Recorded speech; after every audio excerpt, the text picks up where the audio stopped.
Divorced Redditors, what is the craziest thing you or your former spouse did after divorce? While we were still married, she gets pregnant with the guy she was cheating on me with, who is also married to someone else. She has this idea that he's going to leave his wife and they're going to get married. She got a lawyer and filed for divorce. I get a lawyer 2. Only thing is that he works for his wife's father, who is setting him up to take over when daddy retires. He realized that getting a divorce means his cushy career is over, confesses everything to his wife and begs for her forgiveness. His wife takes him back, and he cuts off my wife. Seeing that her dreams of living with her boyfriend are over, she claims that I'm the father, which is impossible because by that time, we hadn't had sex for more than a year before conception. This does not stop her from telling everyone who will listen that it's my kid. She has her lawyer drop the divorce proceedings. I tell my lawyer to start them with me as the plaintiff and that I want to dispute paternity. I move out. She starts stalking me, shows up at my job and tries to get in. I work as a civilian in road at a military base. The MPs do not take any of her shit and wind up detaining her when she tries to run past the gate. She calls me at work to bail her out or something. I tell her that whatever she's done, it's not my problem, and hang up. I also was able to get a restraining order, which she violated repeatedly. She asked for everything, both cars, the entire house and contents, savings, my retirement account, etc. Plus 7 years of spousal support. I offered no support and half of the assets. If she wanted to house, she'd have to buy me out and refinance in her name only. When the kid was born, she tried to put my name on the birth certificate anyway, but I'd already successfully disputed paternity, so that didn't go over well. She had to go after Loverboy, who was definitely less than happy to see her in the end. We split the assets 50/50, sold the house, and she got no spousal support. I don't know if she was able to get money for the kid from Loverboy or not. She called me a few times after the divorce, wanting to get together and talk. The calls were in violation of the restraining order, but I never reported it. About 6 months after the divorce was final, I was offered a new job on the other side of the country. I took it and never told anyone outside of my family where I was going. Almost all of our friends believed her when she claimed the baby was mine and made me out to be the asshole, so I didn't really feel the need to tell them anything. Life is better now.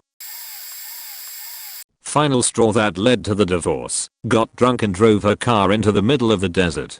Sent her friend a picture of the GPS and said I didn't love her, so I wouldn't come and look for her. She wouldn't answer my calls, but kept calling her friend saying I didn't care. I looked for 2 hours before going back home because I needed to work in the morning. She came home and started banging things around and came into our room and threw her phone at me saying I didn't love her. Punched me in the face multiple times and went to jail.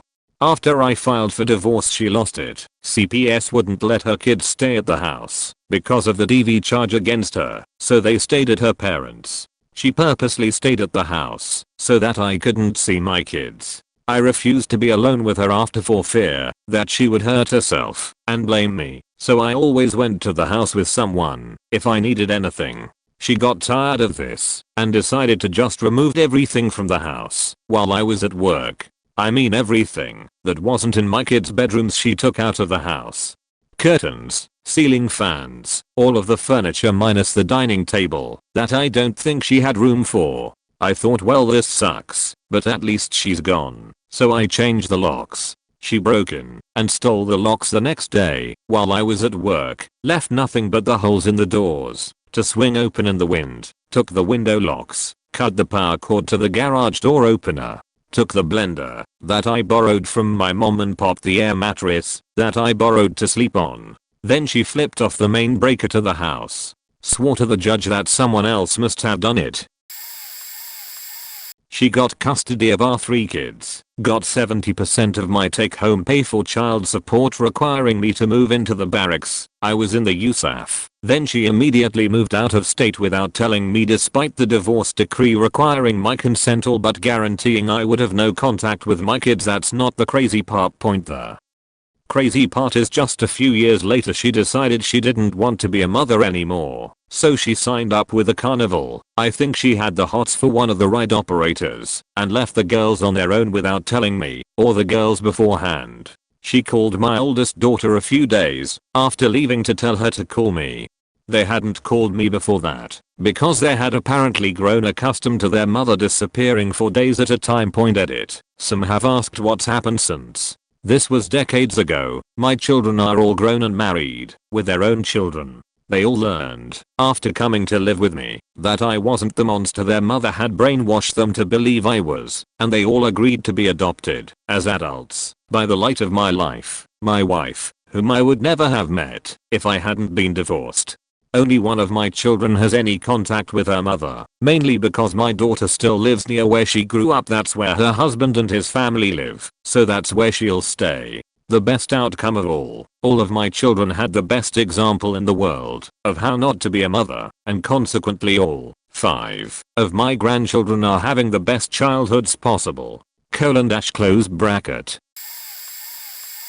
Prior to divorce, he established a pattern of asking me to sleep with someone else, usually MFF3, SOMs, usually friends of his mine/ours, getting increasingly demanding moody until I conceded, then reacting with extreme insecurity, jealousy/possessiveness, and need for reassurance afterwards, until it happened again. It destroyed me as well as all of my in-person friendships, and I still don't understand why he needed to go through that psychodrama over and over, or why I didn't leave sooner. To clarify, there is nothing wrong with swinging, polyamory, or ethical non-monogamy, but he really just wanted an on-demand porn service, and couldn't take no for an answer, and could not stand the thought of me having feelings for anyone other than him, yet consistently thought I was waiting to cheat on him or abandon him.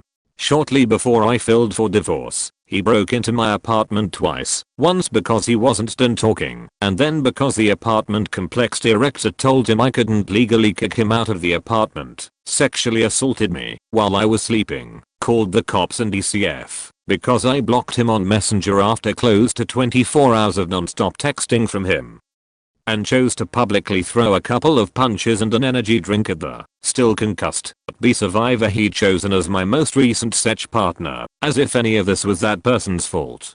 Then he assaulted me in the backyard while refusing to leave and told the police I had attacked him. I filed a restraining order and divorce on the same day. 4 months after our divorce was finalized and he was granted full custody of our 3 kids for every school vacation, he decided to move halfway across the country to live with his mother. She's still taking care of him. His kids aren't particularly interested in talking to him and haven't seen him in over a year. I offered to pay for him to stay here over the summer so he could see them, but he said at that point this is a fair reflection of his level of engagement with his kids prior to divorce too. I don't doubt that he loves them, but he rarely chooses to spend time with them because it's stressful. The cops, lawyers, Office of Child Support employees, and the judge have all responded the same way to his endless victim spiel, a tired sigh, a roll of the eyes. He continues to think his situation is everyone else's fault and totally unique. He follows me here and has quoted some of my posts in court. Hi Brian, Eater, thanks for the upvotes. Let me know if you've had a similar experience. He's texted to call me a lying hoe yet again. I've invited him to respond here, or please quit stalking my social media, as I've asked, or accept that we have different ideas of how things went, but we'll see. My ex has done a shit ton of weird stuff, thankfully most of it not aimed at me. While we were separated and working on our divorce, he would come whine to me about relationship issues with my cousin, with whom he'd had an affair, and for whom he'd left me. Mind you, he'd moved in with not just her, but her common-law husband, and then was upset by how many other boyfriends she had. This is my cousin who has more babies than she has babies. 2 of her offspring are simultaneously half-brothers and cousins. She's never been known for her monogamy, in other words, but he claimed to have been in love with her since they were children, and this was magically supposed to make her return his affections. Among the best witnessed from a distance bits of this nonsense were him getting jealous of her visiting her husband and running her off the road in his work van, and generally hanging around screwing her instead of taking jobs, to the extent that there were trainees making more money than he was after he'd been there more than a year, and he was eventually invited to resign or be fired.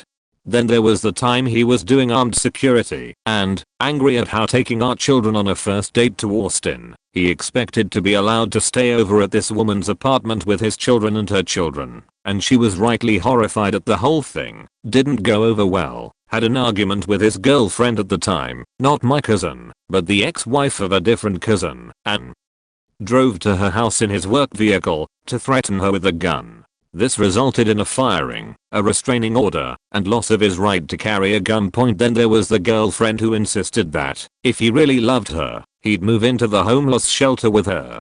So he fabricated being kicked out of his parents' house and spent the requisite months sleeping outside on the shelter's patio before intake, then spent years longer than the relationship living in the shelter, only finally leaving to move in with a woman he'd met a month earlier, after ostentatiously asking our children's permission. As you can imagine, they felt they had no choice. Basically, it's been 13 years of reeling from one relationship to the next, all overlapping, and the kids pulled into them from the very first second.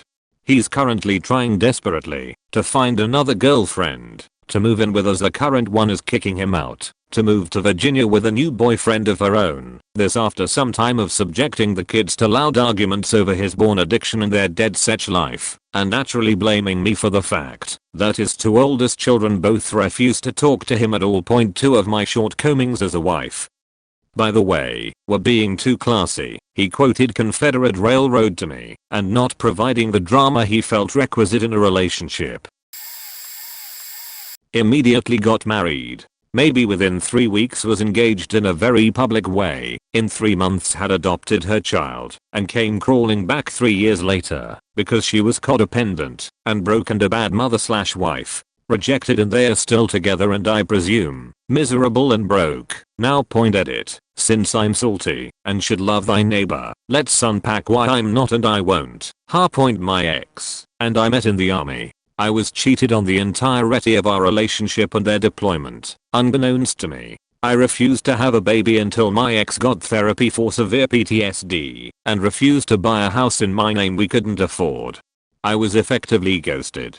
Didn't know ex was home from deployment until they pulled up to my house to pick up their stuff with future wife right there in the new Benz ex bought with deployment money, while I struggled financially. Someone must have told ex I could accuse them of infidelity, which is not permitted in the army, and I fielded hateful calls and texts from ex and friends and threats of the new wife beating me up for months. In the twist everyone who's ever been to MEPS could expect, the wife was a dependopotamus and skirted them right into bankruptcy and stole the excess identity to take out credit cards. I was accused. The truth came out. Chaos. Ex was medically discharged, lost the house, is broke and bankrupt, working at manual job supporting a grown woman who doesn't even have $10 to buy her baby juice. Every few years, until I changed my number, I'd get a call or text from ex's area code sniffling, inviting me on vacation, prodding because I'm doing well, and trying to gauge exactly how well, i.e. how much I'm making. I'm doing. I've spent thousands and half a decade in therapy unpacking my hand in this. Rough upbringing, clung to the first person that loved me, moved too fast in traditional PFC fashion. My gut knew long before my heart and brain caught on that I was with a serial monogamist who could play my emotions like a Charlie Daniels plays the fiddle, and would leave for the first shiny thing. I'm far removed from the emotion of hurt/salty/bitter though. The way I see it, God/the universe/karma gave us both what we wanted. I wanted to heal and grow more as a woman before taking on a mortgage and becoming a mom. My ex wanted an opulent house, price be damned, and an exciting Insta family. It would have been nice to end in a way that wasn't a public Facebook post of their engagement, but hey, worse things have happened to better people than I occasionally see the $40,000 car they purchased in my city and chuckle to myself. I send her I hope X is okay and remains far away /prayer up to whoever listens to this, and I make sure to enjoy the beautiful life I've crafted for myself. So yeah, fuck that guy in the comments and the DMs I've gotten. Maybe if you got a little bussy every now and then you wouldn't be so salty. Oh shit. This is my chance to shine. So after we got divorced, she immediately started dating a skinhead, literal and figurative, who was part of a larger white supremacy group. I will give him credit where it's due. He asked for my permission to date her, since we were still married, but separated, which caught me off guard. He got my full blessing, ending with us discussing her red flags, so we shared a laugh over that with a parting "she's your problem now" point. Well, fast forward about 4 years later, and she calls me crying her eyes out. Now, I had changed phone numbers twice since then, so I had no idea how she was able to call me. Never really figured that part out. She tried to explain to me, between breaths from crying, how she screwed up and needed me back, which was a first for me to hear. At that time, I was very happy living with my then girlfriend, who treated me like a damn king, and I had a life that I only thought was a fantasy back when I was married. Her voice brought back a whole lot of memories, and all I could say was, "I'm sorry, I can't." Fast forward 2 more years, and my then girlfriend and I had gone our own ways as amicably as possible. The guy who was with my ex-wife contacts me on Facebook, which I used to keep up with old friends and family, asking me if I had a minute, and walked me through his current hell. He ended up having 2 kids with her. She waited until they were both old enough to walk, then literally kidnapped them and fled to a different state.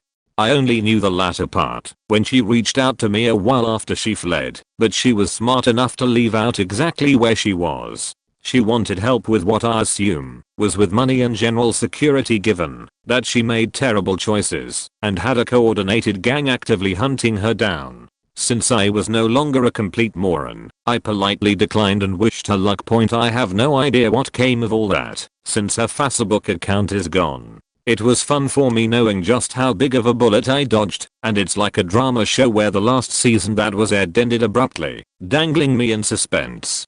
It was one of those situations that I really want to know what happened, but I don't want to get even remotely involved. I don't even know who to root for, because I don't know what really went down, or what would happen if he caught up to her. The best situation in this is that the kids are okay, and that they are taken care of, but being stuck between 2 crazes tells me that's more hopeful than realistic. This experience taught me that it's perfectly okay to look at a situation and truthfully say, "You know what, this is neither my fault nor my problem," and walk away. Married lone con artist who had already stolen the funds from 401k from 5 other ex-husbands. "But she loves me and won't do that to me," he said. "She said if I really love her I should prove it by not asking either of us to sign a prenup," he said. She took his 401k 2.5 years later, read it because so many are asking. Here's how it went down. She convinced him to sign on to his state pension as beneficiary when they married. When they divorced, he realized she'd get half his retirement check unless she agreed to have her name removed. State does not automatically remove names due to divorce. Both parties must agree.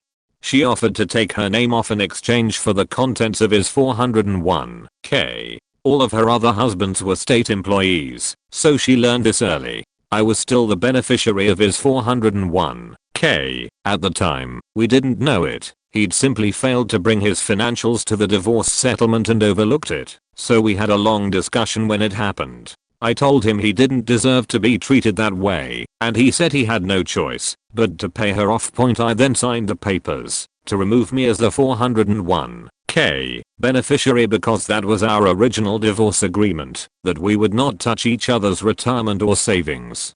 The total amount she received was about $50,000 if I recall. My ex worked in the private sector for only a short time. His pension had a death benefit payout of over $250,000 and $8,000 per month upon retirement. He is a high-level engineer for the state, so giving her the 401k was the less stupid choice. During the time they were married, she also spent most of his savings on high-end clothing, a new car, and vacations that he would never have wanted. He's into camping, not Vegas. Ex had to delay his retirement by about 5 years to recover financially. Became roommates. We were always better friends than spouses. Our divorce was more a relief than an ending. It works for everyone, and our daughter loves having us both in the same house. Added to answer questions below. As for how it came to be, we got amicably divorced in 2013. We live separately after the divorce with our daughter splitting time between two homes. We remained the type of friends that got together for cookouts and board game nights etc. My ex got remarried and bought a house with her new husband. He turned out to be an abusive asshole, so they got divorced. She couldn't afford to keep the house on her own, so, since I had a lease ending at the time, 2016, I offered to move in and pay rent. The arrangement worked out well, so last year, to get the other fool off the house, we refinanced the house with both of us as owners. I don't expect it to last forever, but at least as long as our daughter benefits. Every decision we made was with our daughter's best interest at heart. We remain supportive friends and awesome co-parents. We have frequent family dinners and movie nights and game nights, but we also have our own lives. Our friend group Venn diagram is mostly a circle. As for dating/other partners, it helps that I'm non-monogamous. I identify as a relational anarchist, so I only date other non-monogamous or polyamorous people. Those people tend to be perfectly unfazed by an ex-partner in the house. I wouldn't give someone the time of day if they had a big problem with it. So as far as my situation being unique, it's not as unique as you would think. As for future partners, being ram, I have no intention of getting married again or cohabitating another partner. I just don't do traditional relationships anymore. I know never say never, but probably never. I'm not going to preach about toxic monogamy, but it's a thing. I find it faked up that the default assumption is people are expected to hate their exes. That comes from people dragging out relationships that should have ended, to the point that everyone resents each other. I'll be the first to admit my living situation is weird, but it's healthy. When I tell people, I get the occasional, I could never do that, but more often I get, that's weird but cool. Not me, but my wife's first husband is on wife #5. He and my wife were married for 24 years. Together for 28. He was married to his second wife for under a year. His third wife died under circumstances so mysterious that the sheriff still carries her death as an open/unsolved homicide, but they could never prove he did it. The fourth wife divorced him. She was the sister of his third wife, by the way, because by that time the degenerate alcoholism that caused my wife to divorce him had him basically getting drunk every single day and taking out his impotent rage on her physically. At one point, he pulled a hatchet on a neighbor over some stupid imagined slight, and the neighbor not only took the hatchet away from him, but punched out a few teeth as well. He is now shopping online, Russia, where wives #3 and #4 came from, for wife. #5. His living conditions would make people from the poorest areas of Alabama and Louisiana look down on him. He likes to call his sister at all hours of the day and night and scream at her how she ruined his life, with absolutely no reason. His 2 children, my step kids, have basically cut him out of their lives. I have 3 granddaughters, and he has spent a total of about 10 hours in their presence. The oldest is 12, then 10, then just 9. So, to answer up, murdered his third wife, and got away with it. Sigh. Where to begin? X was 10 years my senior, and addicted to shopping, racking up installment debt, and is also bipolar. Bipolar 2. Actually, we hit a real rocky spot. Ultimately called the police on me in my own home, to try and get them to force me to leave. House/mortgage in my name only, etc. I ultimately grabbed stuff, and stayed with my folks for the duration of the divorce proceedings. Got my lawyer, etc. She ran to her mom, in her 60s, and played the innocent victim. Had started a new job literally a week prior, and had the sheriff serve me with a protection order saying I verbally, mentally, and physically abused her. I never laid a finger on her, and didn't even yell. I was a kid with a high-functioning alcoholic bully for a dad, so I was a go-along-get-along for most of my life. She got a lawyer, actually the most prominent divorce lawyer in the city. As I said, she cried to her mom to help her. We had a court date and my attorney had originally worked with hers, but they stopped responding. At court we both discovered that she showed up unrepresented. More on that in a bit. So my attorney mentioned to the judge she could handle the agreement, and the judge allowed if both parties were in agreement. My attorney had the 2 of us sit in a room and talk for a bit. She asked if we could patch things up. Keep in mind, this is now 6 months later with no communications, etc. I definitely didn't want that. I had gotten to the point that where she was so toxic that I no longer had cycles to try and keep her sane, and I was losing my own hold on sanity. I had to make a decision to save myself. So we settled everything with cash to get her TF out to my life. I get back to my house as she's moved out and all my shit is just strewn everywhere, dumped out, etc. Cloths, books, magazines, papers, etc. While I was away for 6 months she got a boy toy, not really a boy, more like an overweight has-been of a football player that smoked pot in the house each day and brought a cat in the use the couch arms as a scratching post. Mutual friends explained that while I was away she was convinced I was trying to sneak into the basement and blow up the house using the gas lines, etc. Ultimately her own son came to me a few years later and expressed that he appreciated everything I had done for him, and even his mom, and said he felt I was more of a father to him than even his own biological father had been for the 10 years his mother and I were married.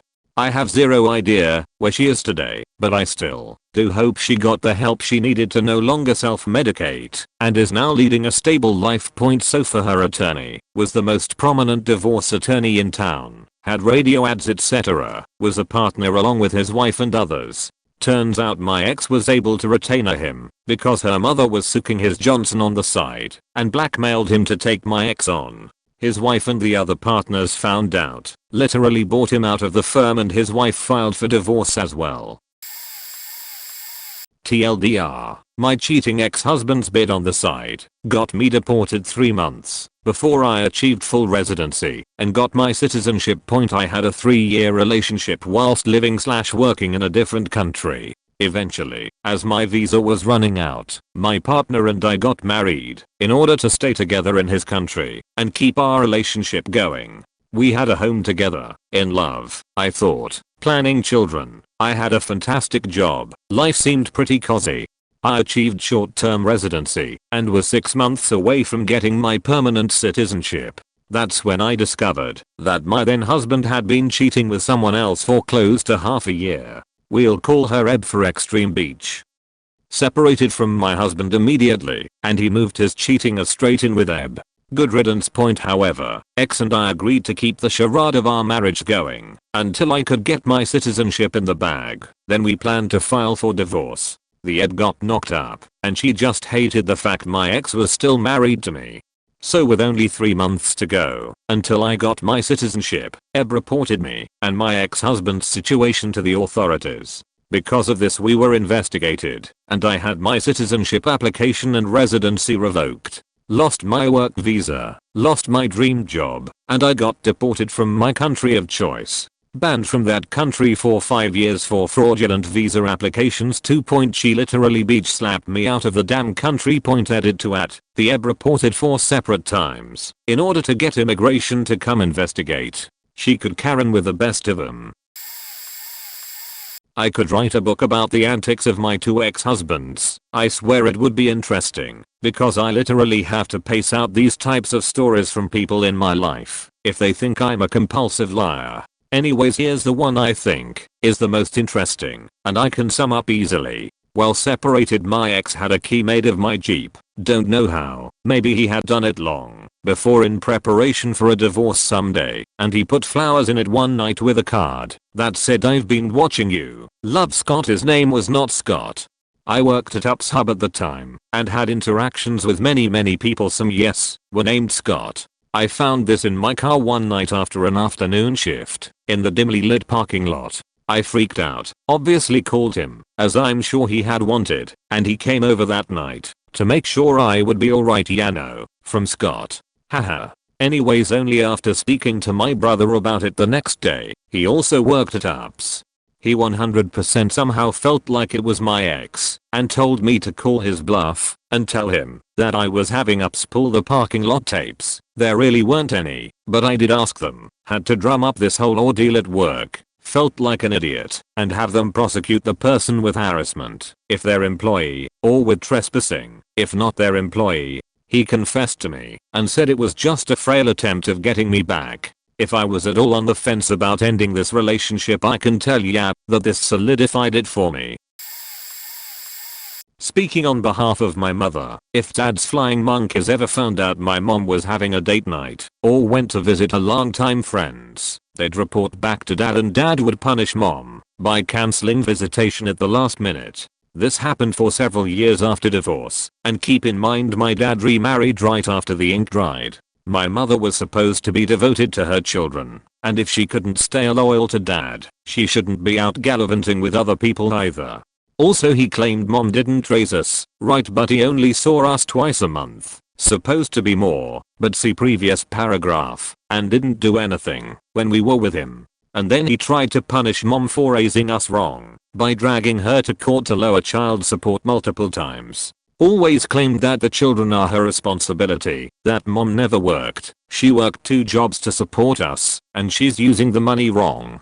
Judge gave him one hell of a lecture each time, and had to penalize dad, because he wouldn't send support money half the time anyway. Point mom wasn't the one who told me, her relatives did. After daddy dearest tried pulling an illegal stunt using me, mom begged them to keep quiet, so her children could have a chance at having a relationship with their father. And they reluctantly did, though they swore they'd go after dad if he made one wrong move towards mom's kids. So about 6 months after the divorce, I had moved into a small apartment and had a date over at my place. I hadn't heard from her in a few months and those were always very cordial. Anyways, my date and I are watching a movie and cuddling on the couch when there's a knock at the door. I figured it was one of my friends and just opened it without checking first. It was my ex-wife.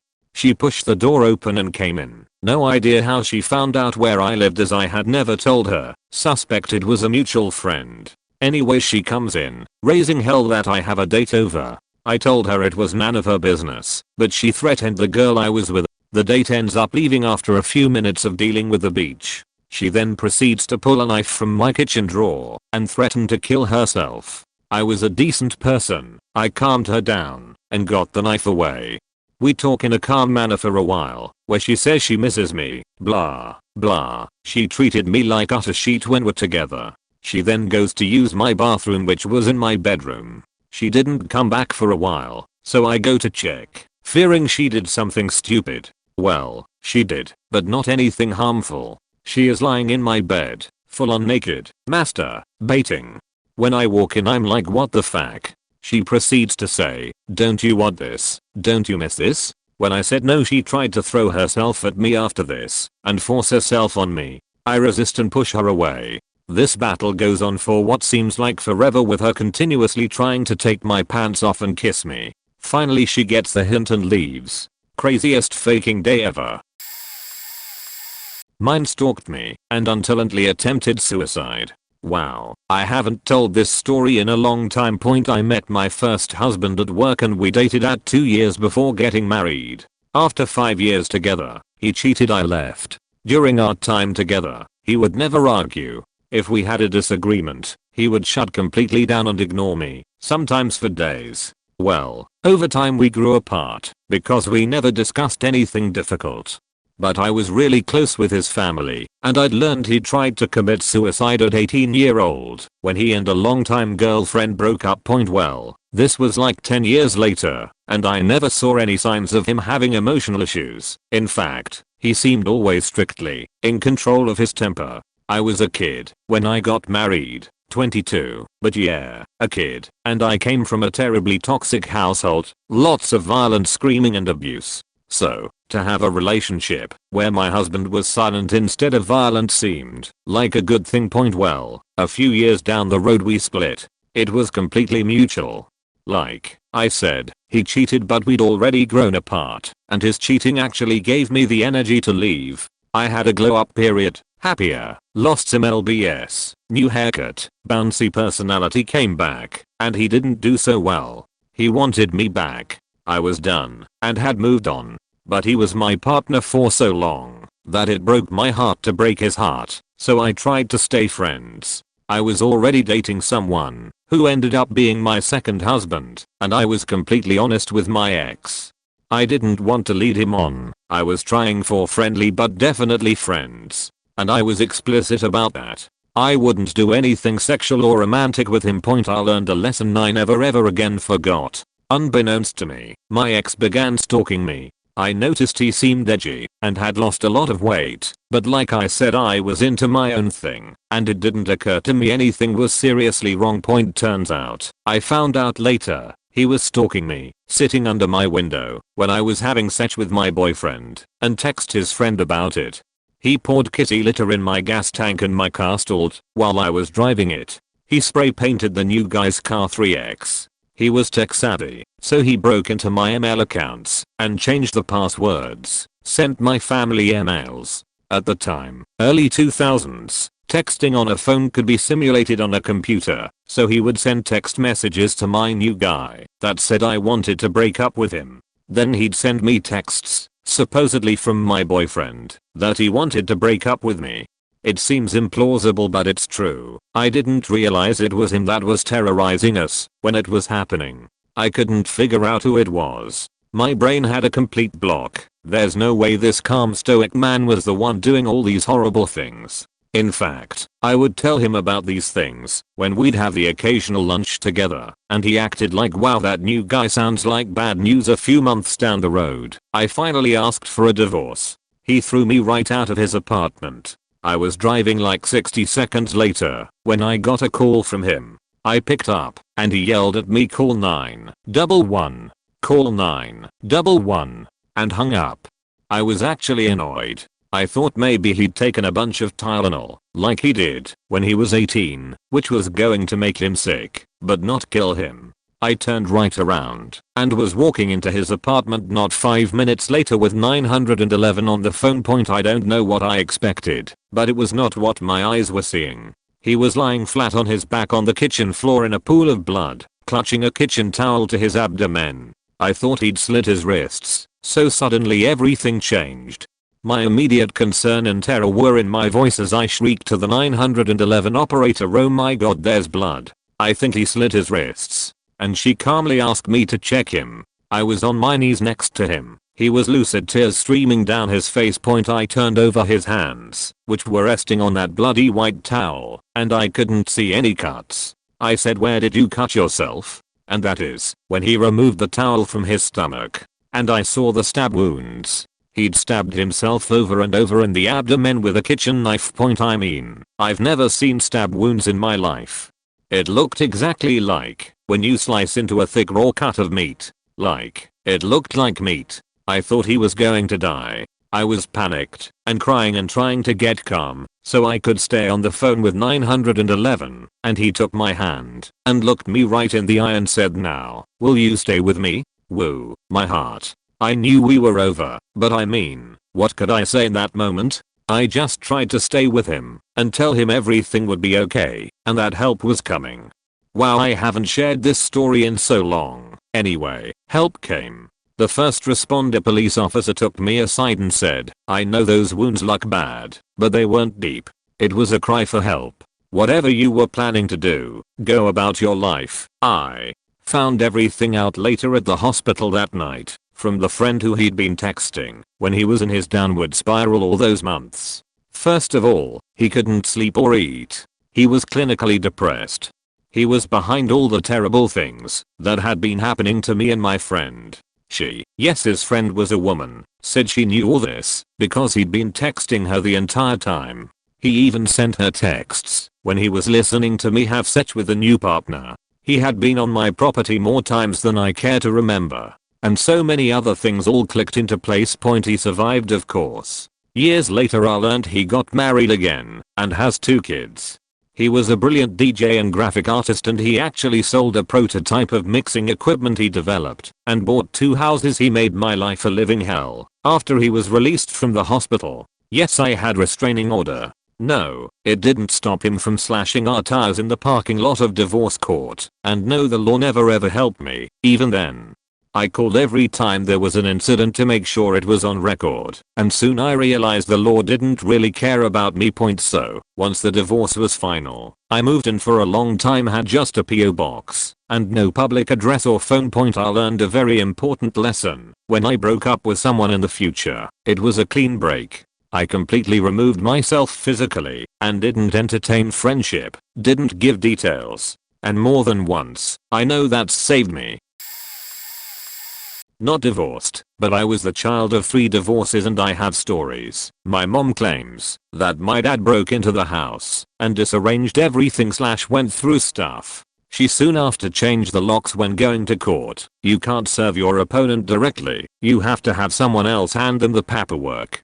Dad's friend ran out of the car at night, tossed the papers at my mom in the car, laughed hysterically and then drove off. Odd fellow. After dad's second divorce, the wife said that she basically wanted him dead and went on a FB rampage of angry self-justification posts, many of which I saw myself when I was 13. Now on to my mom's second divorce. The husband was okay and trying in the beginning, but then became vindictive. He hired a pie who followed our car everywhere, school, work, grocery store / Starbucks, etc. 5. Stepdad harassed my mom and would approach the vehicle, with and without my brother present, aggressively and yell with intimidation. He also still verbally harasses her via text. Stepdad took my mom to court over my brother, his and my mom's son, and proceeded to lie about her to our friends, church, and strangers. We had to move churches. Stepdad told my brother, who was 3 at the time, that his mom was never coming home again after she took me to a concert just for the weekend. And there are many more, not even including the reasons for the divorce. I don't say this to accumulate pity or worry people. My life is actually very wonderful, and I had amazing mentors and a beautiful family beyond this craziness I share, so anyone reading this may know that you're not alone. If you were with an awful person and they're still being awful, I'm so sorry. You are not alone. Things can and often will get better. Seek support from family, therapy, and friends. My brother still deals with this chaos, but I do the best that I can and move forward with that. 3. Do the best you can for your kids and seek faith / closure / acceptance for the things you can't control. They will see your investment in them. It may not be today, but they will see it. After and because of all this, I'm pursuing my doctorate in psychology and will be conducting child / family therapy for kids and parents struggling like we did. Sending much love and hugs to you who are still going through it. She had a Reddit moderator move in with her the week the divorce finalized. Apparently she, also a Redditor mod, been seeing this guy online for a few months and was planning on leaving me for him. In the meantime, we had my sister move in with us, bought a house, packed and moved. 2 weeks later she told me she wanted to break up because she wasn't in love with me, but maybe we could start dating again sometime. I was truly shocked. Things had been a little rocky, but we were still sleeping together. She said she wanted it amicable. I wanted to remind her things weren't so bad, hoping she would come around. For a couple weeks I would go to the house. I watched the pets and made dinner while living out of a trailer. We even exchanged Christmas gifts. A week later she takes my key, blocks me from seeing my dogs, and completely refused to talk. Just found out a couple weeks ago it was because she got drunk and spilled the truth to a mutual friend. She panicked that he had told me, so she went full no contact. Deleted her Facebook and Instagram, and stopped talking to anyone in the city. He had kept her secret. We are no longer friends. Divorce paperwork arrive about a month later. Got it done as fast as you can with no communication. She kept my possessions till after the paperwork was finalized. She had her parents help with the handoff. She wasn't there, but her car was full of another man's clothes. Pointed it out to her parents. When they asked, she lied to them and is still lying about it. She kept my dog, gave my cat away, which I was able to recover. All this to be with a Reddit moderator who does not work, collects disability, and had just gotten out of rehab for pill addiction. I wish them all the misery that I know. 2 Reddit mods living together are capable of. Hello, I've been divorced twice. The first wife was the crazy one. Here's some of the things she did to me. This is not just after divorce, but also what lead up to divorce, before and after. It began with minor things like punching and kicking me. Whenever she felt jealous, her violence escalated to slashing at me with the kitchen knives over the years. I eventually had to hide the knives, so she wouldn't do that, but she found a pencil and tried to stab me in the dick one day. She missed the dick and stabbed me in the stomach instead. She would pretend to suicide with pills to get my attention. When I told her that I wanted a divorce and served her with the divorce papers, she would stay next to my bed during the night when I was trying to sleep, and whenever she saw me close my eyes, she would kick and stomp me to make sure I stayed awake the whole night. Then when I finally lost my mind, she would say, "Come on, hit me, punch me. That's what you want to do, right?" This would continue over many days until I had to move back with my parents. I gave her 2 months to get out of the apartment that was mine. This eventually ended in me having to legally force her out after the divorce was in effect.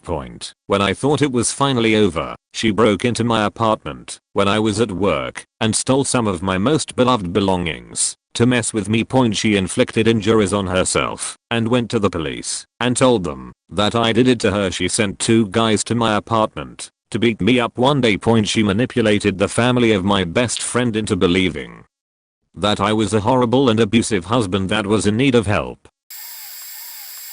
Not me, but my parents. My mom and dad got a divorce after a really long time of trying. My dad has substance abuse issues and has only gotten worse over the years. My mom finally had enough and told him to pick the substances of us, and he didn't choose his family. After my mom filed for divorce, my dad stole $6,000 from my mom that she was saving up to go to the dentist. She used to be on drugs as well, so her teeth were in poor condition. My dad also used me to get back at my mom by making my life a living hell and starting fights that really didn't need to happen.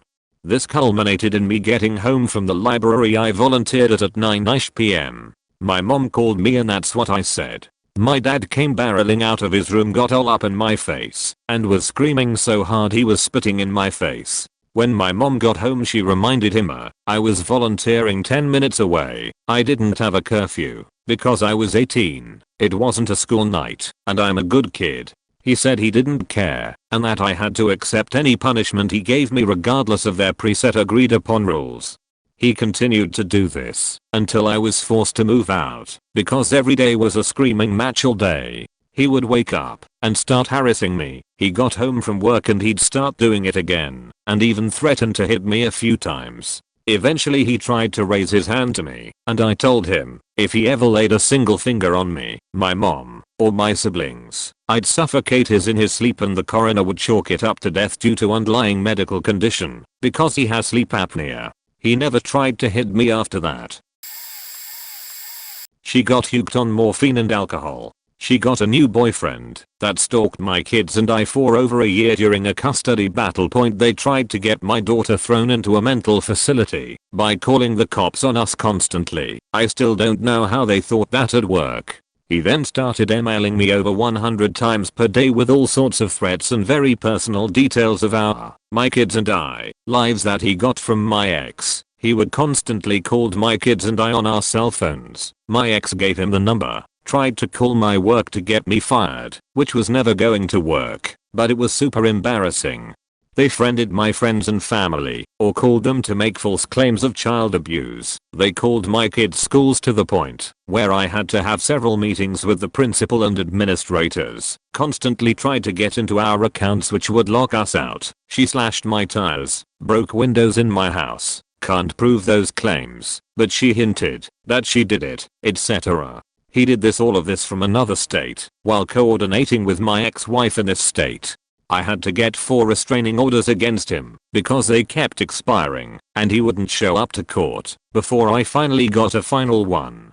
During that hearing, the magistrate finally ordered a bench warrant for stalking against him, but they won't file for extradition. I then sued her for custody after I already had removed the kids from her house. $25,000 later from my side and several thousand from her side, I won full legal and physical custody. She has limited visitation. The stalker guy then broke up with her, but not before I had to get an alarm and cameras set up around my house.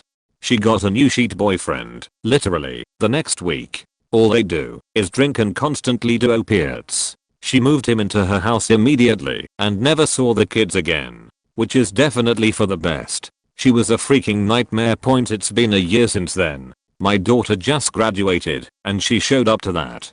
She was sipping airplane bottles of alcohol the whole time and was wasted by the commencement speech. I have no idea why we had a huge custody battle if she was just going to dip. Whatever. We are happy and the kids are thriving. My daughter had a 4.0 average this year and my son had a 4.5. I'm super proud of them both. My daughter is now off to college.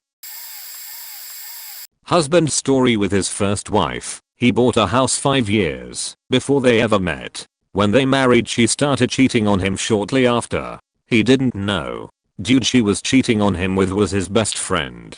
Her and boyfriend came up with an idea to get husband to put her name on the title and refinance the house. This was back during the last housing boom. She ended up spending the money on her and boyfriend. Point during this time is when he found out they were together. He kicked her out and started divorce proceedings. She had legal connections, so basically took him to the cleaners. In the decree, stated he had to refinance and get her name off the house. By that time, the housing market crashed bad, and he was not able to refinance, even after trying several times. A few years go by and her and same boyfriend get married and want to buy a house, so she wants her name off the old house. She takes ex-hubby to court for in contempt of divorce decree, since he wasn't able to get her name off the house. Went to court to plead his case with proof of trying to refinance multiple times.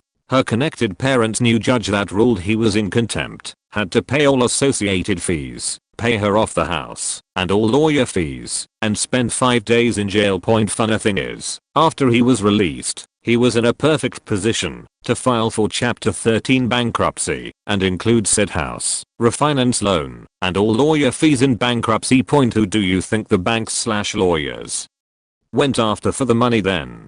Stupid faking beach. Not mine but my dad's. My dad divorced a woman in 1975 under normal circumstances, didn't love each other anymore, she became an alcoholic etc. But they did conceive one child together. The woman was always vindictive and a little crazy. She put my dad through the hoops of never letting him see the child after the divorce. Turns out the whole time she was having an affair with the neighbor and they eloped to Hawaii without telling my dad a word. My father was devastated. He did not find out they were in Hawaii until 2 years later, when my dad's sister ran into the ex-wife's mother at the store and told her that's where they were. My dad was only 31 and didn't have the wisdom nor resources to track them down back in 1975 to 80 era. His words. With no internet or phones then, or email, he feared he would never find them. Time moves on and the ideas of what could have been fade. My dad has had children in almost every decade with different wives. My dad lived his life out and now being 73 thought about the child a lot. My dad has 6 children including me with 4 women all of whom he was married to at some point. All of my siblings and half siblings knows the story of this child and how it was one of my father's biggest regrets. Well no sheet 2 faking days ago I was able to track him down by using a website called Truth Finder. By knowing the names of the parents and the child's name I was able to isolate a potential relative. Turned about to be his sister, ex-wife and neighbor's daughter together. I searched high and low for 4 hours through old addresses, phone numbers, etc. 99% of the phone numbers I called were either disconnected or belonged to someone else. When I realized that the owner of the phone number matched the information on the website Truth Finder I knew I had a potential finish line in sight. I left a very vague voicemail for that person. Because out of fear of revealing my hand I did not want to scare off this individual by making claims that she didn't potentially know about because some people hide things like this from their children. Thankfully she called me back and I was able to explain who I was and why I was calling, and amazingly she was just so happy for her brother because this child has been waiting for this phone call for 30 years. He found out that he was adopted by at the age of 15. The mother did try to hide it from him, but he stumbled upon adoption papers with his sister while they were in the process of moving at the time. He confronted his mother about it and tried to deny it, and it caused a lot of bitterness within him over the years, not knowing the full story and being told lie after lie for the longest time. She told me she had to go behind her back one night and steal all the information the mother still had about my dad, like photos she planned to throw away. She was able to show this to her brother and was able to fill in some of the questions left unanswered, but a void was still there in his heart. Thankfully though, or maybe not so thankfully depending on where you stand in the story, the mother is dead now. She had passed away from cancer in 2017. The neighbor however was still alive and the child and him were close. Being able to do that for my father meant the world to me because my father wasn't able to be relentless like he wanted to, but he still was able to reach out now. Yes, they are now in contact and are actually planning to speak together, ironically this Father's Day coming up this weekend. The sister has been nothing short of amazing, being able to help facilitate and help my dad navigate communication to his long lost son. He very successful, bilingual in Japanese, avid cyclist and all around good person. Despite his confusing past, he still managed to make friends and form fruitful relationships that help lead his life in a positive manner. He is alike to my dad and family in so many ways. He looks identical to my dad's father at that age, it's uncanny. Anyway, if you made it this far, thank you for reading my happy tale. If you or someone you know has a child they never met, definitely reach out and look for them. They might still be holding out hope. I caught my ex in 4 affairs and I documented everything. I'm talking about over 140 pages of phone records, photos, etc. When we went to court, she tried really hard to lie to the judge, to claim I was abusive, should pay alimony, had lied about catching her in affair after affair, etc. I just stood there as my lawyer entered into the court records the 140 pages of evidence that I had gathered. The judge literally laughed her out of the courtroom. She then dragged the divorce out another year and a half, refusing to sign anything, continuing to make up lie after lie. She tried to file for a protective order. She tried to contact my work and claim I was abusing clients. I'm a social worker. She opened 3 credit cards in my name and ran up over $3K in debt. The worst part was what she did to my social circles. She published pictures of my private parts online, turned the church I grew up in against me, and isolated me from everyone except my family. I ended up attempting suicide. Because of all the stress, she finally stopped showing up to court, and the judge signed our divorce and refused to allow any more motions or amended documents from her or her lawyer. She was ordered to pay the debts she raked up, but she never did, and my lawyer said it would cost more to drag her back to court than it would to just declare bankruptcy and get it over with. I still have my job and I even been promoted twice. She is still living in her parents' basement and can't hold down a job for nothing. My brother and her brother still work at the same place, so that's how I know.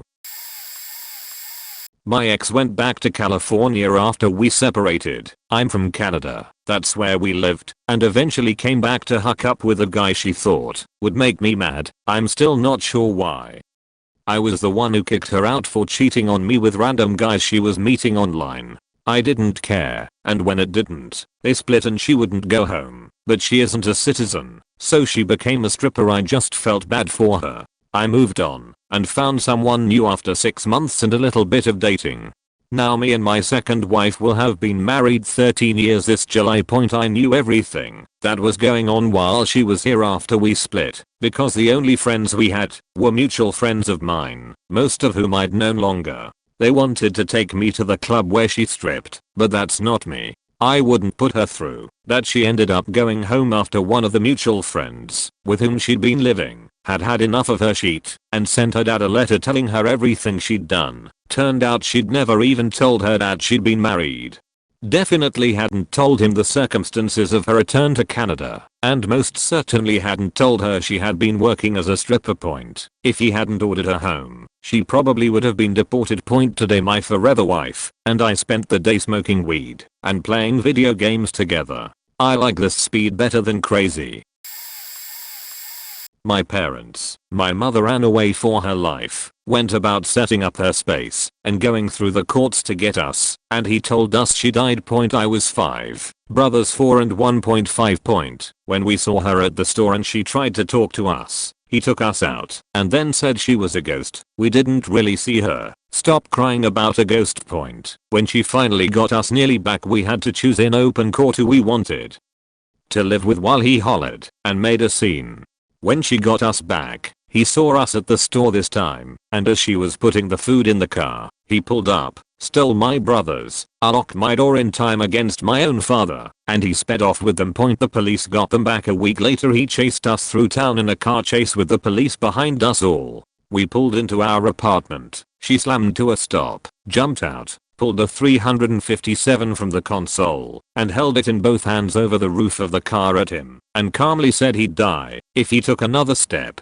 While I cried at her not to kill daddy. I was 6 by then. The police took him away. Another car chase ended up with us making it to the complex manager's apartment and hiding under the example furniture in the bedroom while he hunted for us. Police took him away. And that was during divorce. What led to divorce was just as crazy on any given Wednesday.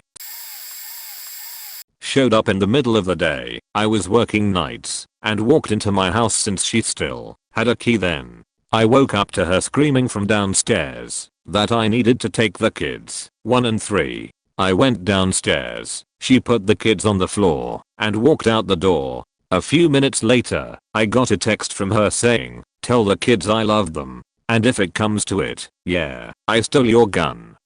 I went to check, and my gun was indeed missing. I called the police. 2 officers came by and took my statement. One I knew from a previous incident.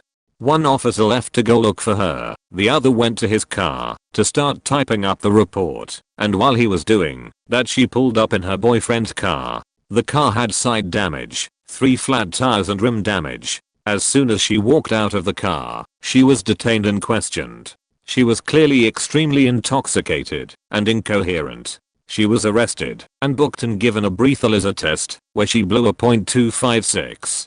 The officers found my gun with 2 missing bullets. One of the lead projectiles was found in the car, clearly fired, and the other couldn't be accounted for. She was taken to a mental hospital for 10 days, never knew what she was shooting at or why. She ended up being convicted of the most minor DUI charge possible, and it did not impact her ability to see or care for the kids in court. After more similar instances, I have since gotten full legal and physical custody at least. I have my court papers framed to remind me how manipulative people can convince anyone they are the wrong party. My ex-husband somehow convinced his lawyer that I had taken over $250,000 of land and money when I left him, and the papers demanded I pay that immediately. We never owned property together, had no kids, nor shared bank account or credit cards. I took 1 suitcase of clothes and walked out of the 1-room cabin we rented while he made $120,000 a year and I made $26,000 a year and all bills paid by me electronically. The response from the judge to his lawyer started, "I like to believe that our species will always have their feet planted firmly on the ground, but in what warped reality did you get caught up in? There is no basis nor proof of these claims by your client, and to bring them here shows your own blatant disregard for reality. I have some pocket lint here and will offer it up to you. As I can see by the look on your face, you're concerned about collecting your client's fees now. For the next few years he hounded me for money while I deleted any social media, moved a few times. Then he met a great woman who I had to contact cause he kept asking for money with fake invoices. I sent her the proof, and she had no idea he was doing any of this to me. She put a stop to this quickly. She is a blessing, and I thank her for peace and quiet. Finally, I expect to hear from her again when she needs my help during her divorce from this man. I will be there. He initially had the courts believing he was an upstanding citizen who wanted full custody of his medically fragile child. We were in court weekly for 4 years. The first 3, he had the court believing I had Munchausen and by proxy, as there was no diagnosis for our child. Even though he had an arrest record for DV and a felony, all for injuring me repeatedly, they bought his act. Just like I had. The 4th year, it came crashing down. He couldn't maintain the act. He was caught injuring our child. He was caught trying to kill his then girlfriend.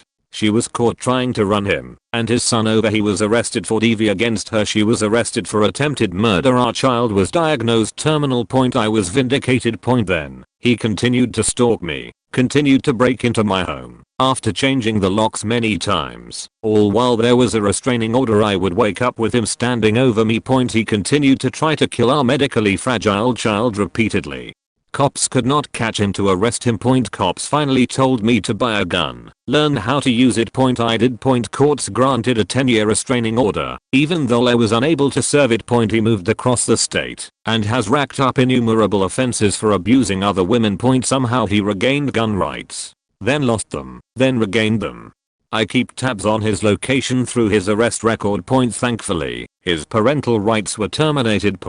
If you see red flags, kids, listen to your gut and get out. Edit. He and his then girlfriend tried to get me fired. I worked for Gut. She had been involuntarily detained for psychiatric reasons. I had to go through an internal investigation as she believed I had told my attorney confidential information. I had not. A request of 911 records revealed her arrest and subsequent detention. Crazy sheet. There is so much more. Never before married, but my mom is a great example. Got the court to agree to live in my dad's house. He didn't have it while they were married. It was under the estate, and if he kicked her out he had to pay her bills/rent. Talks sheet and calls his potential girlfriend a hoe all the time, and gets overly jealous and asks if we have ever met her every time we go up to the family cabin. Talks sheet about dad and gets mad when dad tells us she is doing. Takes my dad to court over money my dad owes her from divorce court, and he had to pay X amount in 30 days or he will be put in jail. It was some outrageous amount, and he had proof that he had been trying to pay it off as well as showing Prof's physically abusive to him. Judge brushes it off. Oh, she also had to him pay her lawyer as well. He also never went to jail, and it was just a threat. 5. Recently, she stole money from him to pay her bills and was snooping through my wallet, which is how she found my COVID vac card. She isn't COVID vac, but she didn't get nasty about it, and I didn't realize how creepy it is until my dad was like, what the fuck?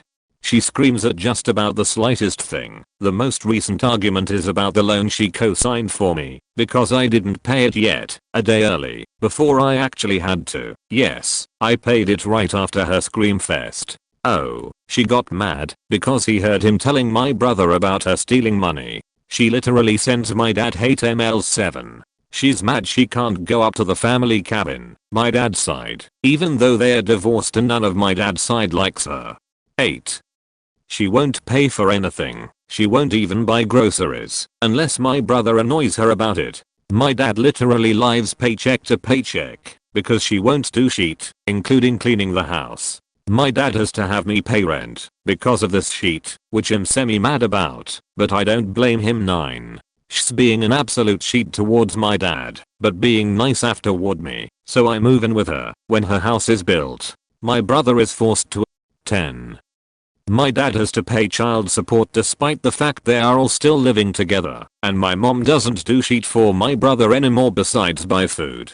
My dad had to pay child support for me still. I'm not sure if he's paying it now. I'm 19F. Honestly, I could go on, and she's even done worse shit before they were divorced, i.e. going on dating sites for friends, smashing objects, abusive towards my dad, physically and verbal, and towards me and my brother, verbal. It's sad that I can only remember her being a total bitch because it overrides the small amount of good memories I have of her. Once I don't need her for FAFSA anymore. When I graduate I'm blocking her on everything and going no contact. I remember mentioning to her once that I don't want a wedding. I plan on marrying my boyfriend of 4 years in the next 5 to 6 years, and she was pissed. Joke's on you. You don't get to see any of that shit, including my children. My revenge for her abuse will be living happy without her, and I can't wait. Some people might call it crazy, but my ex-wife and I had a very tumultuous relationship. Both carried a lot of baggage. I eventually applied for divorce, and between the application and the hearing we reached a property settlement. Sadly, the ex had convinced herself I was out to get her and rip her off, though that would be wildly out of character for me. I mean, I'm far from perfect, but greed and purposely hurting someone are thankfully not among my vices. But malicious hurt was definitely in my ex's character, and you how it is with people who assume others think the same way they do. She'd gone out of her way to insult and degrade me in lots of MSGs since I told her I was applying for divorce. Anyway, the ex needed to buy a new house because I got the marital home in the settlement, but she couldn't make the deposit. She tried every avenue, but eventually relented, and out of desperation, sent me a MSG to the effect of, I know you won't do this but I need huge amount of money by the end of the week and I'll be getting it when the settlement happens anyway, so how about now? So I just replied yes with a few conciliatory comments and transferred it to her immediately. Point did feel crazy to just offload all that money at a moment's notice to someone who'd been seething with hate plus terribly vile and abusive towards me, but I felt massive peace about it, and to this day I'm glad I did it. In fact, I'm proud that I didn't let resentment get the better of me, notwithstanding very good reasons. One of the noblest moments of my life.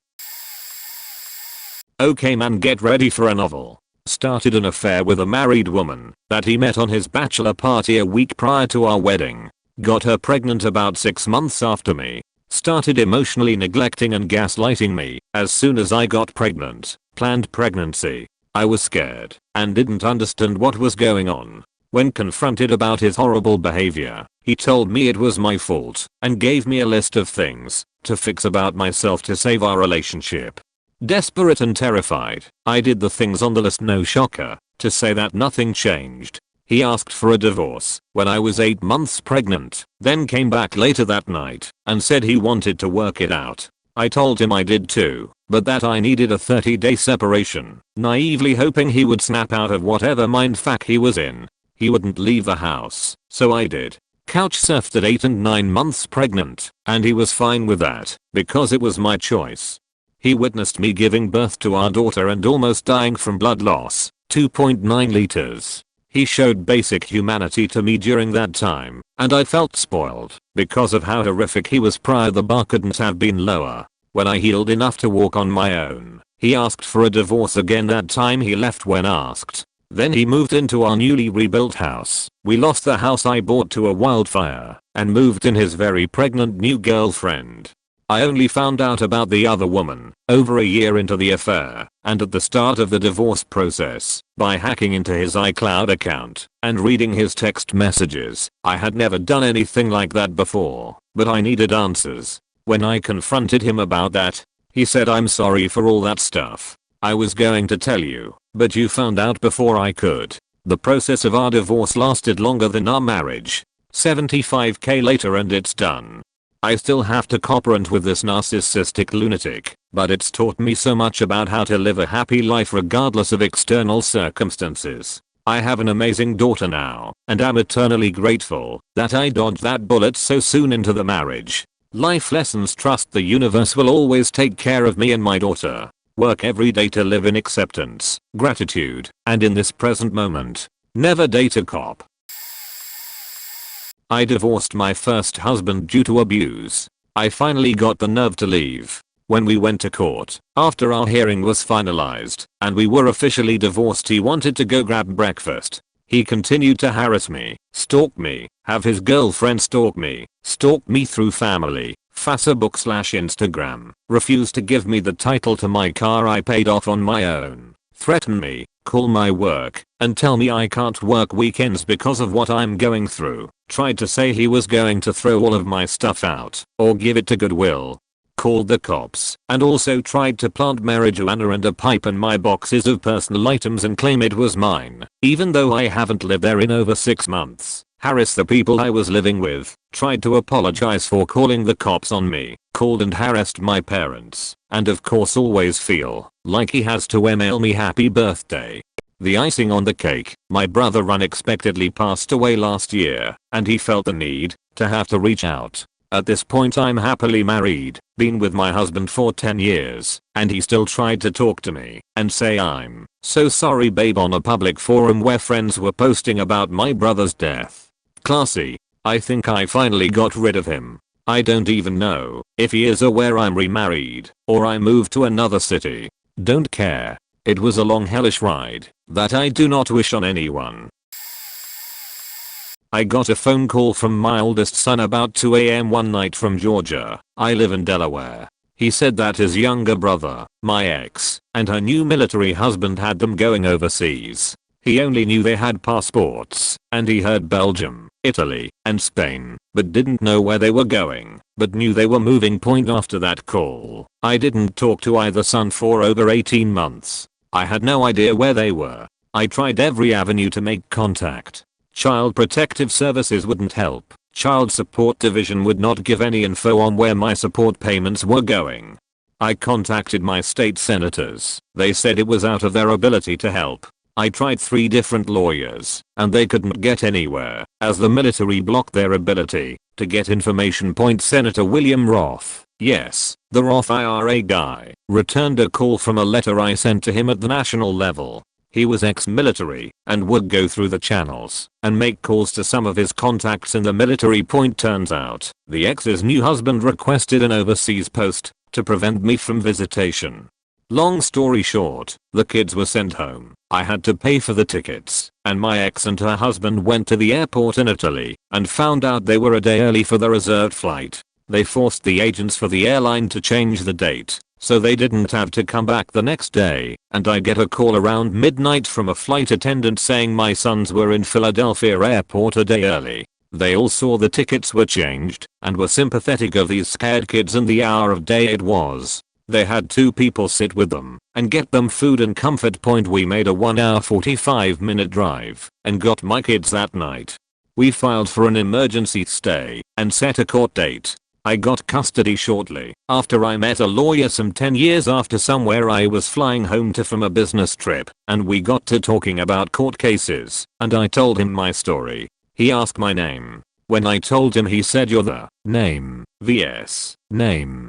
Yep. He said there isn't a day in family court where my case isn't presented as a precedent for fathers trying to see their kids. The stepfather had to go the military psychiatric care for a while, and life ended up well. We live in different countries, and she didn't want people to know that I had divorced her, so she made up a bunch of different stories to tell different people about why we weren't together, why I wasn't there, or why she wasn't here. Stuff like, I was in hospital because I had a serious illness. I was dead. I had been in a serious motorcycle accident. I don't ride motorcycles. I had been hit by a bus. I was in a plane crash. And she foolishly told all the people that lived near her different stories. So naturally, they all spoke to each other with similar. It's so sad to hear what happened and then how. No, I heard that, insert story here. We had people visiting my grandmother's house to offer condolences, which had them all very confused. She could have just told them that she left me, and it wouldn't have made a difference to me at all. But the best part was how she and her family kept begging me to take her back. I had to explain to them that unfortunately I was having a really bad day. I had been on my way to the hospital for a biopsy and was taking a motorcycle lesson on the way before getting hit by a bus, and then a plane crashed into the ground right where the bus left me, and obviously now I'm dead. And I don't think the neighbors would be all too happy about seeing a ghost hanging around all the time.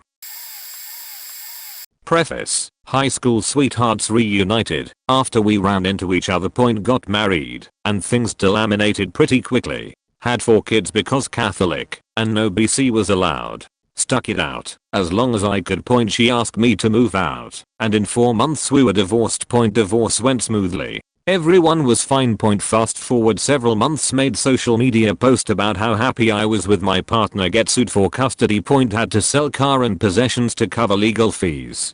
End up with split custody after a very hostile and stressful 6 months. There has been many things, but this is the biggest. Son showed up with a black eye from his mom. He and his siblings explained what happened. He was running full speed in the house and ran into his brother and hit his face on some furniture. Took a picture just in case.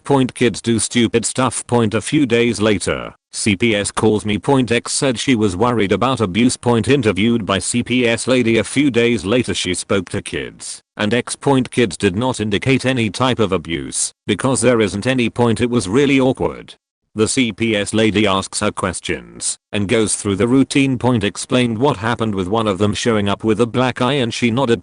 She went on to tell me her husband has a difficult ex who has done similar things. We both knew my ex panicked about his black eye and called them to see what would happen, but was forced to report her concern when questioned. Her current boyfriend said it was ridiculous and didn't agree with her doing it. We just try to keep the peace and don't get surprised by anything anymore.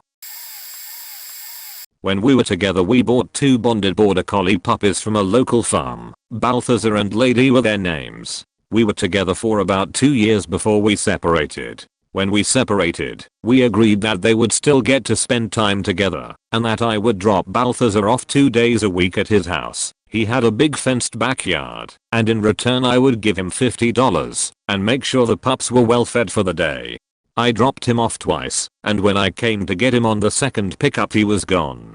My ex had a few roommates and I asked if they knew where my dog or my ex was, and they said something like, "Your ex is at work, not sure where your dog is, we think he ran away." I did everything to find my dog. I drove up and down that road and the surrounding area for 2 weeks, put up lost signs with a reward, called the shelter every day. Nothing. About 2 years later, I was randomly browsing Facebook and saw an event named Balthazar's 4th birthday party. Sure enough, these people had my dog. I looked at their friends list and immediately saw my ex was one of their friends. I immediately got in contact with them, and they told me my ex had sold them the dog, and that my dog appeared heavily abused and neglected. When they bought him, they were unwilling to give him back, because they thought that I had done that to my dog. Assuming they were telling the truth, my best guess was that my ex had kept the dog for about 2 weeks, secretly, and starved and hurt him, and then sold him, just to make me suffer for ending our relationship. The people appeared to be taking really good care of Balthazar, so I let them have him. Every now and then I see my ex around town and my blood just boils, and it takes all of my strength not to scream and yell at him on public. He kicked me out of our apartment because I wasn't ready to start a family yet. We were in our early 20s, and I was in graduate school, so that was why. He wanted me to drop out of school and start a family right then, and of course I said no. I would have been homeless had I not been taken in by a buddy of mine who happened to have a spare room in her house. I spent the next 4 to 5 months recovering, but not really dealing directly with the whole divorce thing, and I also never went back to get my stuff. Honestly, I was just too in shock. He kicked me out over the phone while I was at university. I didn't even go back to pick up clothes. I picked up a few items at a thrift store and wore those things for months. If I can be totally honest, I was catatonic for the first couple of months, and then after that my life just slowly went back to normal. Just being kicked out really helped clear my mind and helped me realize what a piece of shit he was. One day my dad calls me up and we get to talking about it, and he's like, "You have to get your life back in order. Let's just go while he's at work, get everything that's yours, and leave the key there." So we did that on some random Monday out of the blue. He calls me at midnight that night sobbing, saying that he thought that I would come back, that he thought about me every day, that seeing my stuff not at our home crushed him, all of that. I said, "You left me homeless and told me to not come back. I don't know what you were expecting." We ended up talking on the phone until 5 AM that morning, talking about our whole relationship. I happened to leave some very rare video games at his apartment. I'm talking games that were worth about $300 SIB even back then, and I took some of his games by accident. He asked me if we could meet and do a swap. I knew that he was going to try really hard to get me back, and honestly, if what happened next hadn't happened, I'm pretty sure we would have, and continued making each other miserable. He promised me that he was going to call me in the morning to arrange to meet up and do the game exchange, but it never happened. Instead, his mother, who always hated me because she was a raging narcissist who couldn't handle not being able to have complete access and control of her son at all times, and lived in fear that my career was going to move him further and further away from his hometown, which honestly it would have. All these years later I live in a whole other country and have lived in a bunch of places, told him that he could never see me again, and hooked him up with one of her girlfriends. So he has this insane rebound and very public whirlwind romance with a 42-year-old woman, while we are both in our early 20s and still technically married. It was the talk of our friend group. He moved back to our hometown and went on these over-the-top partying/clubbing dates with her every night. Basically the exact opposite of how we were together. So I served him papers. At first he told me that he was going to rake me over the coals and all of this, but he knocked her up and we were both poor off. So we agreed to do the game exchange and just call it a day because we had no other assets. So that was the last time I ever saw him. Less than a year after that call with a very pregnant girlfriend who looks like his mom. She broke it off with him the following year because he couldn't step up as a dad. For the next 10 years he was engaged to a different woman every year. I'm pretty sure he is married for real to someone I went to high school with now. I do hear about it from parts of my family here and there even after all these years. I was never married to my son's father, but I spent 8 years being beaten and abused in every way, and when he threw me in front of our son I walked away. Then he refused to give me my stuff and my son. Then spent 3 years trying to get me back and I refused. When I met and married my husband, he was pissed at me. He ran my name into the ground to my son and lied saying he bought him everything when it was me. In 2016 he went behind my back and got a lawyer and forced me to sign primary custody to him or he would run with my son and I would never see my son again. I signed. Then in 2018 he took my son, against the court papers mind you, and moved to California from Oklahoma. My son didn't want to leave here. Then it was found that he had bed bugs and threw my son's bed away and never got him a new one. It was 7 months before I found out. I had to buy him a bed and have it sent to their apartment. He was supposed to have medical insurance on our son as part of the custody and never got it even though it's in the papers, cause his cigarettes and weed was more important than that.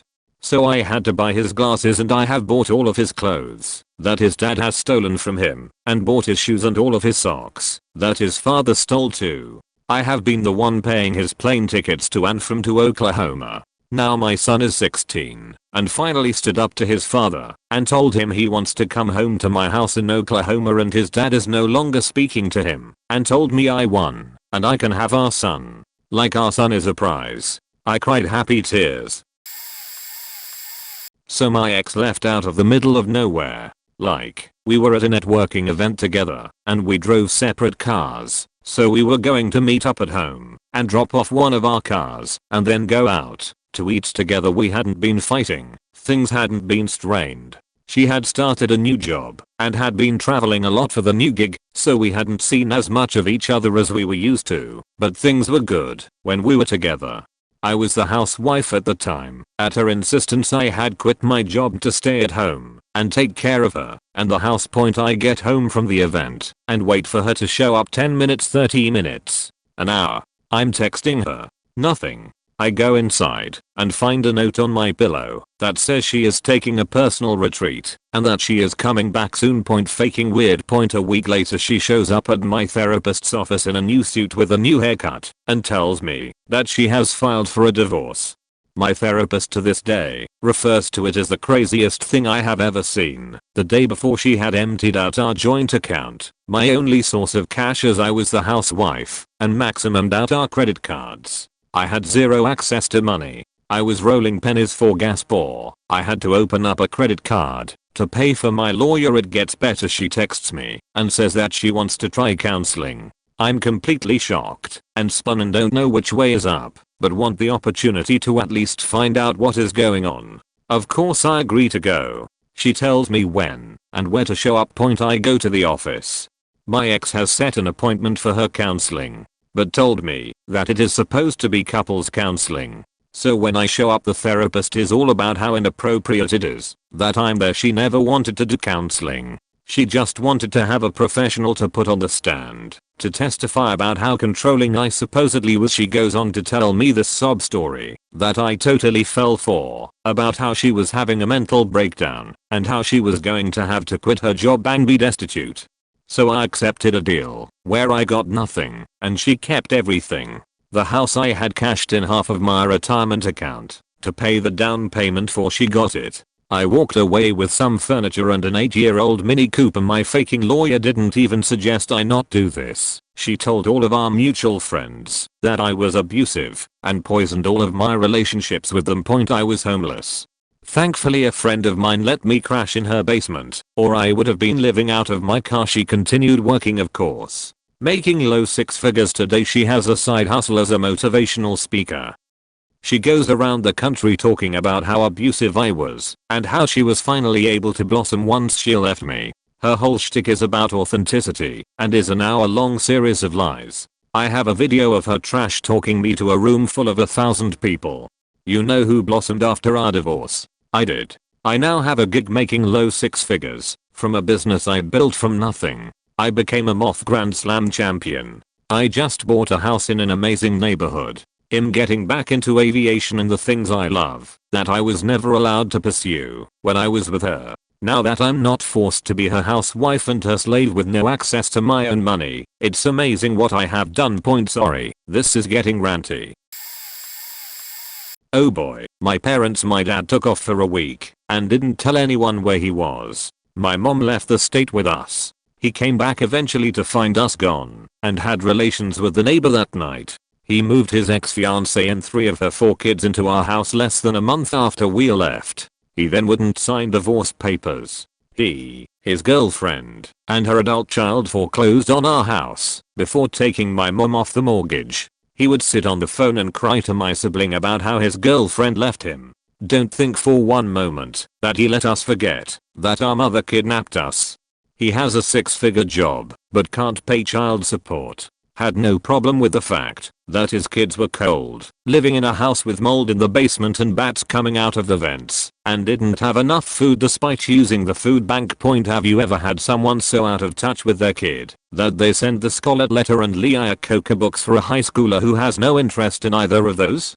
How about sending Thomas the Tank Engine for a 10-year-old? Oh, or have you ever been told about the death of a close family member by postcard?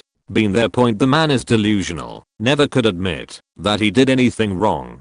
Plays dad every once in a while. He hasn't contacted my youngest sibling in more than half their life. My youngest sibling hasn't seen my dad for more than half their life, and I haven't seen my dad for about half of my life. Are we talking after the divorce was filed or after it was finalized? Cause I've got one for both from Satan straight off Jerry Springer, and it's a little bit of a read. So after I filed for divorce, she moved her sister's husband into the house and proceeded to announce their relationship. Still not sure whether my kids call him Uncle Daddy or Daddy Uncle. Got your interest yet? Well wait, there's more backstory here.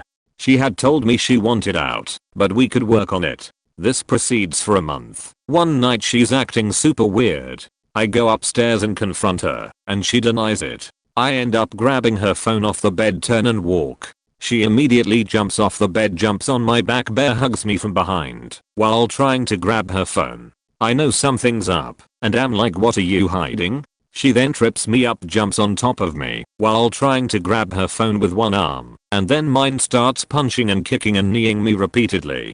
Every time I get up with her in my back, she trips me up and takes me down. I don't lay a finger on her, period.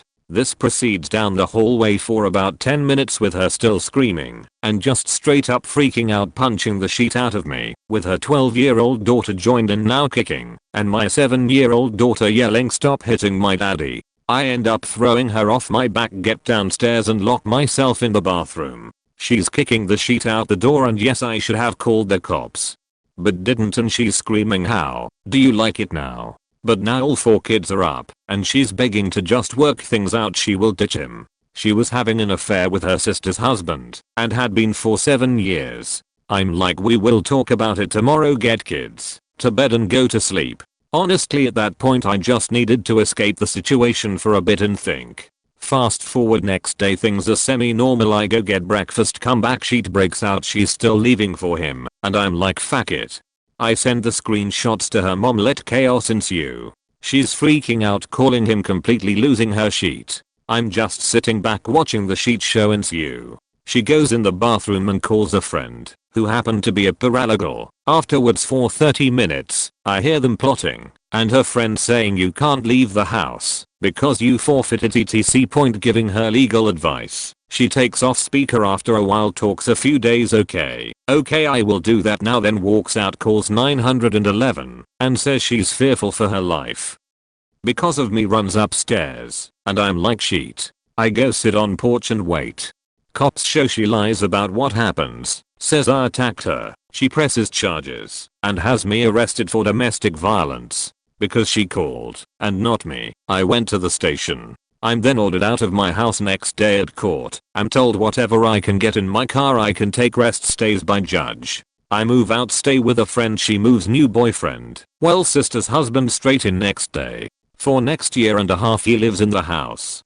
I'm court ordered to pay all the bills, mortgage, electric, gas, water, credit card bill, cable, phone, etc. point plus child support, and I get stuck with my work car. Her a 2-year-old flex. Ends up like 4k net a month paying out. She played victim, got it all, and I got it up the as no lube. Refuses visitation, plays victim, tries to get supervised visits, but court doesn't do. Have to do pickup and drop offs at police station, but small town no cops.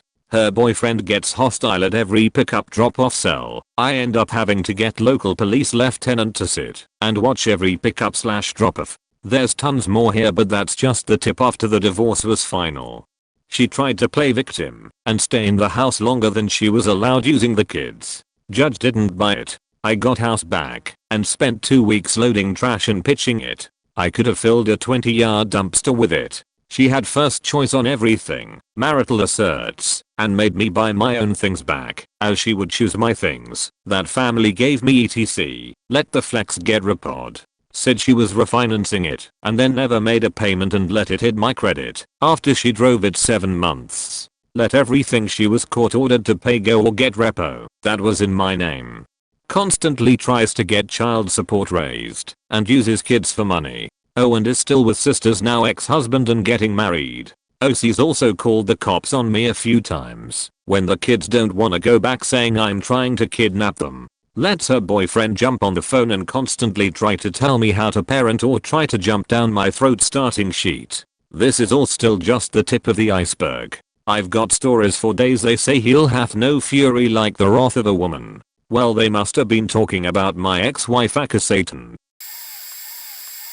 Not me, but my dad. Point he and his ex-wife were literally always fighting and unhappy for basically a decade. Had my little brother and my other brother who is her son and I grew up together. It was hell. Constantly a hostile home life and terribly toxic. Point she has in the time post-divorce invited her son, who immediately moved in with his dad after the divorce, over to her drug den trailer for his 18th birthday along with her at the time 10-year-old son, my little brother, only to throw an entire fresh out of the oven lasagna at them both. Accused my dad of rap, stealing, abuse, and talked constant shit about him to my little brother. Gotten multiple DUIs and gone back on drugs. Claimed my little brother on her tax forms, immediately costing my dad a shit ton of money and still not having gotten his tax returns, as they are still debating them in courts. The justice system hates fathers. Always has, always will. Unrelated, but my dad didn't get any stimulus checks either, resulting in the government now owning him upwards of 10k. Bought my little brother a new phone specifically so she could call and text him terrible shit, usually about my dad,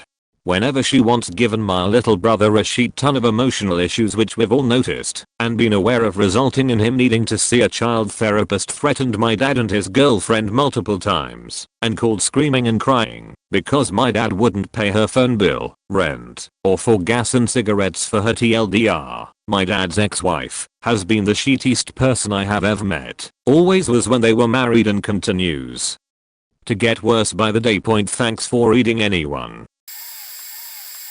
A year and a half after I got a restraining order and he filed for divorce, the order expired against my will, but I didn't know at the time how to renew it. A few days later, he broke into my house very early in the morning and started doing dishes and making breakfast. This is especially hysterical because he never did those things in 12 years of marriage, at least not any time before noon. Point I thought it was one of the kids, so I called downstairs to see who it was. He answered that we were back together and everything is fine and God was with us. I locked myself in the bathroom and called the cops.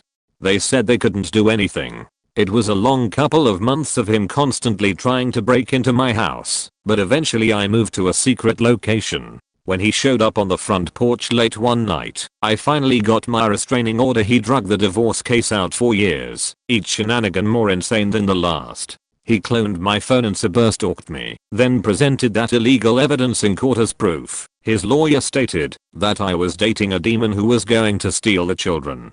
For reference, I had had a few dates with a guy who had never met my children or even been to the town where I lived, but apparently was a demon because he lived in a nearby town that my ex declared unironically to be full of demons. He even told the kids that, along with cruelly mocking them for having friends of a different religion than they were. The littlest one ran away in the middle of the night to a neighbor's house and begged them to bring her to me, which they did. He called the police and said that I kidnapped the child. I got full custody, all decision making power, and he got some visitation. He appealed, but his behavior was so abusive to the children that he lost some of his time with them. This went on for quite a while, and he lost time every time until he quit appealing, but told me many times with witnesses that he would never stop until he had gotten full custody because I was dangerous. Fast forward a couple of years. I'm supporting the kids on my own. They have a great house, rented, great school, great grades, great friends. He has no job, most of the time has no car. His house looks like it is in a junkyard and is falling down around his ears. Now who is crazy? Huh. On the bright side, he has pulled himself together and is at least a decent dad. The kids enjoy their time with him, and he is flexible with visitation in whatever way is best for the kids. I'm dating a great guy, and I'm happy that the kids enjoy seeing him every other weekend, because otherwise I wouldn't have time for a boyfriend. I will never forgive him for his cruelty, but I'm delighted that he has been able to at least be a caring parent. Who knew? I had been sleeping on the couch for a long time because she didn't sleep at night, stayed up talking to herself and her cats until the wee hours. She was an alcoholic who refused to work and kept me up most nights. One night I remember faintly hearing her saying something like, "Where's Sebastian?" One of her cats. "Did you kill him?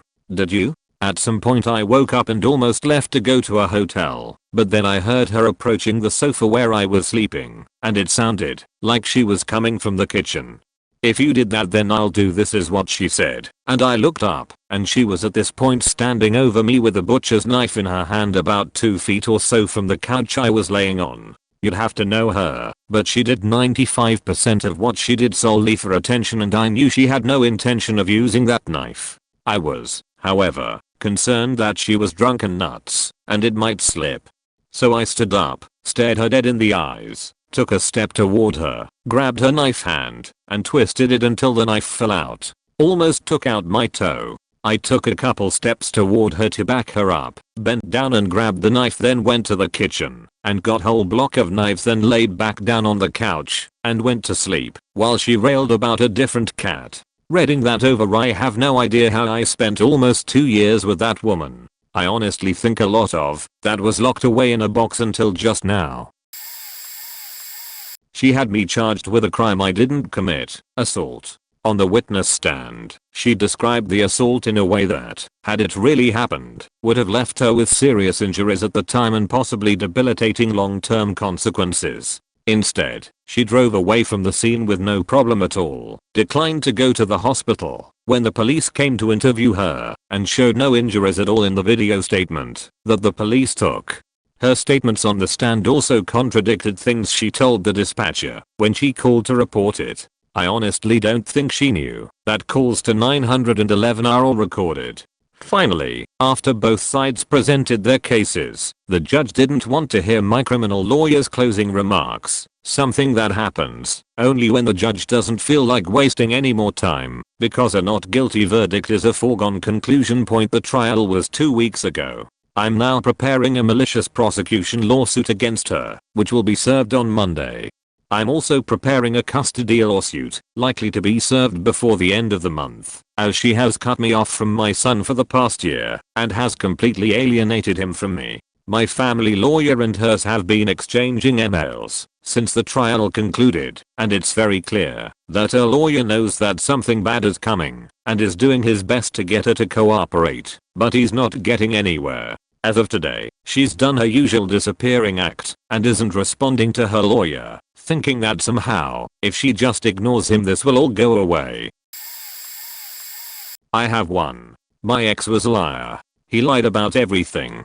He told me he had cancer to get sympathy and most likely for me to take him back. At first I was sad for him. As time went on, stories weren't matching up. I asked for a divorce end of October 2018.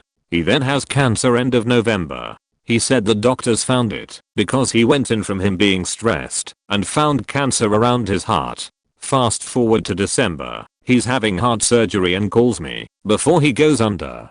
His mom is supposed to call me when he's done. Then it changes to her calling me from his phone. Then it ends up being him who calls me after the surgery.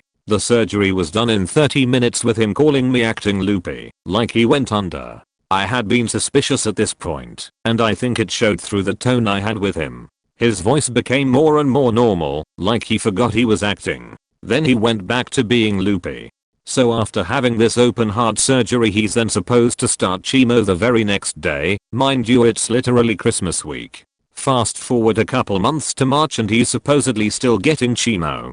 I saw him, and this man still has all his hair, beard, head and eyebrows. And also looked to have gained a couple of pounds. He never brought it up again. Saw him one last time in February 2020 for divorce proceedings and he looked exactly the same with all hair intact. Later that year my grandmother actually passed from cancer. Fact that dude.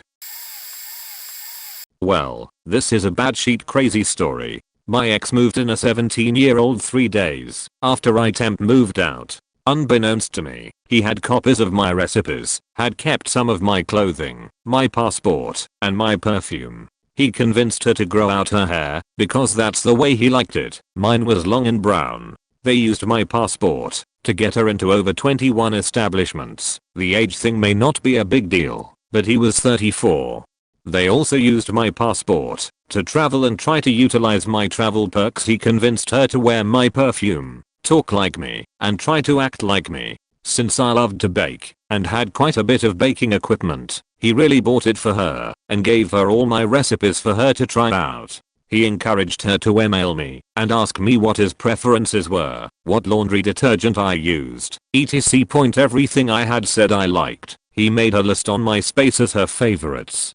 He even tried to get her to go to school to get an accounting degree, but she flunked out. I had told him I didn't want a big wedding, I just wanted to have our parents on the beach in Hawaii. Guess where his wedding was? Yep, you guessed it. He called me and berated me for trying to keep in contact with his grandmother, because that was getting in the way of his new wife's relationship. I still miss that lady.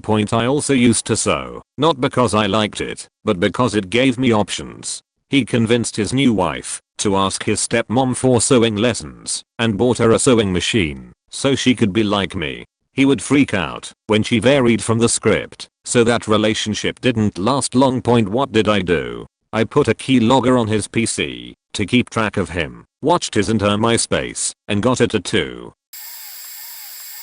I had gone back to school, trying to hit the ground running after my husband left me for Chilean flight attendant, and had class at night on Monday and Wednesday plus a Friday morning class. He was living in another state, but was able to travel most anywhere he wanted whenever he wanted. Airline pilot. He hatched a plan to wipe me out while I was in class.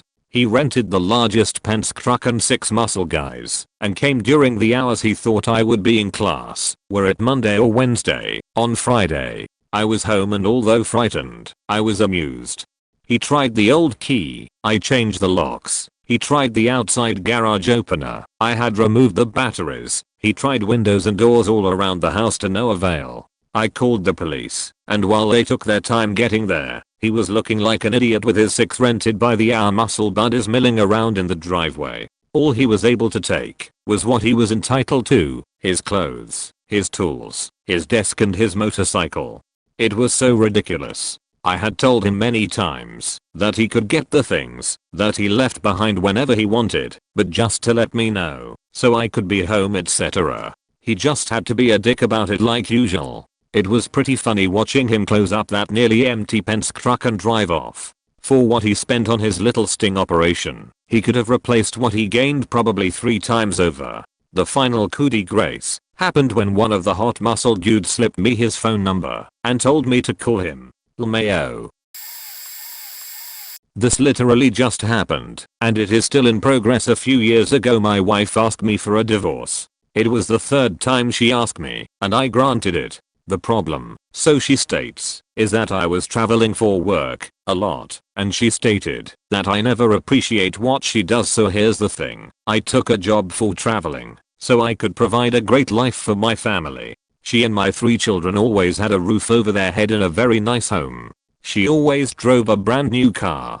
When I was home I cooked all the meals. Every summer we took a multi-week vacation somewhere, often Disney, but often elsewhere. I took my son on a 3-week camping and mountain trip to New Mexico hosting a Boy Scout troop. That was physically difficult. I never missed one of my kids' baseball games or my daughter's musical concerts. Even when I had to fly home to see them on my own dime. Even after the divorce, I pay for her house and her car and give her about $1,500 a month in spending money. Mostly so my kids can see what it's like when you take a vow to take care of someone for life. All in all, I think I was a decent dad. Travel aside, and maybe that was a fatal mistake. After we divorced, I started dating someone and eventually got married. She started dating my best friend of 20 plus years, which I blessed because I trusted him to take care of her and not hurt her. We were married 30 plus years and she's the mother of my 3 kids, so I still want her to be happy. Recently I found out, through some detective work and mutual friends, that she's been telling him that I was a horrible husband, that the kids hate me, that I never do anything for them, that she always had to do everything, etc. So now my former best friend and his circle think I'm an animal, and I can't blame him considering all the bullshit she's been feeding him. So I called her out on it. He found out about it and dumped her.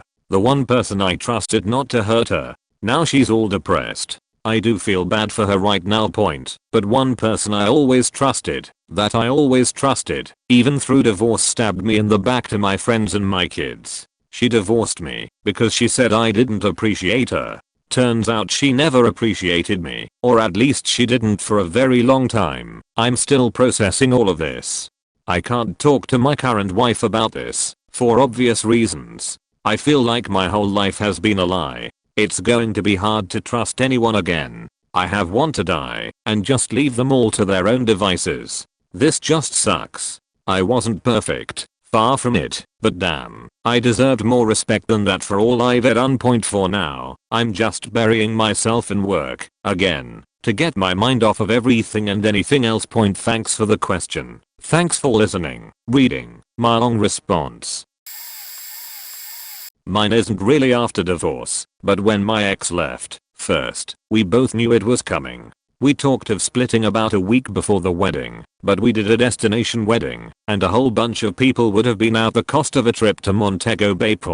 So we stuck it out, and got along fine the first year. About halfway through the second year the old arguments started coming back. I hit a point where I was smoking a blunt on the way home from work just to handle when I got home. But the drama isn't important. Suffice it to say we were done, but neither of us were ready to make the call. Then one fine August day in 2009 I got home to a living room devoid of furniture and a bedroom missing the bed and chest of drawers. All my clothes remained and my electronics were there, sitting on the floor. Then I sat back and started to think of all that was missing. And realized there wasn't a pug in front of me wanting to be fed and walked. I can understand the stuff, but how in the hell do you sneak off with a man's dog? I was beyond angry and devastated and didn't know what the fuck to do with myself. So of course I drank like a fish. 3 days later I learned she had returned home to a large urban northeastern city. We had relocated to a large city in the southeast. So that night I very calmly called her and said I wanted my dog back. She could have the rest of the sheet, but I wanted my pup. And she responded by saying, "What? You don't want the money?" 2 months before I had made the final table at a WSOP circuit event in Biloxi, Mississippi, and taken home about $18K and put it into a joint savings account. And 2 days before she left she withdrew half of it in cash, the other half at a different branch the following day. So a week later I rented a car and drove to the northeast, stayed in a lovely hotel by the airport, and the next morning filed for divorce and served her with so much discovery on top of it. She was probably drowning in paperwork. I paid extra for a private process server to get her served the following day. Late that night I dropped a letter in her mother's mailbox saying I would drop all the discovery requests and the claims for the money if her mother would meet me the following day for lunch at the lovely airport hotel with my dog, and 20% of the money. No lawyers would be required, and we could go out separate ways. 2 days later I was home with my dog and I haven't spoken to her since.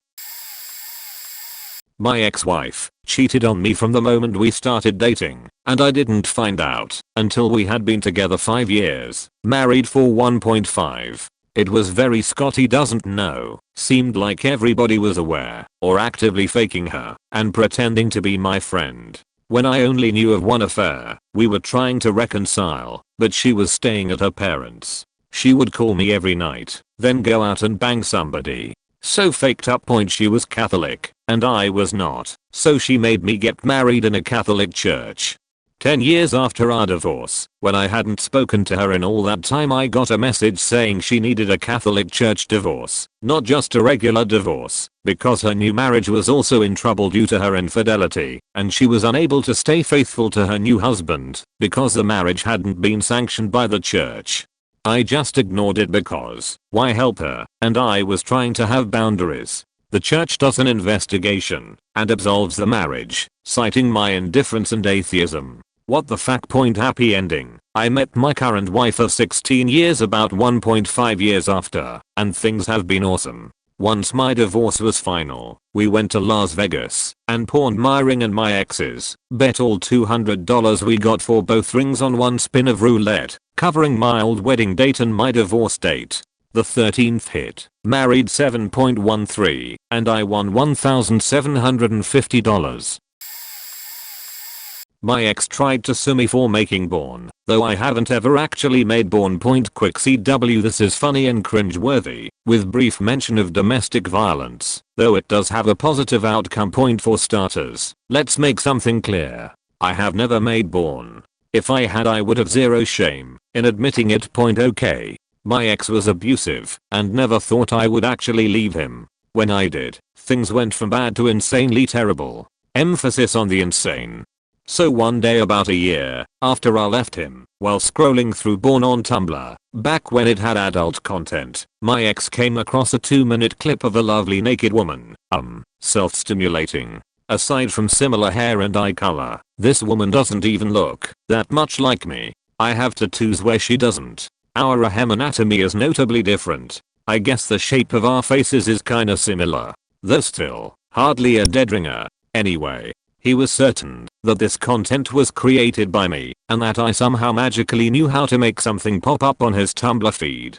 So I must have intentionally and masterfully placed it right where I was certain he would come across it, because, he claimed, I wanted to make him mad. And boy was he ever. He sent this porn to my dad, my brother, my aunt, several mutual friends, his own sister, we've maintained a friendship, and my lawyer. Then started this campaign that I should be grateful to him. Yeah, you read that right. He claimed that I owed him an eternal debt of gratitude for not sharing this porn with the world, though it was already on the internet, and Child Protective Services, because they would rip a young child from my arms upon learning what a slut I am. Last I checked, it's not illegal to post nude videos of oneself on the internet, nor is that a thing that gets people's kids taken away from them. Oh yeah, it's also not me in the porn. There's a lot more stuff aside from my ex thinking I made porn. He's threatened to kill me and described in gruesome detail how he wanted to kill my whole family. I moved across the country. My child and I are safe and thriving. We have a protective order, which means he's not supposed to contact me at all, though for a couple of years he contacted me frequently through dummy social media accounts. He addressed concerns that had been expressed, that the woman doesn't even really look like me. Alas, his explanation was that my new boyfriend, who is this new imaginary boyfriend, is a graphic designer, therefore edited the footage just enough to throw most people off the trail. But my ex, he knew it was me, and claimed he had every freckle, mole, and scar memorized on my body, and he was certain he could prove to a judge that I made this porn. This went for quite some time, and just got crazier and crazier at the hearing for my third protective order. First two lasted 2 years each. For the third one, the judge granted one that lasts much longer. He attempted to file a countersuit, privately suing me for $50,000 for pain suffering I caused him by uploading porn to the internet, with the intent to antagonize him. Needless to say, no judge ever took it seriously. Late to the party, but oh well. My wife and I toward the end were living more or less as roommates that shared a bed. Once we talked it out, we decided to separate. We stayed living together, still sharing a bed, but no sex or anything. After a couple of months, she started seeing an acquaintance we knew from our local watering hole. After a few weeks she is pretty much spending the nights at his place and coming home in the mornings, where we would chat over coffee before I went to work. That routine went on for another couple of months. I finally convince her to just move in with him so we can sell the house.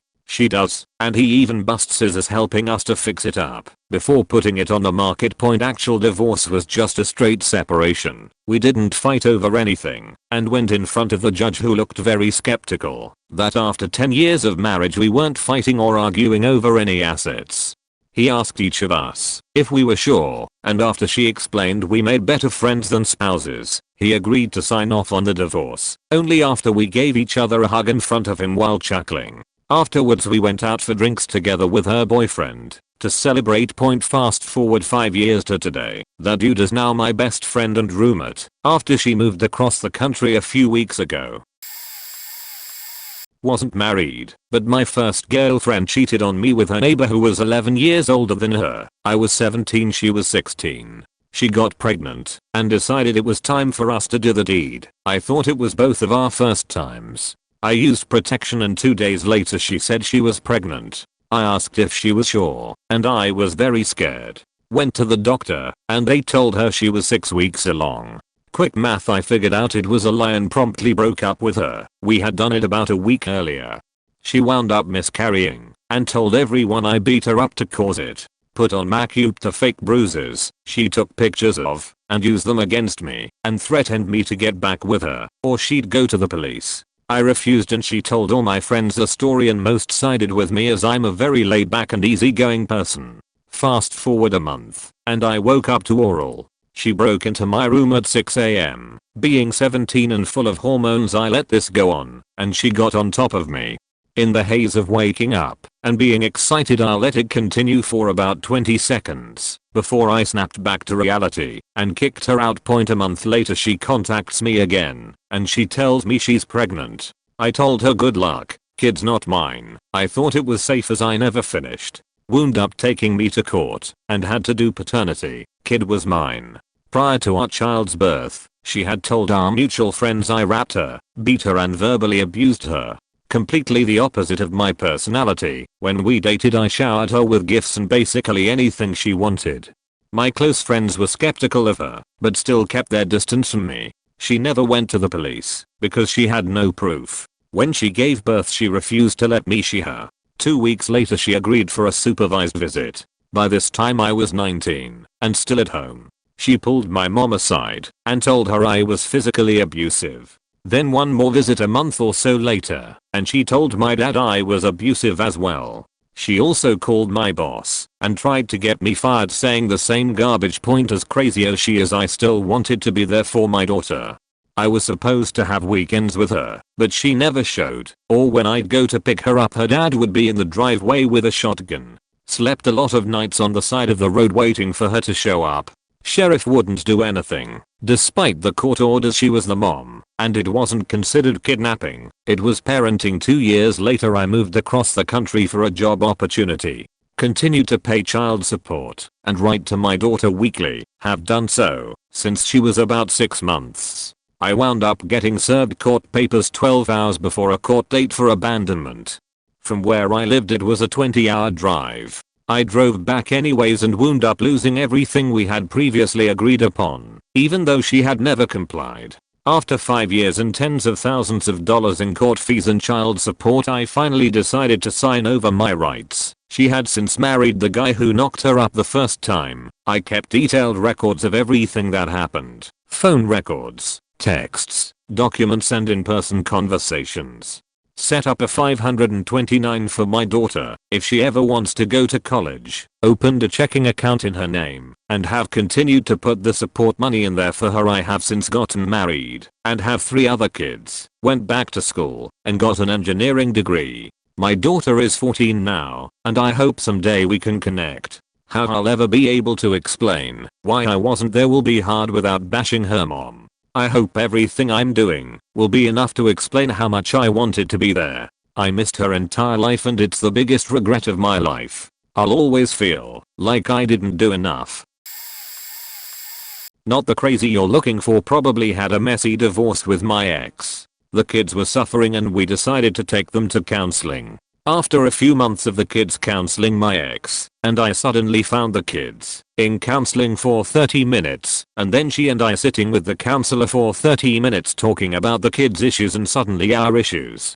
In the end, the kids counseling was essentially a post-divorce counseling for us. It wasn't the only thing that managed to get us on the road to becoming co-parents, yet it was a significant beginning point. In the end, I apologized to her for my issues. While she never acknowledged her contributions to the dissolution of the marriage, yet that's her prerogative. Eventually we have both remarried, enjoy the company of the other spouses, have family dinners with both families and the additional children we both have. Even watch after and pick up each other's new kids from daycare.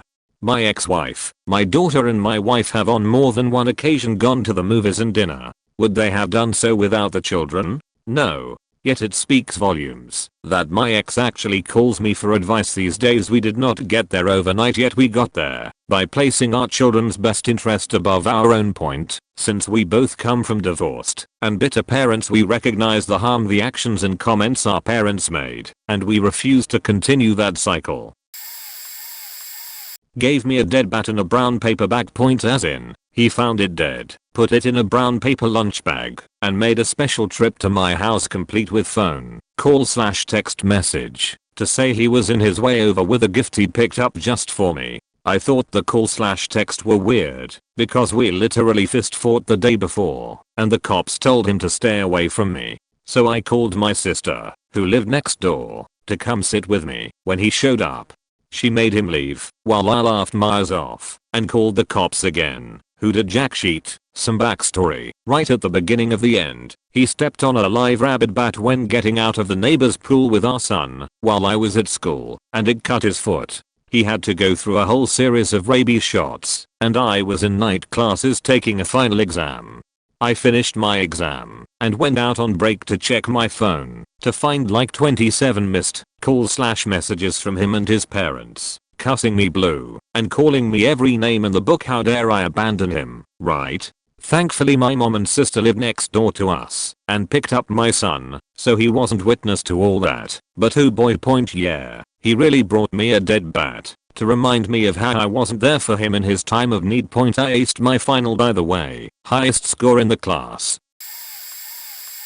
Not me but my wife's sister. First, this guy comes to her completely out of the blue and hands her divorce papers. She had no effing idea he was even thinking about divorce. It totally caught her off guard. They were together for 20 years and have 3 kids. The oldest is on the autism spectrum and is nonverbal and needs a lot of care. So after this guy gave her divorce papers, he decided to stay in the house until he could find his own place. Then he found an apartment in the same town they live in. During all of this he was seeing someone else. Apparently he was having an affair with her and decided to leave my sister-in-law. Now for the craziest part, he and this woman bought a house together in the same freaking subdivision his ex-wife lives in. Oh, and all of this happened in less than a year's time.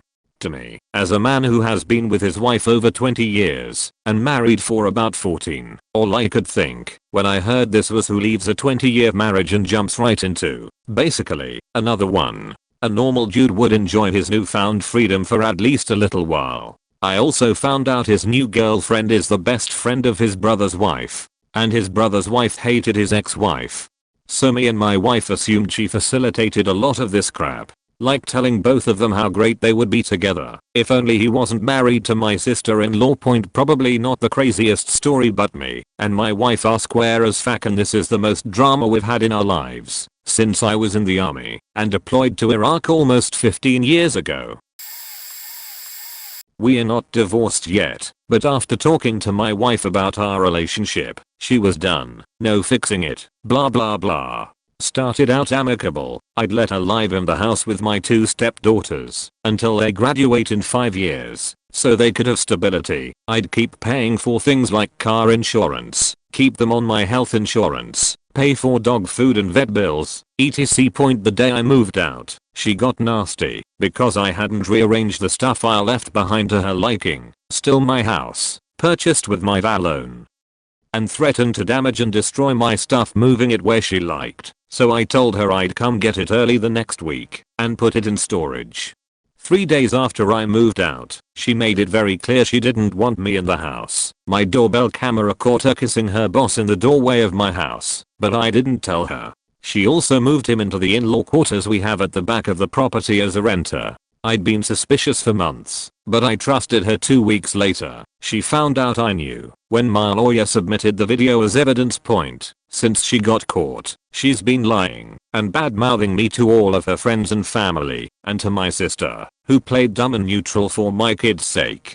She also stopped allowing me to see my kids once she found out my teenage stepdaughter knew about the affair, not because of me, but because of what she's seen and heard her mom and her boyfriend do. The worst is what she's currently doing to my kids, especially the teenager. She's gaslighting them, lying to them, calling me crazy. I have bouts of anxiety from my time in the service, and isolating them from my sister, who only wants to help them. It's nasty, and will get much worse before it gets better. My ex and I had set up a trust fund for the kids to cover the cost of their future schooling / car / life. Both kids were IVF babies as her plumbing didn't work properly. This is relevant later in the story. We split up and go our separate ways, but still mutually contribute to putting money away into the funds to make sure the kids' schooling is still looked after. I remarry a few years later. She eventually remarries as well. I have another child with my now wife. Ex feels like she also wants to have another kid with her new husband, but knows she has to have IVF to do it. She can't afford it. So she cries poor to me, saying she needs to take money out of the kids' trust fund because she has bills to pay for the kids, and after all, that's what the money was put aside for. I agree, not knowing what it will actually be used for. Lo and behold, she gets pregnant and my older kids tell me about it sooner than she probably liked. I put 2 and 2 together and realized that she's used their money to fund her new IVF baby. Safe to say, I was beyond pissed. She also took them away on an overseas holiday, racked up a big credit card bill, and then cried poor to me again, saying she needed to take money out of the trust fund for bills. Yeah, credit card bills that could've been avoided if you hadn't spent beyond your means. She's horrible with money, and I'm glad I got out when I did. I feel bad for her new husband, but if he's too dumb to realize how she is, that's his problem. My ex was engaged before he even filed for divorce from me. She watched him abuse me and yet still wanted to be with him. He cheated on me with her and cheated on her with another girl. Divorce was final, and I found out that until he paid his lawyer, who was holding his set of the divorce papers hostage, until he paid, he could not remarry. I got mine right away, since he emptied the bank accounts after I had sent the bills out in the mail, so our bank account was thousands in the red, so I could not afford a lawyer.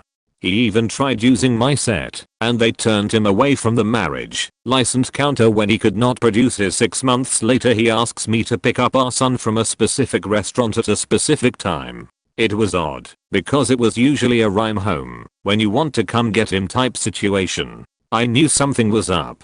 He had me walk into his wedding reception. He expected me to have a meltdown, because in his mind him remarrying before me proved that I was the problem. I smiled, said congratulations, and asked for a piece of cake. A lot of our mutual friends were there and saw what he tried to do. Some called me after and told me that he was a shitty person and they were sorry that I had to go through that. They thought I knew, but it was obvious from my expression and his reaction that I didn't. He lost a lot of friends that day. 6 months later, me and her meet up at the park for a custody exchange, and she admits that she made a mistake. All the crap he did to me, he started doing to her. She has kicked him out more times than years they have been together, often calling me to come get my son, since my ex was then homeless, and at one point actually managed to get moved out and into her own place. He sweet talked her into trying again. Each time the honeymoon phase was shorter and shorter. She messaged me a month or so ago that she was done and they were divorcing. I told her good, because she can do so much better, and she agreed. Over the years she has been my biggest ally. When my ex would try to do some shady shit like calling CPS on me for feeding my son mashed potatoes, she called and let me know, so I was not blindsided. I could not have asked for a better stepmom for my son. I hope she finds what makes her happy, because I know she was not happy where she was. I said if she needed anything to just ask, and I would help however I could. After him, her life can only improve. My ex-wife continually accused me of missing child support payments. I was behind for a month once when I lost my job back in 2011, but that was it. The issue is, the way the child support enforcement works in my state is they will punish first and then maybe consider investigating to see if it was warranted. Several times I had to head to the CSS office to show pay stubs that showed, just like every month since the divorce, I had paid, because it was literally taken out of my check. What happens if you're accused of not paying? Typically they will start by suspending your driver's license and increasing the amount taken from your check to cover what you missed, which by the way, gets paid back to me with interest eventually. Sometimes they will just freeze your bank account so you can't have access to any of your money. It's really fun when you're trying to buy formula and baby food for your 6-month-old. When you hear that your account is frozen, maybe on Monday you can go down to the CSS office and see about getting it straightened out. Assuming you have gas. Go to work. Feed your kid. Should have thought of that 13 years ago. I guess eventually, events grew to a head when two things happened. The state found out that I had been keeping health insurance on my son for the entire 14 years at the time he had been alive, and his mom refused to use it, instead using Sunica. The state paid insurance for people under a certain income. This is a no-no, and she is still paying them back in installments. The thing that topped it all off was when she decided that once again she would haul me back into court for more child support. Her dingbat lawyer didn't think to have me served, so I missed a couple of court dates. I suspected I might have a court date, so I looked on the state court network website, and I went to the next one. Even thought I hadn't been served. On the day if I'm there in my Sunday finest, I get all the way to, if I haven't called your name, please come forward, and I do. I give the judge my name, and she says ex-wife was called, and she isn't here. Why are you here? And I explain the chain of logic that I wasn't served, but I figured it wouldn't hurt to show up. Judge looks through some kind of file and gets mad. You don't have to be here if you aren't served, especially if she isn't here. She hasn't showed up the last 2 dates and can't even bother to have you served. I'm very tired of vindictive little girls masquerading as women, wasting our time. You have never missed a child support payment, but she is constantly using CSS to harass you. I state that I wish I could get her to stop, and the judge says there is nothing I can do, but said that she could do something. She modified the order so that it couldn't be changed for the next 2 years for any reason. My son was almost 17 at the time of this hearing. I had just got a better paying job, but she was stuck with whatever support I was paying 17 years prior, and she couldn't change it. My son had told me a few times that he never saw any of that money, and that any clothes I bought him as a kid, his mom threw away. He came over dressed in third-hand yard sale clothes. I bought him new shoes, pants, shirts, whenever he needed them. I'm not without pettiness. However, a month after the last payment was sent, I started a job making a considerable amount more money and wasted some of my newfound spare income on a little something for myself. As soon as she found out, I get text messages saying, "What about my other 3 children? How will I feed them?" And while I hate to see any children going hungry, those other 3 are not mine, and I suggested she inquire with their father or fathers, since she has so much experience with the system. Not the spouse, but the child of a divorced couple. My parents got divorced because my mom cheated on my dad. One day my mom shows up to my dad and I's house unannounced with food. My dad was taking a bath when she showed up. She rung the doorbell, so I went to open it, not knowing it was her, and she proceeded to shove me out of the way and storm into the house. She went into the bathroom where my dad was and had a screaming/raging fit. She kept hitting herself, so if the police came they would think my dad hit her. I went in there to try and get her to leave, and she shoved me into the door handle. Before my parents got divorced, my mom would commonly hit herself if my dad and her were arguing. She would also threaten suicide just to try and guilt trip us. There was one time before I had my driver's license where she had to drive me to the dentist. She was late, which is a common occurrence, She's usually 10 to 30 minutes late, no matter the occasion, and I told her that we should always plan to be 15 minutes early to any event, appointment, etc. because that's how my dad does things. She went ballistic on me, throwing things, speeding up in the car, then immediately stopping, crying, and yelling that I didn't love her. Literally all I did was say that my dad had told me I should be early to everything as it's the polite thing to do. Even now I'm afraid to be around her. This one might be hard to follow. She had already started faking someone else before I knew we were done. Her mom had moved into her boyfriend's and had an empty house that was bigger than where we were, and she said we could rent it for less. So we started boxing up stuff and she'd take it to her mom's while I stayed at our old place until the lease was up in a couple months. Turned out that while she took some of it to her mom's, but she was actually giving most of it to her new man. By the time I figured out that, no, we weren't moving to her mom's house, and in fact, her mom was selling the house, it was too late. Lost my entire collection of books, movies, games, about half my clothes and accessories, belts, hats, etc., and a ton of my tools from the garage. The other side of that coin, I knew the place was for sale, so I asked a friend of mine to pretend she was my wife and we went to look at the house. The realtors, there we two, just stood in the kitchen and chatted while we toured the house on our own, so I left a basement window unlocked. Came back in the middle of the night, crawled under the deck, and dropped through the basement window. Was able to get a little bit of my stuff back, mostly the clothes, and some of my books, but nothing else. What else did I find? She recently had a threesome with 2 guys at the house. Found a digital camera on the dresser, and either were her new boyfriend. She was bad news all around. Worst mistake of my life. I'm not divorced, but my parents are, and this has to do with the topic of this post. It took place in the mid-80s. My and brother had to go over to our father's house every Saturday and my grandfather would drive us to and from our father's house. My mom had a restraining order against my father, so he wasn't allowed to be anywhere near our house. My birthday is a little after Christmas and the day I turned 10 was during our father's visitation day. When we were getting ready to leave, our father started to pack our Christmas/birthday gifts into his car, and he said that he was going to follow our grandfather back to my mom and stepdad's house because they couldn't all fit in our grandfather's car. He also said that my mom knew about it and she said it was okay. When we got to my house, my father told me to go get my mom and stepdad so they can collect the gifts. I ran inside to get them. Now, due to past violent conflicts between my parents, my mom, for years, used to practice what to if my father showed up to the house and or he started doing something violent.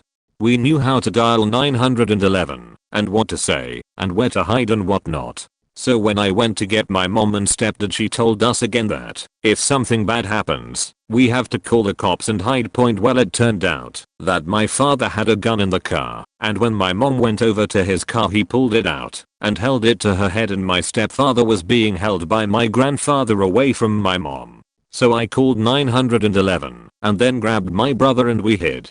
The cops had been outside trying to get the gun away from my father for about an hour, but it felt like years. Eventually my father surrendered and got taken off to prison. My mom and stepdad were okay. It just scared the fuck out of all of us. This event was the last thing in years and years in family court trying to get his visitation revoked, and his parental rights were taken away for good. Imagine this long ago. Let's call her reckless, married, sensible. Sensible is a nice man with a sad past. Mother has cancer and died shortly after the wedding before any grandchildren were born. They have a child together 2 years later, and she convinces him for trying once more for a boy. Nope, 2 girls. He is perfectly fine with this and says we can't afford to have any more kids. She is upset, but says okay, whatever. As she is a stay-at-home mom, he goes off to work. Sensible loves his family and just wants to be a good provider. While he is at work, Reckless hangs out with his younger brother's best friend and has an affair. Through this affair, she gets pregnant with a 3rd daughter. The 3rd daughter is born with a full head of hair and looks different, but it's chalked up to looking more like the mother. The 2 eldest children look like mini-me female versions of their father when he was younger. Fast forward to years later, decades, when DNA ancestry testing comes into play. The maternal aunt and maternal grandmother both get DNA tests to see how it stacks against paper research the family has been doing for years. This interests one of the kids, now adult, to also take a test. The results bring forward a cousin that no one ever knew about on the paternal side. This leads to the paternal aunt taking the test to confirm the relationship. The other sisters also take the test as inherited DNA differs even among siblings. It is only through this that it is discovered that the third child has a different father. It was never admitted to, even when the parents got a divorce when the two youngest were in high school. As both were old enough, they chose to live with the father. Even then she said nothing. She also said nothing when the youngest was diagnosed with stage 4 breast cancer at 32. She also said nothing when both eldest children tested negative for the BRCA gene, when the youngest tested positive. Only when confronted by the two youngest who discover the paternal aunt is not on the youngest DNA matches and other close relatives are listed that are not on the older sisters does she finally come clean. With the DNA test, the youngest discovers she has a younger half-sister and half-brother. The half-sister has 2 young children. The half-sister gets tested and unfortunately tests positive for the BRCA gene. Turns out that breast cancer is genetic in their father's family. After 4 years of fighting cancer, the youngest daughter dies in just her mid-30s, leaving behind a 13-year-old son that then has to go live with his father 3 hours away from his family.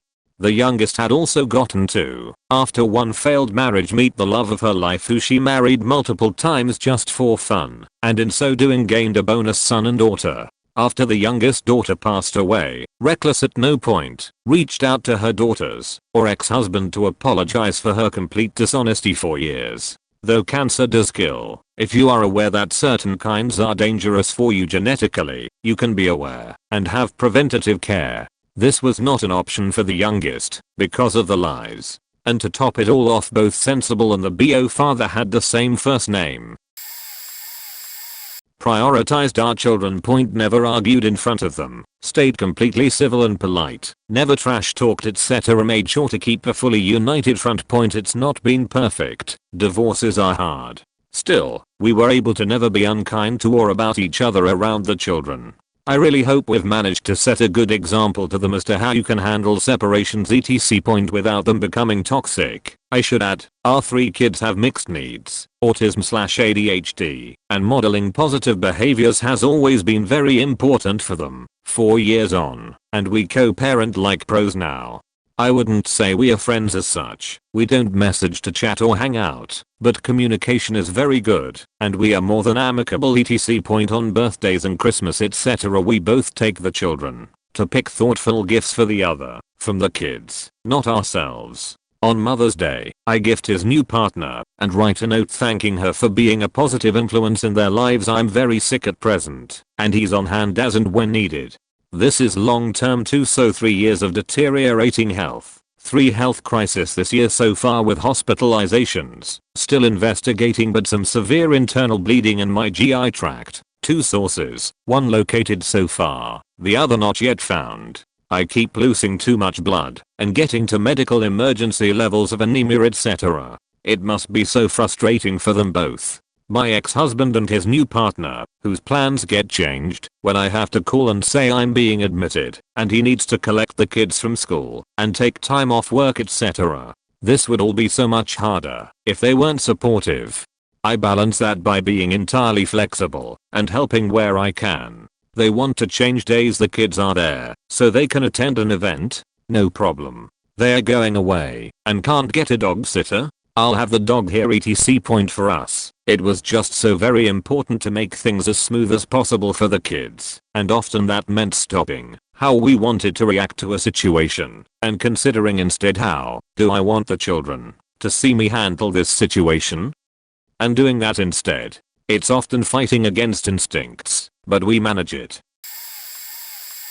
Hold to your socks for this crazy story. Point not me, but my stepfather's ex-wife. Not my mom, his previous wife. When she divorced him, it was supposedly a financial decision on her part. I don't know the details, but she ended up keeping all the rental properties they owned, and he ended up essentially bankrupt and had to build his business from the ground up. She is financial expert and supposedly knew how to manipulate numbers to her favor.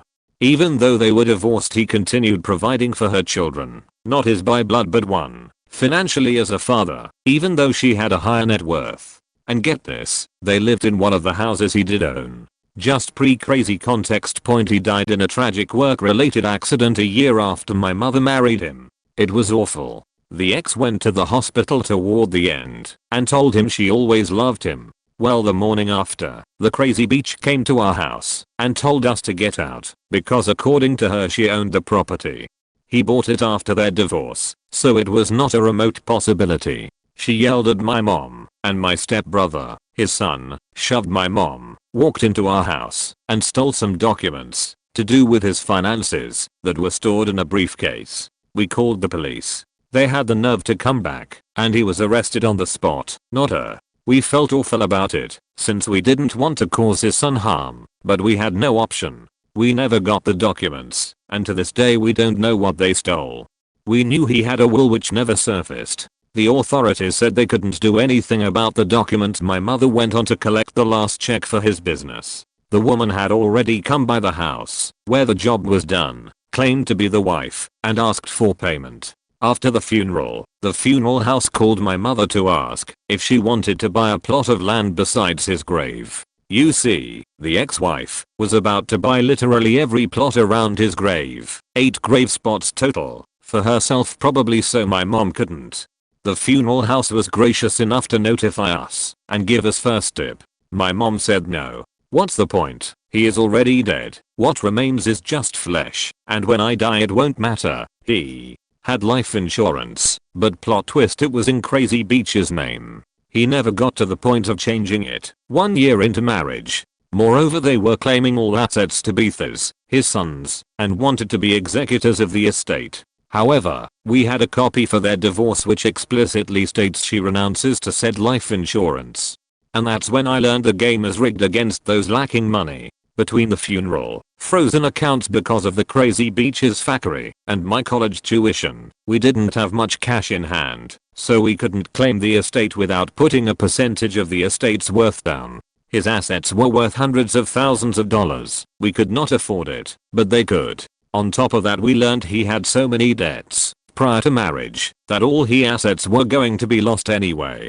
Seems to somehow being tied to the divorce and somehow she getting all the money. He was a bit slow with money in that way, yet a master of starting his own business. At the end we agreed to not fight the insurance and basically any of the assets in exchange for some tens of thousands of dollars that were enough to cover our lawyers plus the funeral expenses. To this day it is hard to process that after all she did, Crazy Beach actually ended up with the insurance money, hundreds of thousands, and access to the estate. Meanwhile we just broke even. Point in short, please update all your documents after marriage. When people die, the vultures come out.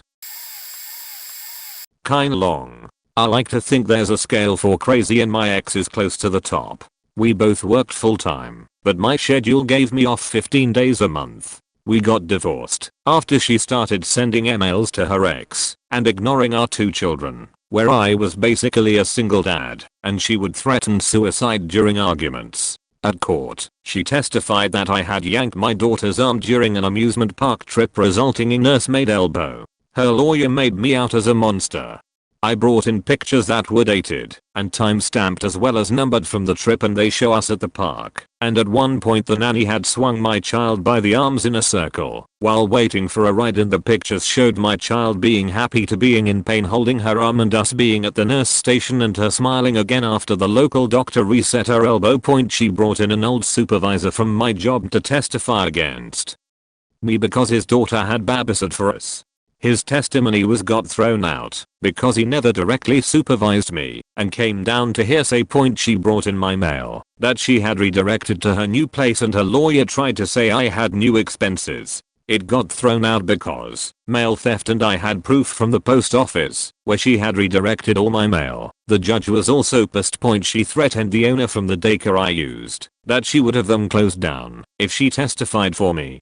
They testified anyways, and the judge wasn't happy to hear about her witness tampering. Point: she had a close couple that we had been friends with convinced that I was the one stepping out on her. She babysits for them because our kids were close in age, and I get a call in the middle of the night from my ex-friend saying she had stolen his wife's jewelry. The ex-friend testified for me instead and still apologizes. Also, she got a theft charge against her. The divorce took 3 years. Wouldn't wish it on anyone. I started dating during this time. Nothing serious, but I was unaware that my ex had gotten access to my online phone records, and she calls a girl I had talked to a few times, over 70 times in 1 hour. She also calls the girl's job and tells her boss that she's a homewrecker and to fire her. I apologize like crazy to the girl. Never thought this would happen. She was actually pretty chill about the whole thing. My ex catches another charge for stalking and harassing phone calls. Judge was pissed and seriously not liking my ex. After 3 years of court, I got primary custody and she got 2 weekends a month and child support obligation. This was 12 years ago. My 2 kids went through a lot dealing with her unstable crazy antics. I got them into counseling, which she refused to help pay for. 12 years later, our kids are healthy and happy, live with me full time, and haven't seen her in a few years. Also, she caught another charge for identity theft for taking credit cards out in my name. Boy, do I got a story for you. I have been together with my wife for about 10 years before marrying her. She was 19, I was 20 when we met. She always seemed pretty chill, and we got together quite well. About a year before marriage, she kept insisting she wanted a baby. We've been together for so long, almost 10 years then, that I accepted this for her, not for me, as I liked the life without responsibilities. She promised me that she would take care of the child, and I will not have to do anything but what I want, if I want to. She got pregnant about few months later, and we discussed getting married. We got married. She was 5 to 6 months pregnant. Wedding was okay, we were okay. But then everything changed. She changed. After the wedding, she seemed a completely different person. She started acting like she was a know-it-all, start telling me what to do, not taking care of the house anymore or herself, completely changed. I thought it was because of the pregnancy. She started spending all our money aimlessly. Technically it was my money, as she didn't earn any.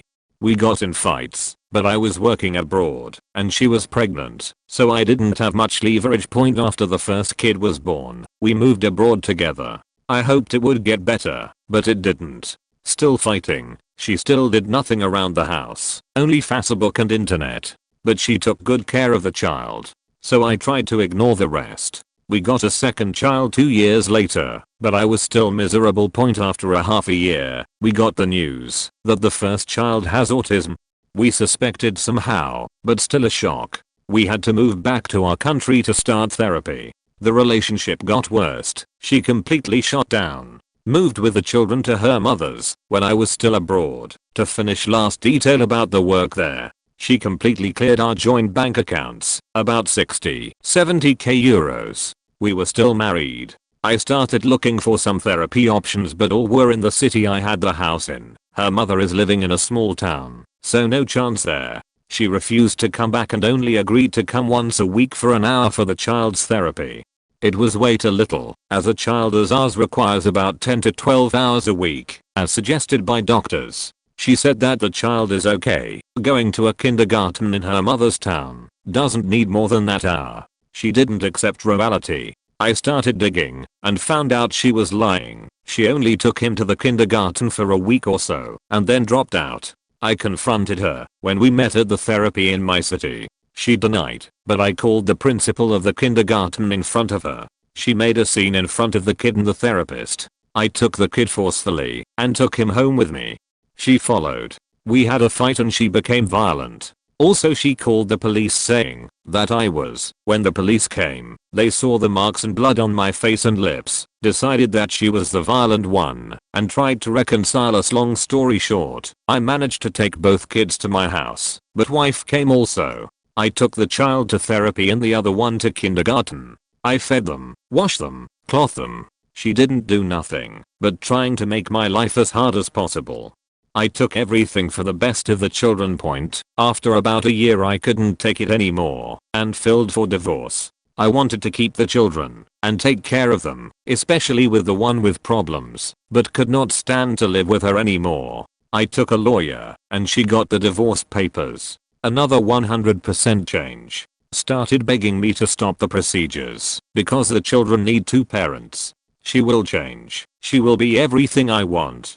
I didn't trust her and went with the divorce. Unfortunately, it was pretty clear after the first hearing that the judge, woman, was considering giving the children to her. I didn't want to risk my son's health because I knew she will deprive him of his therapy, so I gave in. After another begging, I dropped the divorce. We are still together after 10 years from events. Life is not good for me, but it is for my son, now 12, who is almost completely normal now. Other son is also fine. I don't have the happiest life, but my sons have the best I can give them.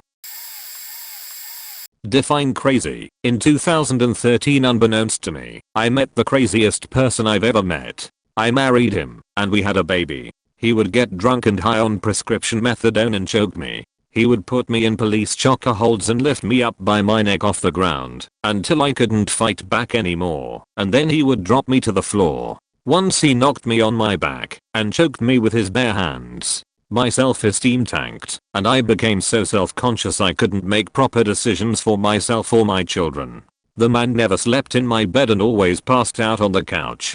We had no romantic relationship. It was a joke of marriage. He drained me of my savings, didn't help with any chores, didn't have family dinners with us, and didn't help pay for daycare when I worked. He was a literal pose. Eventually, and thankfully, I had an affair, which most abused women do, according to my therapist, and I got my groove back. I'm not sorry, at all. I hired a bodyguard to protect me and my children until I could afford to move out of the family home. He lived in a trailer on the property.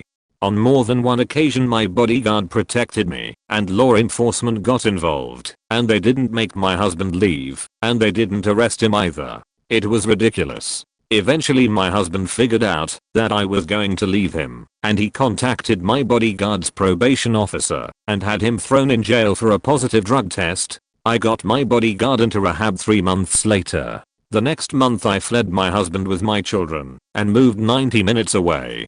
We visited the bodyguard in rehab, and I started a relationship with my bodyguard. I got pregnant with a baby boy. He is the best thing that ever happened to us. The bodyguard got a good job in rehab, and when he finished rehab he started another job near me and the children. He moved in with us, and we started out happily ever after, or so I thought. My ex is a literal psychopath. He pines for me and my son. It's gross. Obsession is an understatement. My ex paid people my partner was friends with to encourage him to relapse on drugs. Inevitably my partner admits fault, and I recognize that it's his fault that he relapsed. However, if my ex hadn't paid people to pressure my partner, I really don't think it would have happened. So then my ex contacted law enforcement again, and my partner got into very big trouble. I found out what my ex did because he literally told me, and I've got it on recording. He admitted that the guys he paid were informants for the county. I hired the best attorneys I could find. We are in for the fight of our lives. My partner is out on bail. He's passing P tests for me every day. We are happy right now. My ex is still contacting me left and right. Phone calls, emails. He's a nut job to the 9th degree. The ex, the pose. He has contacted DCS, made me piss naked in front of an agent. He has called in wellness checks with law enforcement. He won't leave me and my children alone. I'm fixing to get a restraining order. I could go on and on, but yay. I'm all too familiar with exes acting crazy. This one is on a far lighter note than the rest of you. Also long boring. Sorry. Backstory. I'm a long-time deadhead. Since high school in the mid-70s as a result a fan of all kinds of out there live improvisational music, jazz, blues, avant-garde, bluegrass, jam bands, funk, industrial noise, etc. Having played piano as a kid then mangled my hand in a construction accident, I got involved in the live music scene indirectly as more of a hobby. I have a real engineering day job. So mid-80s I met my first wife through the local music scene. She was a handful of years younger than me, like many her age. Got into the Grateful Dead after high school as it was a good place to buy drugs in the parking lot scene. Jerry was such a mess by then the music wasn't worth caring about anymore. She always had a great time tagging along with me to concerts, where I'd have semi-innie Status W/sound light techs, sometimes having crew passes /etc. By that time, 89/90/91, I was done with large dinosaur arena bands. The Grateful Dead scene had transitioned over to the new upcoming jam band scene around New York City, the Wetlands Knitting Factory clubs, Capitol Theatre in Port Chester, New York, etc. Well, apparently. This was not big/cool enough for her. The few times she tagged along she made it well known to everyone how much she thought all these new jam bands totally sucked. "I wouldn't fuck these losers with all of your dicks," she announced after one show to the crew guys I knew. Okay, so from then on, she stayed home, mocked me when I went to small jam band gigs. Amongst these bands, of course, was Fish. Now, I can't really say I was ever the biggest Fish head in the world. To an old school Deadhead, all these new bands sounded like that morning cartoon music, but I liked the jamming improvisational philosophy, was into the sound/light tech hobby aspect. Point fast forward to the late 90s, she'd finally had it with me, filed for divorce, having met a new guy who understood her needs, yada yada. The rub was, he was a handful of years younger than her, along with his big crew of friends, was a huge Fish head. Okay, so then, all of a sudden, the few times I interacted with her after our divorce, I was taken aback at how she painted me as hating on Fish, that she'd always loved them. So fast forward another few years to the mid-zeros, after Fish head hubby #2 had fathered 2 kids, she was apparently done with him too, filed for divorce. We were both Sagittarius. I don't believe any of that astrology nonsense, but she put all her faith in it. From then on declared all Sagittarius men are douchebags. So to wrap up a long boring story, I had the most fun of my life when, a few years after that, I happened to meet a second ex, all his buddies late night tripping balls at some jam band festival. Found out how she had painted herself as Miss Any Fish fan who had seen them in small clubs such with me back in the early jam band days, had hung out with their various families' crew, all painting herself as some sort of living legend in the Fish world. I suspect she even had to do some internet research to learn the names to drop of various Fish-any people, so her stories sounded authentic. I can only assume she did the same when she first met hubby too, to crash learn all their songs, backstory, lore, etc. I got to tell them all the actual truth, how she hated Fish, all the other new jam bands back in the early days. Totally mocked the scene the few times she actually went with me, but most of the time stayed home, made fun of me as I went out the door. Again, I couldn't even name the allegedly any people I hung with. I'm a tech geek at heart in both my professional career hobbies, so I'm not really into scene making or posing or getting selfies with celebrity musicians, etc. I also got to tell them how she was a chronic kleptomaniac. Would rip through all the closet's dresser drawers of anyone who was nice enough to let her stay over, steal random things.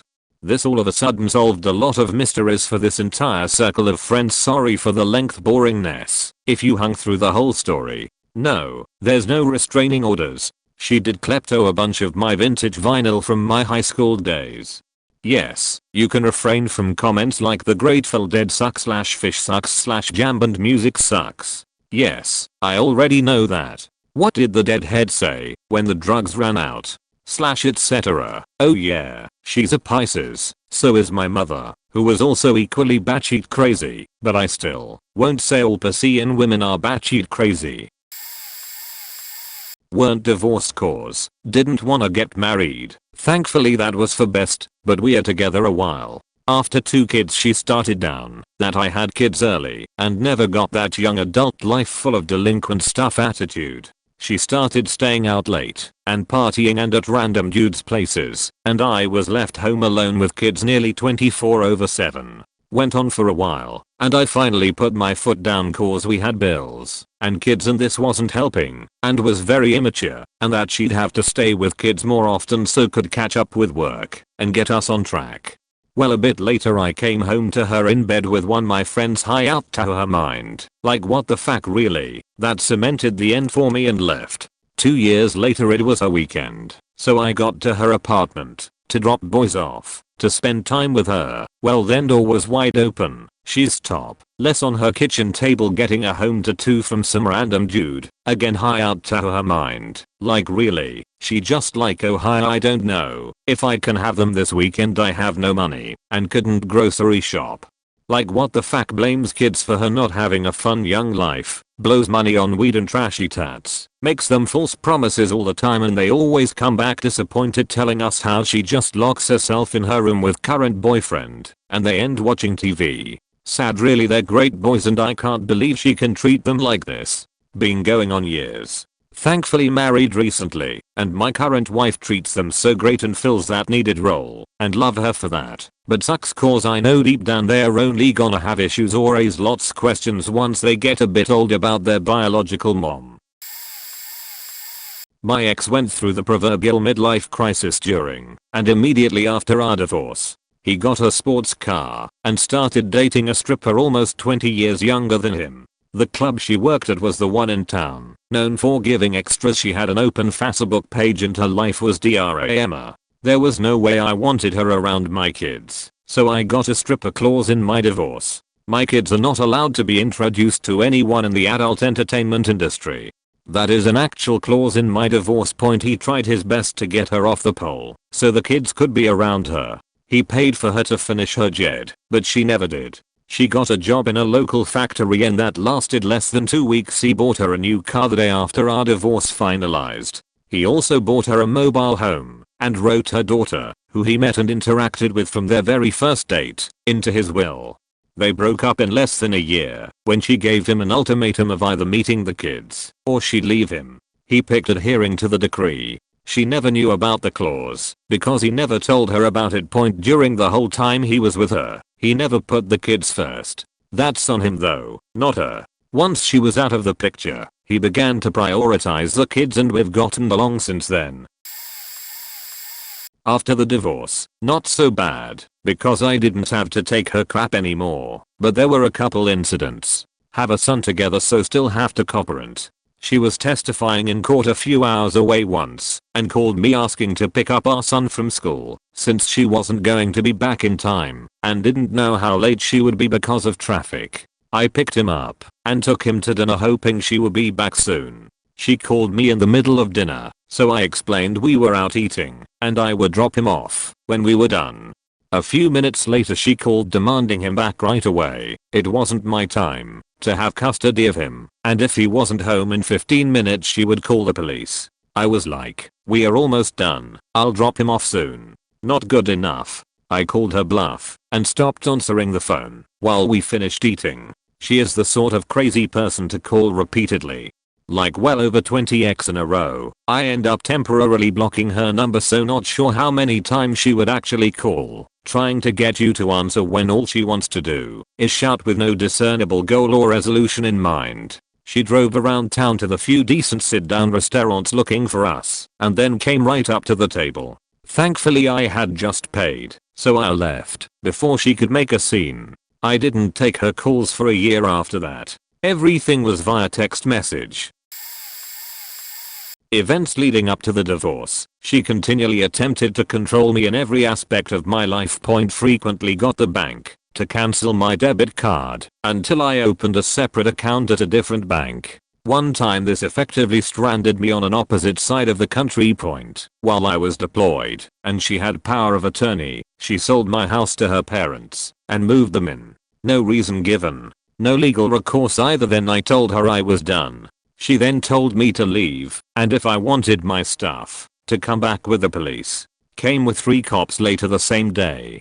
Told the police that there was nothing in the pole barn that belonged to me. The contents included tools, travel trailer, boat, ATV and 2 cars. Police wouldn't let me in, said to hash it out with a judge. They couldn't force them to open it without a warrant. Reported items stolen at a later date after meeting with attorney. Told the police that the contents of my gun safe didn't belong to me. Changed the combo. Before I left previously, I told the police to have them prove ownership by opening it.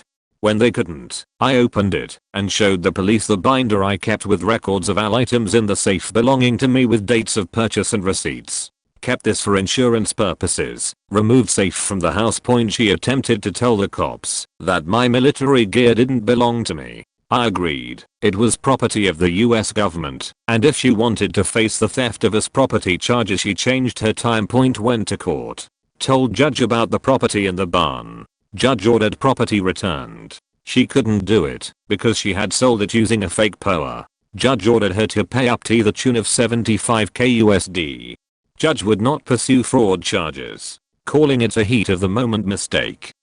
Titles for all vehicles were in insurance binder in safe, along with proof. Purchase before marriage. She quit her job, so she had no wages to garnish to pay me. Lived off of the child support I was forced to pay anyways. Our son was 2 at the time of the divorce. He's 19 now, and she still hasn't been back to work. Repeatedly refused to hand over my son for visitation. Was always conveniently out and about at pickup time. Happened 4 times before I informed her mom that I was reporting her for kidnapping if he wasn't at my house in an hour. He was there in 35 minutes. I had a big party in Cancun when my divorce was final and still celebrate Freedom Day every year on September 23rd. Also, our son was diagnosed with autism and ADHD. She insisted on enrolling him in a private school knowing I would be forced to pay half or more. I took her back to court and won. She made the decision unilaterally. She had to pay. At that point he had been there a while and made some lifelong friends, so she didn't want to be the bad guy who took him out. She had to pay for that school from 2nd grade through HS graduation. Not my own relationship, but my parents apparently had a really gnarly divorce. I didn't learn details until Jay was older because it happened when I was 6 or 7 and kids at that point. My dad was older and super controlling with my mom, plus he had her working 2 jobs to pay the bills and had her looking after me and my brother most of the time when we weren't in daycare. Mom divorced him, thankfully, and he ended up destroying her credit, taking the money from their shared bank account and overdrafted her credit cards. He also took the care she had co-signed on for him and drove it off a small cliff, totaling it and leaving her responsible for all of the costs. He had zero money and was working under the table when he did actually worked, so it wasn't as though the collectors would waste time on him, especially once he moved out of state. He also kidnapped me for about 6 months at some point during all of this as well. This is the only thing I really remember myself, but obviously I remember it differently than the reality of the situation. He picked me up from school, that is kidnapped me halfway through the school day, and then fled a few counties over and lived on a farm belonging to his friends. I still don't know if they thought he had permission to have me or what, but after a few months of him keeping me on their property up in the mountains, they finally told him he had to put me in school or leave, since I was just staying home every day. He put me in school. My mom and aunt found which one, and they pulled a no reverse card, stealing me from school the same way he had. I do also remember him showing up right after we had gotten in the car to leave, and I remember my mom nearly hitting him with her car when he tried to block us from leaving / open the door. It was pretty crazy, but I don't really have very solid memories of most of the things that happened, and only found out after family told me the stories. Not divorced myself, but am a child of parents that divorced when I was 18. My mom was abusive as hell to me, and to some extent my dad, so when they divorced I told her to pound sand and just maintained contact with my dad. Well, my mom's crazy and was already pissed at my dad for finally walking out on her, so she proceeds to demand 60% of my dad's salary in spousal support and starts accusing him of parental alienation despite me being a legal adult. The mediator wasn't having any of that. Dad refused a judge to be nice, so because she still had access to all the joint accounts since the divorce wasn't finalized, she intentionally racked up charges and tanked my dad's credit, and then proceeded to do the same with my credit by opening accounts under my name to try and keep me from moving out of state for college. She thought if I stayed I'd have to live with her, but I would rather couch surfed. Without my dad being able to be co-signer for what she did to him, my husband and I ended up rushing getting married at 19, so I wouldn't have to drop out of college. My mom called me screaming if we ever chose to have a real wedding / vow renewal, we elope for school loan's sake. She'd make sure no one came to it because we didn't deserve it. She now tells anyone and everyone I abandoned her at her lowest point after her husband abandoned her, and regularly sends people to harass me over it, since I have her blocked on everything. I was a police officer in small town. After my wife and I divorced, after she cheated on me, she decided to live in the same town we were living in, so I could see the kids easier. Well, one night I get a call to her new place with her boy toy. Lo and behold, I was called there because they were fighting and the neighbors heard it. I get there and her new boy toy had a black eye and he told me she hit him, which she didn't deny. I laughed a little and looked at her and told her to turn around. I took her to jail for domestic violence. One of the highlights of my career. Good thing the kids were at their grandmother's that night. My mom, 6 months later, sitting in my squad car running radar at 3 AM. I notice a car coming down the road. I clock the car doing 63 in a 30. When the car pasted me, I knew right away whose car it was. I turn on the red and blues and pulled it over. My ex-wife was behind the wheel and her boy toy in the passenger seat. Well, to make a long story short, she got a ticket for 63 in a 30, which is criminal speed. I could have taken her to jail again, but choose to just give her a ticket. The kids were in their teens when all this was happening. Every once in a while, when they come over with the grandkids for a cookout, one of them brings it up about how pissed she was when all this happened. My ex-husband did a few loony things. After I moved out, he called up an old coworker from some sub-department of Homeland Security and got me placed on some kind of enhanced airport security list. He didn't quite have the clout to put me on the no-fly list, but he definitely made my life inconvenient as hell. It took me years to get off that list. Every time I'd go through an airport I would get the whole "ma'am, we are going to ask you to step into the private screening area" line. It got to the point where I would just come out of the scanner and walk straight to the private screening area. It got to be a running joke with that SAC guys at my home airport. Point X spiraled into the usual drunk and maudlin routine. Made some bad choices. Hell, so did I in the process. He let his house go into foreclosure for the second time and the bank finally took possession of it. Thank God I wasn't on the mortgage or deed. The reason? He'd been paying another woman's rent instead of his own mortgage. So anyway, he moved in with her. The divorce was finalized. We moved on. I heard later that the woman he'd moved in with had gotten pregnant. This caused a whole pile of drama in his family because he was acting weird about it. So weird that his mom called my mom to try to find out if I knew anything. You see, his family was very interested in firstborn sons. X was the firstborn of the firstborn, etc. There was money involved. A lot of it. Anyway, X was apparently refusing to tell his parents where the woman and her son were. Wouldn't talk to them about their grandchild or even acknowledge that one existed. I knew that X had had a vasectomy when we were still married. So there was no way this baby was his. The new woman had cheated. But he didn't dare tell his parents about the vasectomy because they would cut him out of the inheritance. No idea how that played out. I refused to pass any info to his mom or engage with her. Completely controlling, psycho, toxic, in any way. Last I heard, he had married some woman he'd been obsessed with even before meeting me and moved to another state.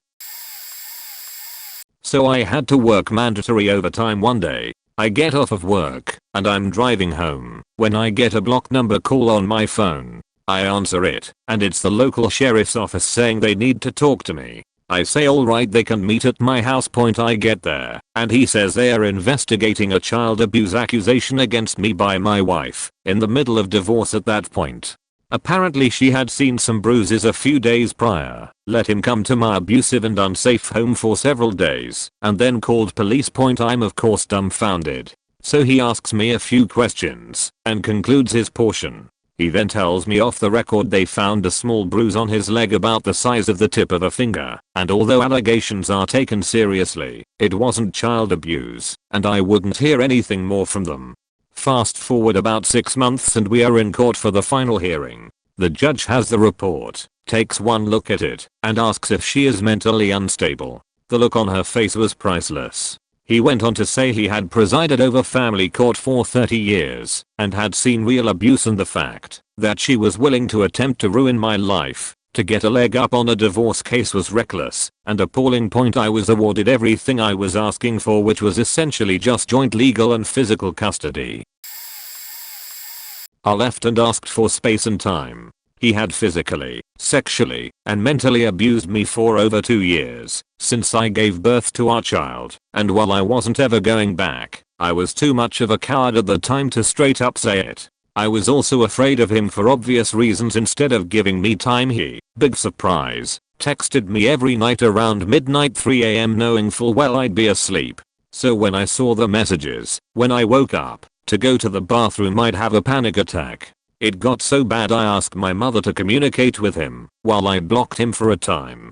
Then he switched to Facebook. First it was commenting on old pictures. One in particular where I was wearing blue lipstick he said, before was tacky but everyone else said looked amazing. And I felt amazing wearing it. His comment was the more I look at it the sexier it gets. I didn't see the comment at first, a friend pointed it out. So I deleted it and blocked him on Facebook. He somehow found a way around that block. I don't know how. I woke up one night around 2 or 3 AM to a secret message according to my phone. It was him. Again. Messaging me on Facebook about how much he misses me. Again. I blocked him there too. My son came home from visiting his grandma's, my now ex-mill who I honestly loved dearly, and said daddy misses you and loves you. Which I already thought was shitty on my ex's part, that he let our son hear this, but then my son finishes with "you're welcome daddy" in his sweet little toddler voice. So, ex didn't just say it around our son, he said this, and coached our son to say it. I unblocked his number at this point to text him that, if he ever used my son, to give me a message he'd have to deal with me. He stopped. I'd finally found my spine again. I later found out he was non-stop texting my mother. She tried to keep it from me to protect me, until it got to be too much, and told him we are getting a divorce, leave my mother alone, and if he texts her again I'm having her file a restraining order for harassment. I don't know if she could do that, but the threat worked, which is what I wanted. Time for the divorce. He doesn't show up to court. No call to try and get it rescheduled. Good luck, or anything. No text to me to say sorry I missed it. Just didn't show up. Pretended he didn't know about it at all. His mother told me he did, and was hurt I didn't reach out to him to tell him. The judge awarded me full custody of our son, and he got supervised visits, only because of his alcoholic and abusive past. Visits are on my terms, but I try to work with his work schedule. Since he finally bothered getting a job. Started kind of dating someone, had been for about a year, before introducing new guy to my son. Ex just happened to show up, while boyfriend was there. Said nothing but I got a long ranting text later asking why. Are you dating someone else? I got a job. We were supposed to get back together. I never said this. I never agreed to get back together again. I never want to, and I wouldn't care if he was the last living creature in Earth. I'd sooner kill myself than get back with that man. And told him as much. Found out a few months later he was drinking and driving with our son in the car when his mother and I started thinking he would be safe and could be trusted with minor times with our son, like driving him out to his mother's house. During this time he also took our son into a store during the pandemic despite knowing our son is incredibly high risk, respiratory issues. I told him, if he ever did it again he'd never be trusted with our son again. His solution was to leave him alone in the car at 5 years old. To go into the store to buy liquor. He claimed it was to buy our son Skittles, but he was buying whiskey as my mother-in-law's husband found later. I only found out when my son looked at me and asked with the most heartbroken face, why does daddy leave me alone in the car? Needless to say there's a lot of bad blood between us, and as much as I'd like to, I can't kick his ass for hurting my baby over and over again. Not me but my mom. She had been married to my first stepdad for about 7 years. He was in the army and stuck doing recruitment for 2 years. He was miserable doing it, so he made sure we were miserable as well. My mother was heavily depressed and started taking an antidepressant. This was right before 9/11, so early 2001.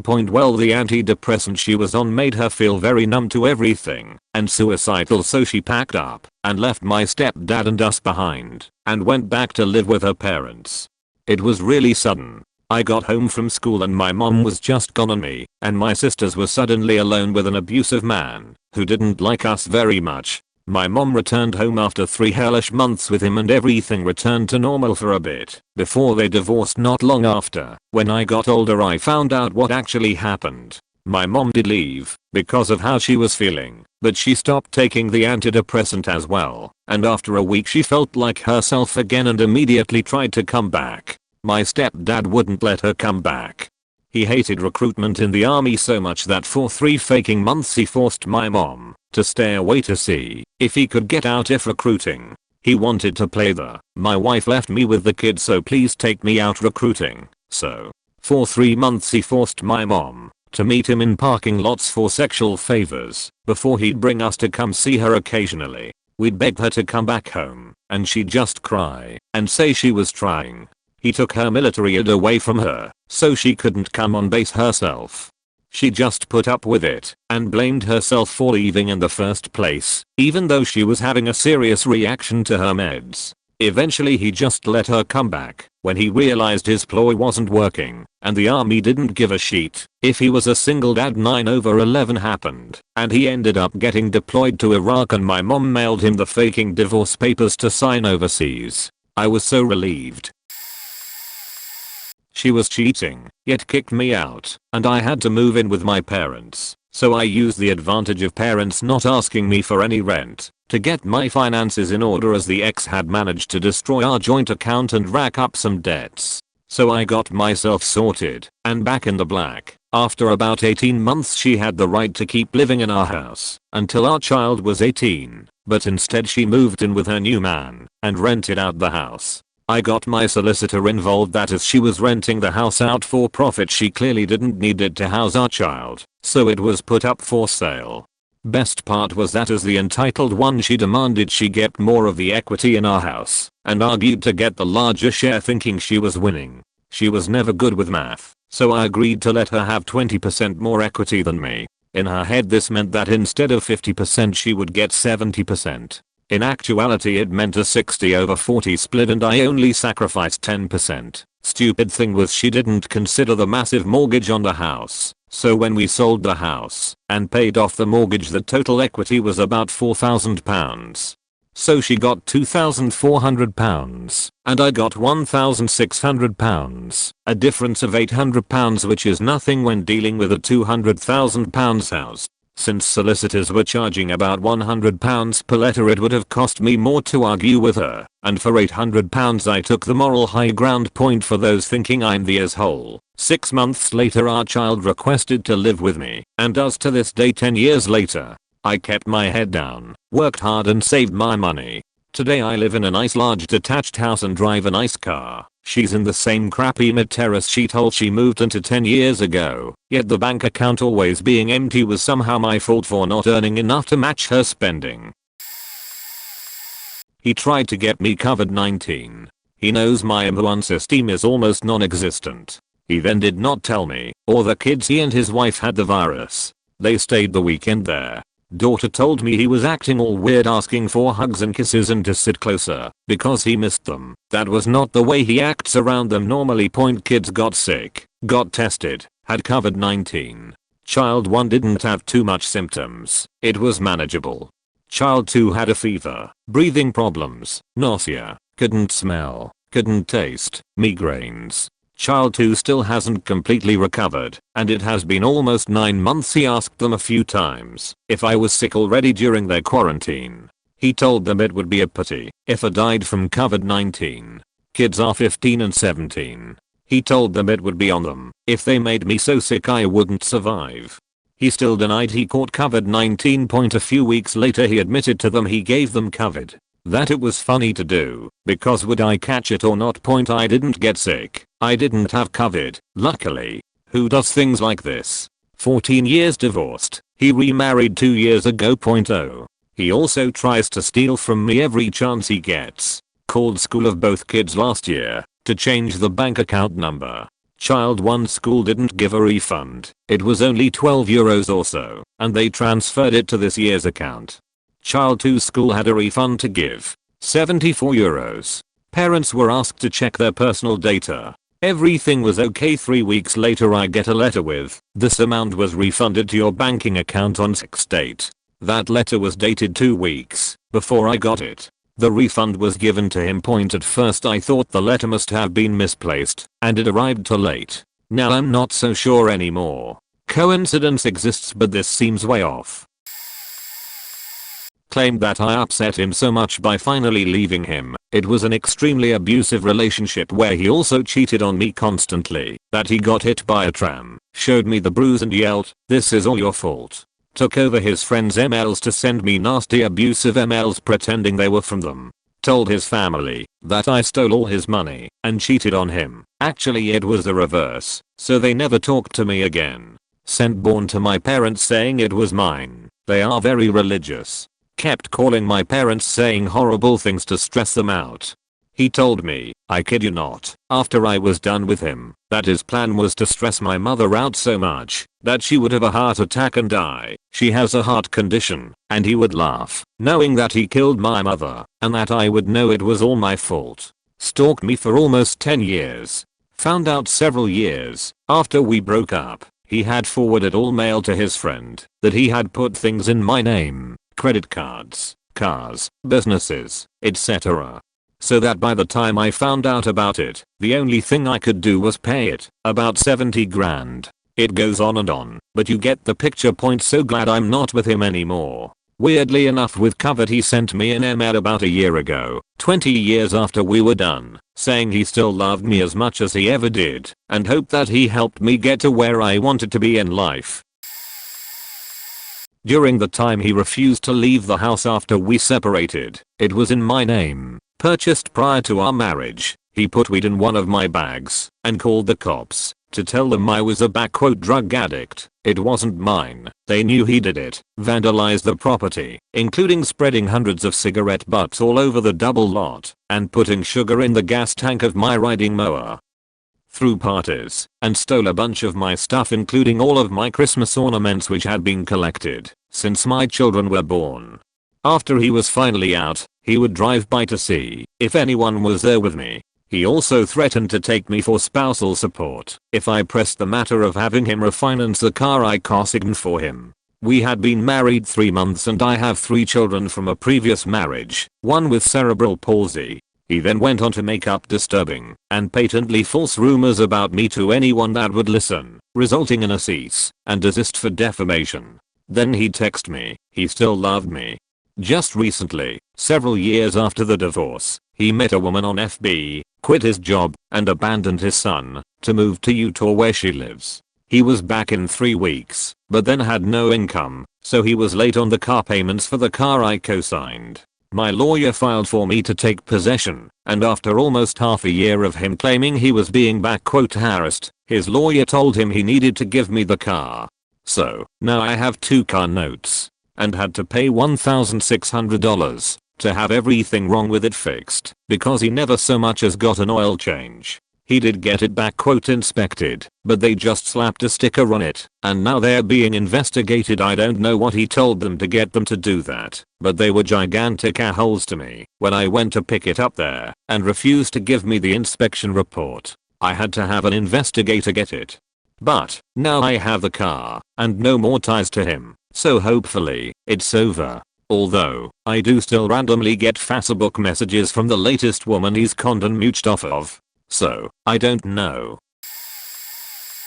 My dad's ex started a fight with him and hit him. He didn't hit back. I got involved and pushed her away as my dad walked away. She called the cops on him, and cops showed up. They didn't arrest him, but took all of our statements. Next day a cop showed up and served my dad with an order of protection. Meanwhile this bitch continued to live with us. Few days later, my brother comes home from school and the apartment is empty. She moved out with her daughter while we were at work and school.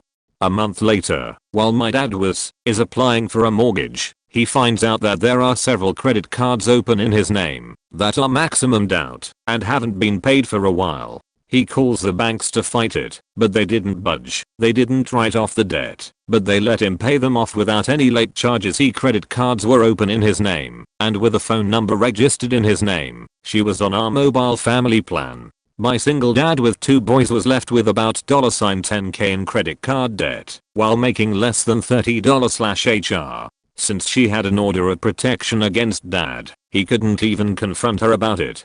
One day he got drunk and called her to tell her what a cunt she is, violating the order of protection. Cops took his prints But it didn't go past that. He went to court to appear in front of a judge, but his case was let go. By some crazy luck, she was there that day too on a completely unrelated matter. She had a DUI where she was way over limit. Never saw her after that. Turned out she owed her friends huge amounts of money too, and they told my dad that after she disappeared. I hope karma caught up to her. She deserved it. Her daughter was an amazing human being though, and I hope she is doing well. Since I saw some children of divorce tell their stories, I figured I should tell mine, even though it's mild by comparison to some. The petty. My parents divorced when I was a toddler after a 6-year marriage. It happened in Eastern Europe in 1988ish, and in that country, Romania, not having the same last name as your parent, ESP mother, was a huge problem for me. I found out from my mother that it was my father's stipulation in court that my mother must change her last name to her maiden name. She told me she initially wouldn't have, just so I could have it easier in school. Yes, my father knew about the issue. The aftermath. My father never wanted custody of me. They didn't do joint custody, so my mother got me full time. My mother always made less money than my father. At one point she was making literally 10x less. I had the paperwork to prove it. She had collected this evidence just in case it came up later on. In Romania, child support is based on the parent's income and gets automatically withdrawn from the account. My father thought he was paying too much in child support, so when I was 12 or so he sued my mother to pay less. The amount had not been raised at that point too much. My mother didn't have enough money for a lawyer to represent her, but she did have a friend of a friend who was a lawyer consult with her, and she represented herself in court. She had receipts, paperwork showing my father's salary and hers, and showed my schooling costs too in order to prove she was spending the child support money on me. My textbooks were expensive because I was in an English program and English textbooks were super pricey. My father showed up to court with 2 lawyers to represent him, an unusual strategy. He lost. The judge was unhappy with him, as my mother also had proof he lied on the claim that she didn't let him visit me. He would set up visits and then cancel all the time. Not only did he not succeed with his claim, but the judge considered that, since inflation was so high, it was 400% at some point. Lol. 90s in Eastern Europe were faking wild. Then he needed to pay more, so I could have enough for school, clothes, and such. Retroactively, he needed to pay the difference for the last 6 months too. He was livid, but paid. He actually paid until I was 18, which technically he wasn't obligated to do, since I left the country at 14, with permission. My ex-best friend and his 19-year-old evil boyfriend manipulates me financially, emotionally, spiritually, to remove me from my legal residence by hacking my emails that I had trusted to them. 15-year friendship turned toxic due to racism and physical violence. I was attacked by both physically, and when reported to Mobile County Police they gave me a business card, and Craig and Dale then attempted to manipulate me during manic episodes of bipolar disorder. I ended up believing that other people, entities or companies were after me. I received death threats as well as threats of sexual and physical harm, was arrested, and spent 7 days in Mobile County Jail. While there at the jail, refused my HIV meds. Was bonded out by said person to then find out that, after seeing a drive going to the errand altar point tomorrow, that it is in fact them. They didn't want me there, so they attempted to have me removed by any means necessary even though I was legally allowed there. I collect mail, pay a utility in my name. He tried to drag me out of the house at 3 AM while it was raining. They then attempted to harass me on Xbox Live, all documented, and I had to get the help of fellow gamers to get my accounts recovered. The Mobile County Police intake and officers then destroyed my phone while in the jail because I had said I had snuck a hidden camera in the jail. Retaliation for that, and to prevent evidence from being seen, I have proof that someone also has threatened me with jail because Social Security claims I owe them $61 due now. No explanation, just pay up or else. I was suicidal at one point, all because Dale was jealous of our friendship and Craig is codependent. IG'd legal counsel, please. Multiple lawsuits. Not divorced myself, but I can give you my experience as someone who grew up with split custody parents and how it can affect a child in that environment. My parents split when I was 2 years old, and it's always been tension between the two. Each tries to tell me that the other person's bad and all that stuff. Mom would say my father's lazy, even though she's not had a job since 2000. You'll know how that goes. Stayed with my mom while my dad had visits on the weekends. That basically happened till I was 17 and finally had enough of my mother. She only wanted me for financial leverage and child support payments from my dad, and she was very emotionally abusive, to the point where I'm always second guessing everything someone tells me, and moved with my father, which wasn't any better. He barely knew me and never seemed willing to put in effort to get to know me. I've never felt more like a stranger in someone's home until I lived with him and my stepmom. He'd never ask how my day went, show up to any of my extracurricular activities, or just simply be there when I needed him the most. Now, I'm almost 22 years old and don't even live in the same state as them, and soon won't even be in the same country. I don't talk to either of them much, and I'm fine with that. As far as I'm concerned, they had years to form bonds with me, and they chose to sever them in their own way. I don't owe them a thing. TLDR, don't manipulate your children. Took off with my kids, so I couldn't have them for a month of custody. Did not pay the mortgage on the house, even though she was under court order to do that using the money I gave her. When foreclosure was threatened, she figured I pay it to avoid the hit on my credit. Judge ordered the house sold. I was to get half the proceeds. Had a good buyer. She didn't show for the closing, so the deal fell through. House foreclosed. Told the kids it was because I didn't give her the money.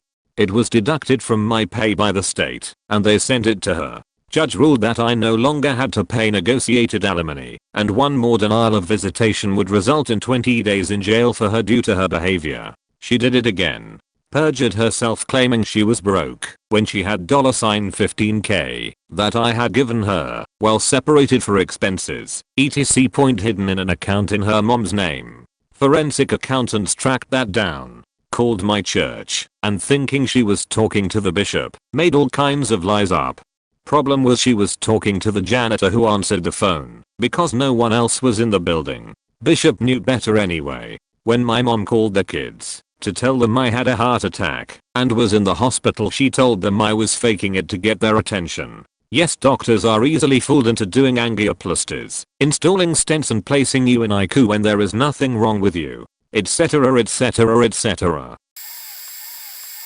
16-year-old here. Can I speak for my divorced father? So he caught his second ex-wife cheating when they got a new phone plan and all their text conversations got saved to one server, kind of like the cloud. He saw some suggestive texts to someone he didn't recognize, so he checked it out. He confronted her, and she literally attacked him. Like, jumped on his back, scratched the sheet out of him, slapped him, etc. So he locked himself in one of the bedrooms. None of us kids were at the house at the time. Keep in mind that the beach attacked him, and he didn't lay a finger on her. So fast forward a few months, and the beach keeps showing up to my dad's favorite restaurant Tuesdays and or Thursdays, the days he usually would go there. Thing is, the first day she started going there to ambush him, she showed up a bit too early, and since he's friends with the owner texted him and told him that she was there. So my dad stopped going to the restaurant on the days he normally would. When she kept showing up, the owner gave her a free shot of their spicy tequila and she didn't go back for a while. Fast forward a few months, the beach gets a new boyfriend. Now, I have to say, I don't think that domestic abuse is healthy or good in any way, but when I found out that she ended up in an abusive relationship, I had to chuckle, because she was the violent one with my dad. Before you start feeling bad for her, you should know that the guy left her before, and she begged him to come back, so it's her own fault she's in this situation. I do hope she ends up having a good life, but I will never forgive her for what she did to my father. She was crazy, and I hope for her kid's sake she has changed, but I doubt it. Right after I asked for a divorce, my ex-wife first broke into all of my online accounts. I think she was under the impression I was seeing someone else or something. So I got all these alerts that my accounts were accessed and just had to change the passwords. Then she came over with her family to move her stuff and stole a bunch of DVDs from me. That's fine. Then she started slowly driving by my house multiple times per day, again probably thinking she'd catch someone else here. I know the sound of her car. I've looked out the window and confirmed it was her driving by. I'm on a rural road that ends at a quarry. There is no way to coincidentally be driving this way. Then I noticed her sometimes driving by the shop where I work. Super weird. Then she sent multiple long ranting emails which I never responded to. This all went on for about a year. She eventually got an unemployed loser boyfriend that she moved into her mom's house with her, so she doesn't really bother me anymore. That said, I do feel really bad for her mom. The main reason I wanted a divorce is because my ex-wife had become addicted to opioids and was a disgusting slob and hoarder. She would cram garbage anywhere but a garbage can and make huge piles of junk all over any available surface. She wouldn't shower regularly or use deodorant and would cover the floor with piles of rancid clothes. She never cleaned or washed dishes. Never cooked anything that wasn't microwavable. It was a terrible marriage. I drive past her mom's house every day to get to work. I can see the gigantic mountain of garbage that now fills their carport. The torn apart appliance is sitting in the front yard. She hasn't changed. Oh. This is honestly one of my favorite stories to tell. So my ex-wife was cheating on me while I was deployed overseas. Story as old as time. We resolved to try and sort things out, but when my deployment ended she had moved out of our home and was off with this guy. My home was a disaster, so after being deployed for 9 months I came home to a week of cleaning my house. It took several weeks for me to realize my fire alarms were all gone. There were 5 across the home and all were gone. I had just cleaned the house from top to bottom, emptied every box and drawer and closet. They were nowhere. For whatever reason, my ex-wife decided to take all my fire alarms. I was thoroughly convinced she had intended to set my home on fire. I never got an answer for it. Very unusual. As an aside, I linked up with an old flame during the divorce. My ex was driving a car loaned under my name that I was letting her drive so she wouldn't lose her job. When the divorce ended, which again we were getting divorced because she cheated and she had to return my car to me, she poured sugar in the gas tank, slashed my tires, filled the car with trash, and wrote in the backseat with lipstick, "Tell Kayla to enjoy my sloppy seconds." She was very mad I was alright to move on from the marriage after she cheated, it appears. My ex cheated on me before, during, and after our marriage. She had no remorse and even flaunted/made jokes about the fact that she cheated. Unfortunately we had to live together for a month after I found out before she moved in with one of the two she was cheating with. During that time she would leave me with her kid for hours without coming home. Expect me to continue paying for things for her like groceries, gas, food. She expected me to help her move into the new place with one of the guys. She still wanted me to pay for her Vegas trip for her day. She asked me to co-sign for loans because she would blow all her money, and if I said no she would just forge my signature anyway. She would then, after moving out, continuously guilt trip me about never giving her attention, and because of that she needs help paying rent at her new place. Took the TV, the big couch, the nice dinner table, the bed, left me with a lover seat. Stopped paying one of the many loans she took out, so it defaulted to me, and I ended up paying the remaining $6,000 on an $8,000 loan. I've held a relationship with her son, whom I consider my own, since I've been his only father figure since age 3, and she will still occasionally ask for money. After 3 years she will still try to posture about our 2 dogs that I took care of while she was being a pile of shit and say that they are hers and that, if she wants them, she will take them from me. I don't know about crazy, but does one cheaty unbelievable thing after another count? Oh, I also remembered during Hell Month she asked me randomly if I ever went through her phone, and I said no, I trusted you, and she laughed and said look at where that got you. Then she proceeded to walk back into our former room in a bikini for Vegas to take pics for her fuck buddies. Not me, but my stepfather getting myself and my brothers away from our BO mother. Among the crazy shit she's done, I can't forget when she would take off her used fentanyl patches and use them to make tea. She then left that tea in the fridge where any of us could have touched it, and it was our stepfather that tried it and nearly died. Then there was the time she tried to smother him to death when he was asleep, and in his ensuing struggle to survive, she broke her bong over his leg, which left large shards of glass in his left calf. But my personal favorite was when our stepfather brought us home. She came downstairs and presented herself to him while wearing next to nothing, while we were right there beside him. They had consensual sex later that evening. We could hear it, and I'm fairly sure our entire block could as well. Later on at around midnight, she calls the police and claims that he had rapped and beaten her, which was verifiably false. She never managed to get rid of him, but luckily for my brothers and I, our stepfather saw the error of his ways and moved the fuck out while taking us with him. They haven't divorced, but he's waiting on a chance for an annulment under state abandonment clauses. Our state is no fault, so he's seeking an annulment to avoid her getting anything out of him. My husband was an alcoholic, steroid, and cocaine-addled man in the end, who was heavy with his hands. I often wished something would be the final straw to end the relationship when he finally knocked up his mistress. The divorce was amicable enough considering his bundle of joy was arriving. Surprise, that relationship didn't work out for him either, but I have to assume it was because of how dramatic he was about our relationship ending. Like he threw our divorce in her face, like he was mourning the death of his dog. To point the point mother point of point is point child. Fast forward 1 year, and they are broken up.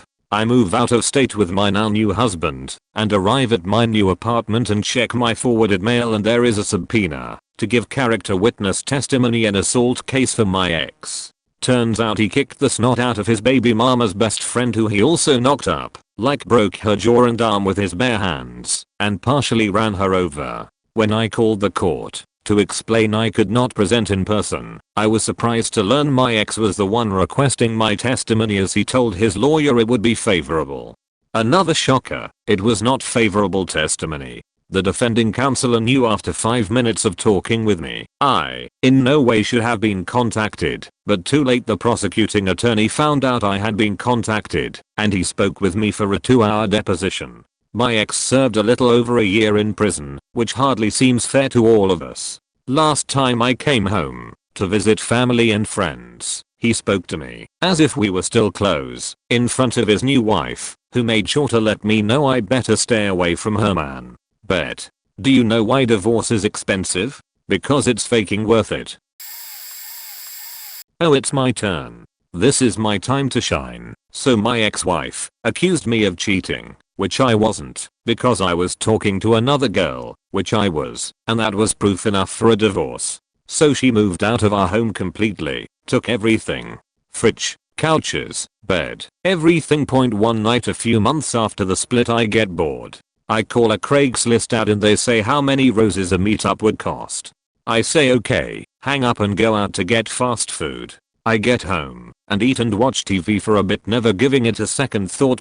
Fast forward a couple of hours, it's getting later in the night and I get a ring at the doorbell. I go to answer. It's my ex. She wants to talk. She asked to look at my phone and I oblige. She searches through it and calls the last call I made and throws the phone at me, yelling and crying, saying, "How could you see a prostitute? You're disgusting." etc. Flabbergasted, she runs for the door and down the street. I'm like, what the fuck? Where's she going? A few seconds later I see her car driving down the street. Now I'm thinking, wait a minute, how did she know? I start looking through the house, and I get a text from her that she left her leftover dinner in the closet of our daughter's room. And sure as shit, I open the closet and lo and behold, there's fast food garbage in the closet. The psycho bitch was stalking me all night, waiting for me to cheat on her. She turned all of our friends and family against me, telling them I was a cheater and a liar, till told them my side. Refused to see his kids more than every other weekend, but cried to his family and friends that I wasn't letting him see the kids more than that, though I went out of my way to always give him opportunities to see them. Then took me to court years later to make sure he only saw them every other weekend, plus some holidays, but then wanted 2 weeks with them, then 2 weeks off, all summer. It's really screwed with my kids' heads. He left me because he was gay. Came out to his whole family and everything. And so not long after we divorced, he met a woman, dated her off and on for about 9 months, cheated on her twice that I know of, and then married her. She has a kid the same age as my son, and he plays dad to this kid and the woman's teenage daughter 24/7, but barely picks up the phone for our kids. Moves 3 hours away to live in her house after she gave him an ultimatum between her or his own kids.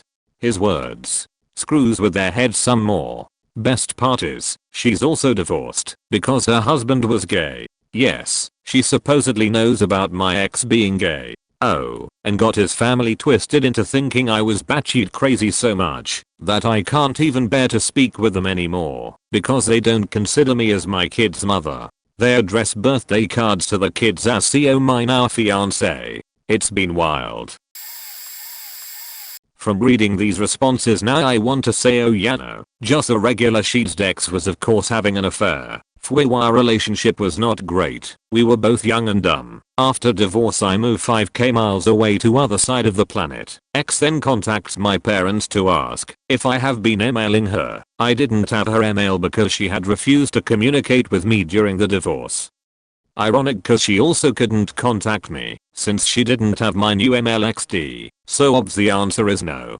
FFWD a few weeks and I'm being served a tro. Look up how abused this system is for a laugh. The officer apparently did not think it was weird to be serving a tro to someone who is 5k miles away from the other. Didn't find it funny either XD. I'm 50/50 amused/annoyed. Like what the fuck is going on. Long story short, I end up having to fly back 5k miles to spend a day in civil court in front of a judge and try to explain how the emails/txt that my ex has been getting are not from me. How did I explain this, you ask? Well, the discovery from the court docs presented by the ex's lawyer literally contained the email/ISP/location/cell tower/provider/etc point info on the docs. The judge's response? But it has your name right here at the bottom of this email. Why would someone else write your name at the bottom of the email? Yes, PPL. Yes, epic faking facepum. I basically got the, if you're so smart and you know about computers, how do we know we're not a hacker? Response. I inform the judge that literally anyone can create an email and write any own's name at the bottom. Someone could create an email and put your name at the bottom. This clearly did not help my case. More long story shortened, I get the tro reduced to like 6mo and a warning. Basically the courts are ignorant af and don't care regardless. It's clear I'm not a threat. I fly back 5k miles to other side of planet. I live with this sword of Damocles hanging over my head. I going to have to go to criminal court for being accused of violating a restraining order that I'm not even a party to. At least in a criminal court there would have to be more evidence presented and it'd have a jury. Could I expect the jury to be any wiser than the judge though? Likely not. All's well that ends well though, I guess. The 6mo window passed with no more fanfare, so I just moved on with my life afterwards. All throughout our contentious divorce I wanted to at least remain civil and talk to one another, but she did not. So I thought it was ironic that I was being accused of doing the thing that I actually did want to do, but was unable to do. Life is strange. And about the text/emails. They were weird obs, and there were a lot of them, all over the place. Some threat, some pleading, some just clearly making up nonsense bullshit. None of them sounded anything like me, and while the divorce kinda fucks with your head, I just couldn't believe that the ex actually believed these were coming from me. A part of me still wanted to believe that she was the victim here and was being manipulated, but that was likely just some kind of hero/savior complex sheet in my head. There were at least 2 to 3 different voices in the text/emails, and I think one was whoever she was with at the time, impersonating me to I guess try to manipulate her, and or they were doing it together try to fuck with me. And another voice was from what seemed like a jilted ex from the other party, and another was from what seemed like another third party trying to tell my ex that whoever she was seeing was not who she thought that they were. This one was the most obvious and blatant, that these were not from me, because it said in fairly plain text, your ex is not who is messaging you, it's the guy you're with. All in all, some pretty faked up drama, lots of racism and all kinds of stupid shit. So weird to be thinking about this now, 10 plus years in the past. I have never spoken the ex ever since. It's like one of those things I'll always be curious about, but I learned a long time ago how to move on without ever getting that kind of closure that we often want in these situations. If given the opportunity, I would probably be open to speaking with the ex if she ever wanted to, but at the same time, it's also one of those things like do I RLY want to reopen / reinvite this kind of drama / bullshit back into my life at this point? Sure, maybe they've grown up, but what if they haven't? So even now, just typing this, I'm thinking, leave the past in the past, stay safe out there, PLS. Not me, but my husband's parents putting the TLDR up front because it's a lot. Mother-in-law treats father-in-law inhumanely, plays the victim, manipulates her sons to use as weapons against Phil, sues my husband, spirals into a full-blown narcissist, then cuts ties with everyone, and rewrites history with all her friends. I forgot my wedding ring at home, and my mother-in-law showed up at my work unannounced. My husband and I were staying with his parents over the summer between rentals, so I assumed she was bringing me my rings, since she had never come to my job before. Turned out she was actually coming to tell me that she and my file are getting divorced. Now I'm superstitious about making sure I have my rings, lol. They hadn't told anyone yet, and she said she had to come tell me because our son would get home from school with only Phil in the house, and she was worried what he might do. The answer was nothing, because he's not a psycho. She told me I have to tell my husband because she's going out of town, faking awkward. My husband and I get home from work and I tell him we need to talk. I sit him down and tell him his parents are filing for divorce. They fought / bickered cruelly constantly. Mill was always calling Phil names and using him to do things for her. So even though they had been married for 30 years, I wasn't exactly surprised. I was totally unprepared for my husband's reaction. Looking at his face, it was like he was 9 years old again. He's a very stoic, brawny guy, so it broke my heart. He wasn't surprised, but it still hurt him more than even he expected. Phil is trying to save the marriage, leaving flowers for her, trying to go to couples therapy, etc. She tells him that she doesn't want a romantic relationship anymore, but if he continues to finance her, she'll take care of him when he's old and senile. What the fuck? They were late 40s / early 50s, so she's suggesting 30 plus more years in a loveless marriage where he works his ass off to give her money. It broke his heart, so he agreed to the divorce. He felt so defeated. They broke their lease and he gave her everything. He stayed in the house a couple days after she moved out, and all he had was a cot and a suitcase of clothes in the middle of the living room in a completely barren house. In our state, you have to be separated for a year. He loses a ton of weight and meets a wonderful new woman. Mill slowly spirals into the worst version of herself. She turns all their friends against him and does everything she can to win the breakup, while also constantly acting like a victim to get more money from him. He does whatever she wants because he doesn't want bad blood. They started a company together years prior, and my husband and their other sons worked for the company. She stopped helping or doing anything for the business just a couple years after it started, but still held it over him as long as she could. My husband stopped getting paid after a couple rounds of pay cuts because Phil was having to give all his money to Mill. My husband quit and started his own company. Eventually my Phil was forced to close the business after she wrung out every penny. Then during the divorce, she tries to sue my husband because she says that his company is actually Phil's company, which was complete BS, and was literally trying to taking food out of her grandkids' mouths. She also accused Phil of multiple horrific assaults in the divorce paperwork, which was BS. There was abuse in the marriage, but it was all coming from her. After he started seeing his new girlfriend, I asked him about her, and the way he said she's nice to me simultaneously made me happy. He was happy and broke my heart that it was a foreign experience for him. She used her sons to get to him.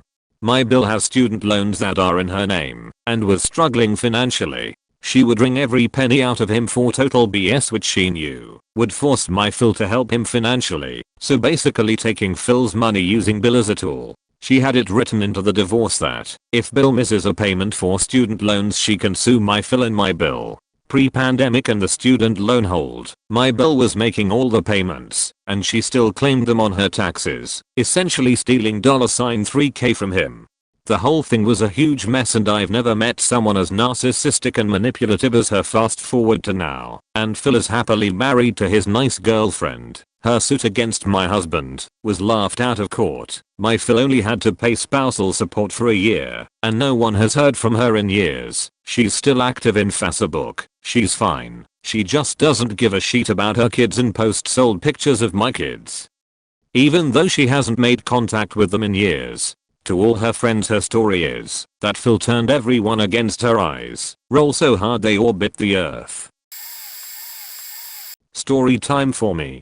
Disclaimer, I'm the child of divorced parents, and this is mainly about my dad. So, my parents got divorced when I was 15 in 2014 I think. Come out to left field, had no idea, etc. Well, turns out my dad had been cheating on my mom with multiple women, and had finally come clean to her, but the way he did it was sus. He had her come into our home office and just had the whole divorce document filled out and everything and wanted her to sign it or whatever.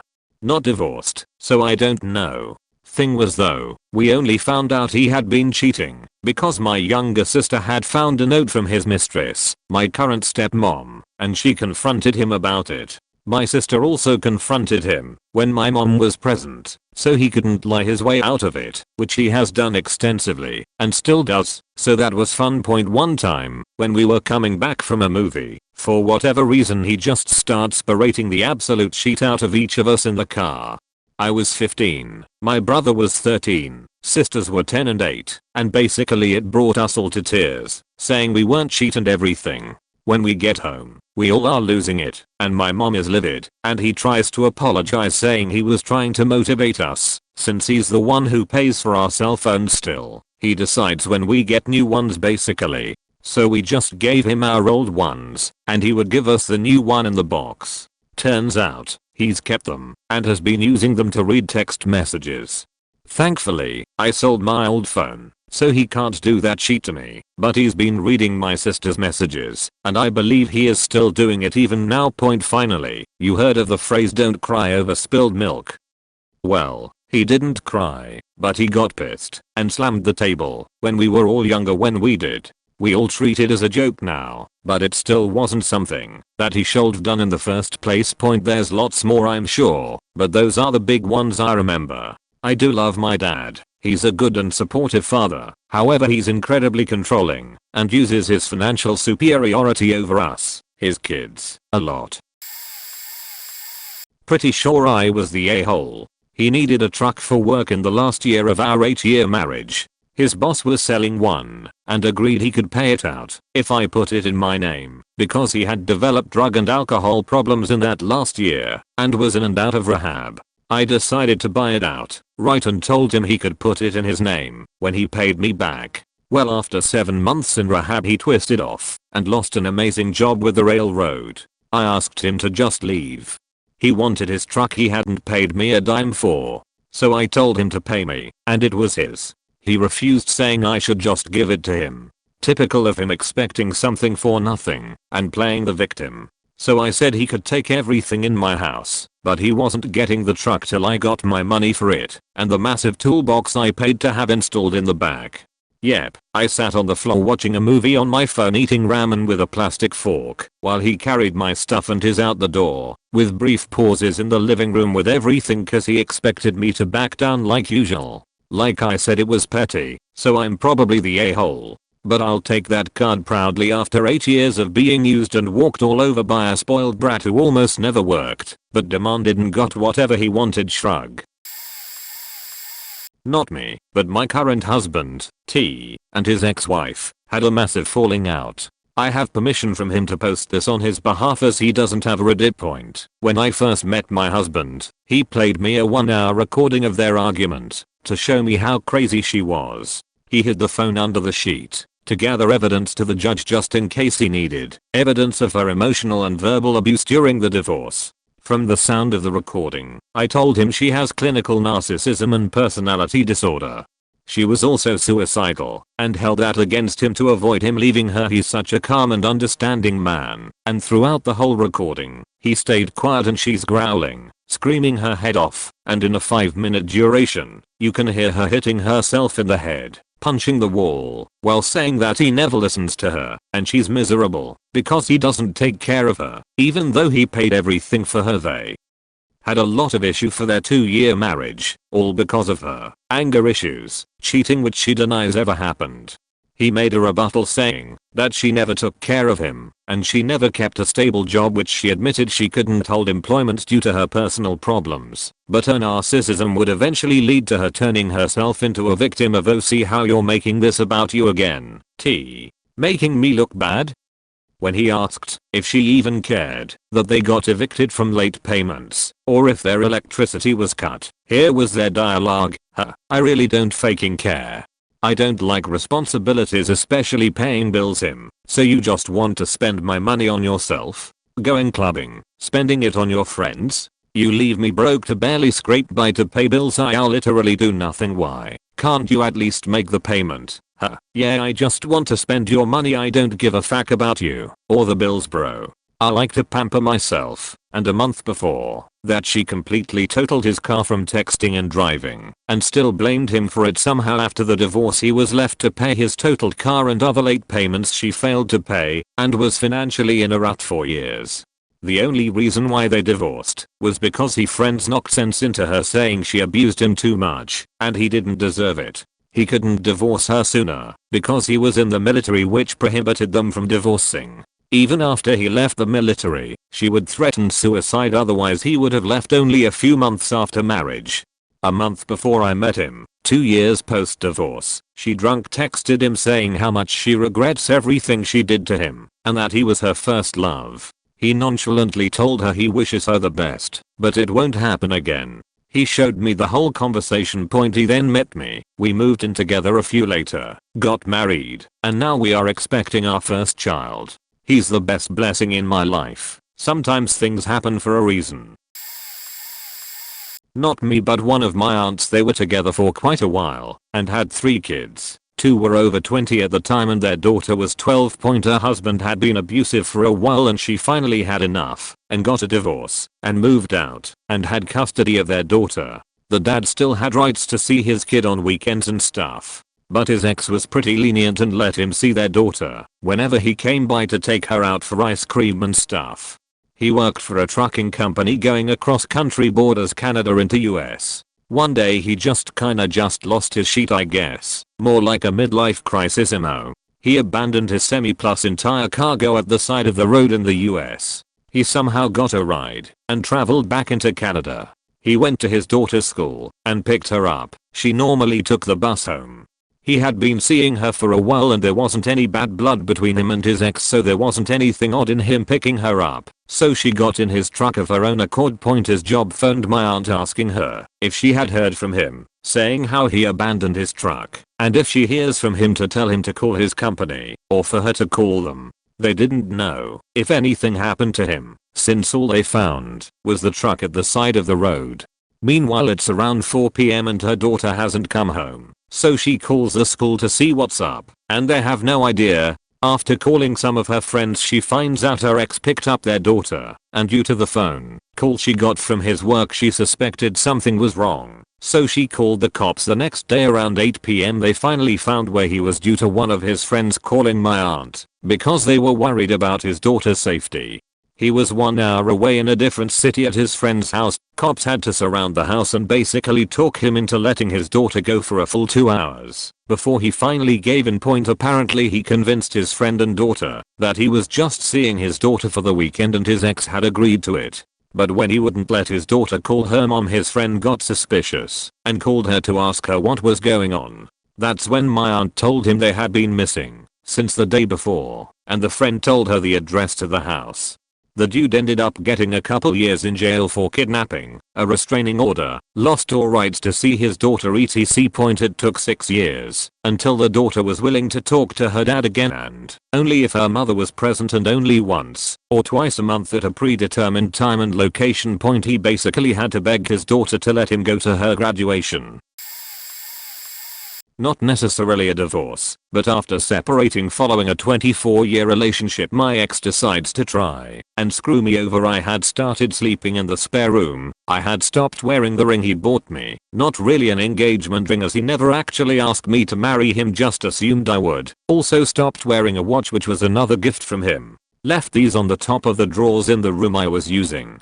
Noticed they had disappeared one day, but thought it's probably the cats knocked them down the back of the drawers. Went looking for them that evening after work, couldn't find them. Then thought I bet he had taken them and pawned them, so went to find some form of receipt to back this up. Didn't find a receipt, but did find one of my credit cards in his wallet. I immediately checked the account and the card hadn't been used. That put me on high alert. The next evening I went looking again for the missing ring and watch or receipt to confirm he'd sold them. This time I found another credit card in my name from a bank I had never in my life applied to. Immediately called the bank to cancel the card. Found out that it had been open only a week and he had racked up £1,700 gambling. I moved out shortly after. Fast forward 6 months and the a-hole tries to get a credit card out in our daughter's name. 6 months after that, he got a cable subscription in her name. Only found out when he decided not to pay the bill. Long story short, she no longer has anything to do with him. My dad is a local legend around town. Point now, to fill you all in, I live in Maryland. It's an odd place where my neighborhood is still segregated. Mothers get custody and divorce happens to everyone. I'm 28. This all started when I was 13. My parents owned a local bar, the Fort Edgemere MD, a HVAC company called AFM, a couple houses, about 20 vehicles, mostly HVAC service vans, and a few other things. And to set the mood, I've never seen my parents argue. Point one day I'm at private school, hear my name over the PA system, and I go to the office. This random drunk lady and this old tattooed biker guy are in the office. Apparently I was supposed to go with them. They pulled me out of school, threw me in this beat up 1999 Malibu, and proceeded to drive me to my sister's school. I kept asking questions, and they're both ignoring me. I'm used to it. My parents worked at it. But we get to my sister's school, and there is a principal, and about 5 biker dudes, and my sister, who is at this point 11. The principal didn't exactly feel comfortable with letting them take her. They took her anyway. So my sister and I, now in the same car, with the president of the United States escort of motorcycle gang bikers, drove to the bar, then to my grandmother's house across the street, who, I found out that day, didn't know how to raise children. I enter her abode. She chain smoked Marlboro Lights and always had a Pabst Blue Ribbon in her hand, so she proceeded to give me a beer and a smoke, and tell me in few intellectual words, "You gon' be here fair a bit. I got kid cuisines in the fridge, commode is over yonder, and I don't know what you're planning about. I got beer and smokes. We are fine." Needless to say, I wasn't going back to school fair a bit. 3 days later I found out what happened. My dad was at a neighbor's house. The guy's nickname around the kids was Boogeyman, and played with radios and surveillance equipment. The guy told my dad he turned into what he thought was a phone or baby monitor, and was listening to this guy and his wife send their kids off to school, make love. The dad would leave, and about 30 minutes later the boyfriend would show up.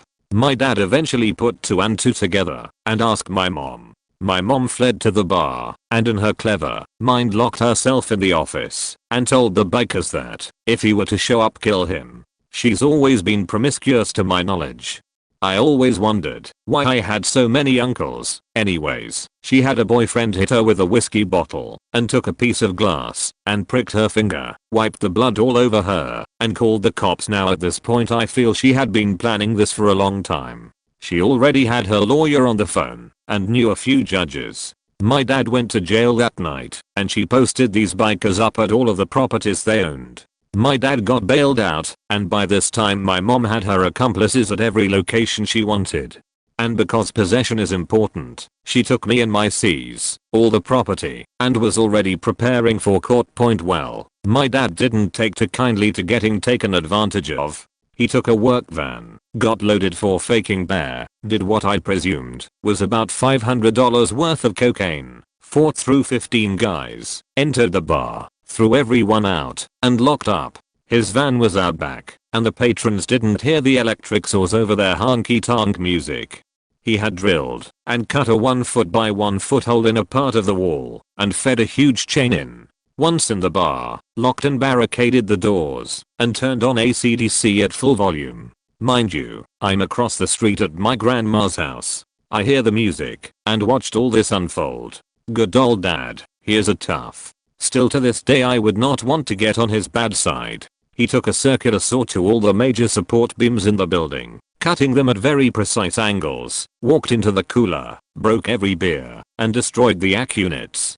Took that chain I mentioned earlier and wrapped it to the support beams. Got in his truck and dropped it in 4x4 low, and when I tell you the only thing standing was a flagpole, I watched my now bare-assed naked father run back into the intact office of the bar, threw 16 grand in cash into the streets, and locked himself back in the office, and waited for the SWAT team. There is so much more that happened between those two over the next couple years of divorce court. But my dad is the local patron saint of divorce men, because the SWAT team couldn't do a thing.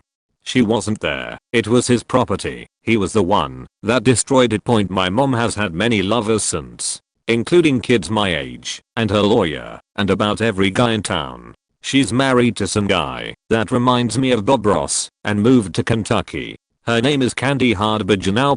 My dad and I have struggled with drug addiction going on 10 years for me, and since that night for him. We have been clean almost a year now, and we keep each other out of trouble.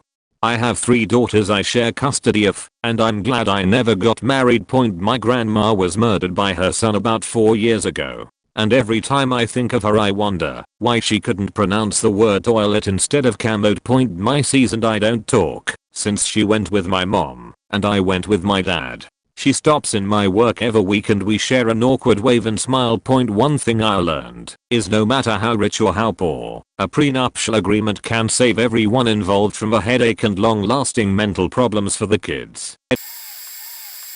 I've been married and divorced twice. After my first divorce I became my first wife's booty call for several years. She had also told her 2 sisters some things about me, and they started coming around on the down low. Both were married. None of them knew about the others. Told my ex years later, I can tell a funny story about a Saturday night when their family had a wedding and all 3 were drunk, blowing up my phone trying to come over at the same time.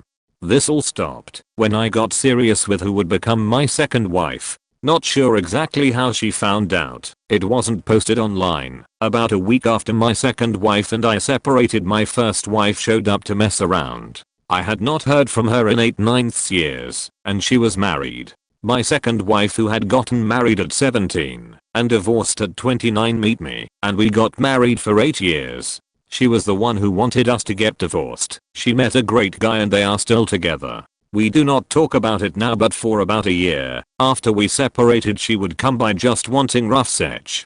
I finally just had to say no, because it just seemed like I wasn't supposed to move on, but make myself available for sex. Funny thing is, she also apparently talked about me as 2 of her friends quickly came sniffing around to see if I was okay and need anything. Yeah, I had sex with both, just because I was kinda pissed that she had told them stuff from way back about me. I'm friends with both of them now, but every once in a while one of them will send me something a little racy and act like it's just a joke, and everyone sends friends stuff like that.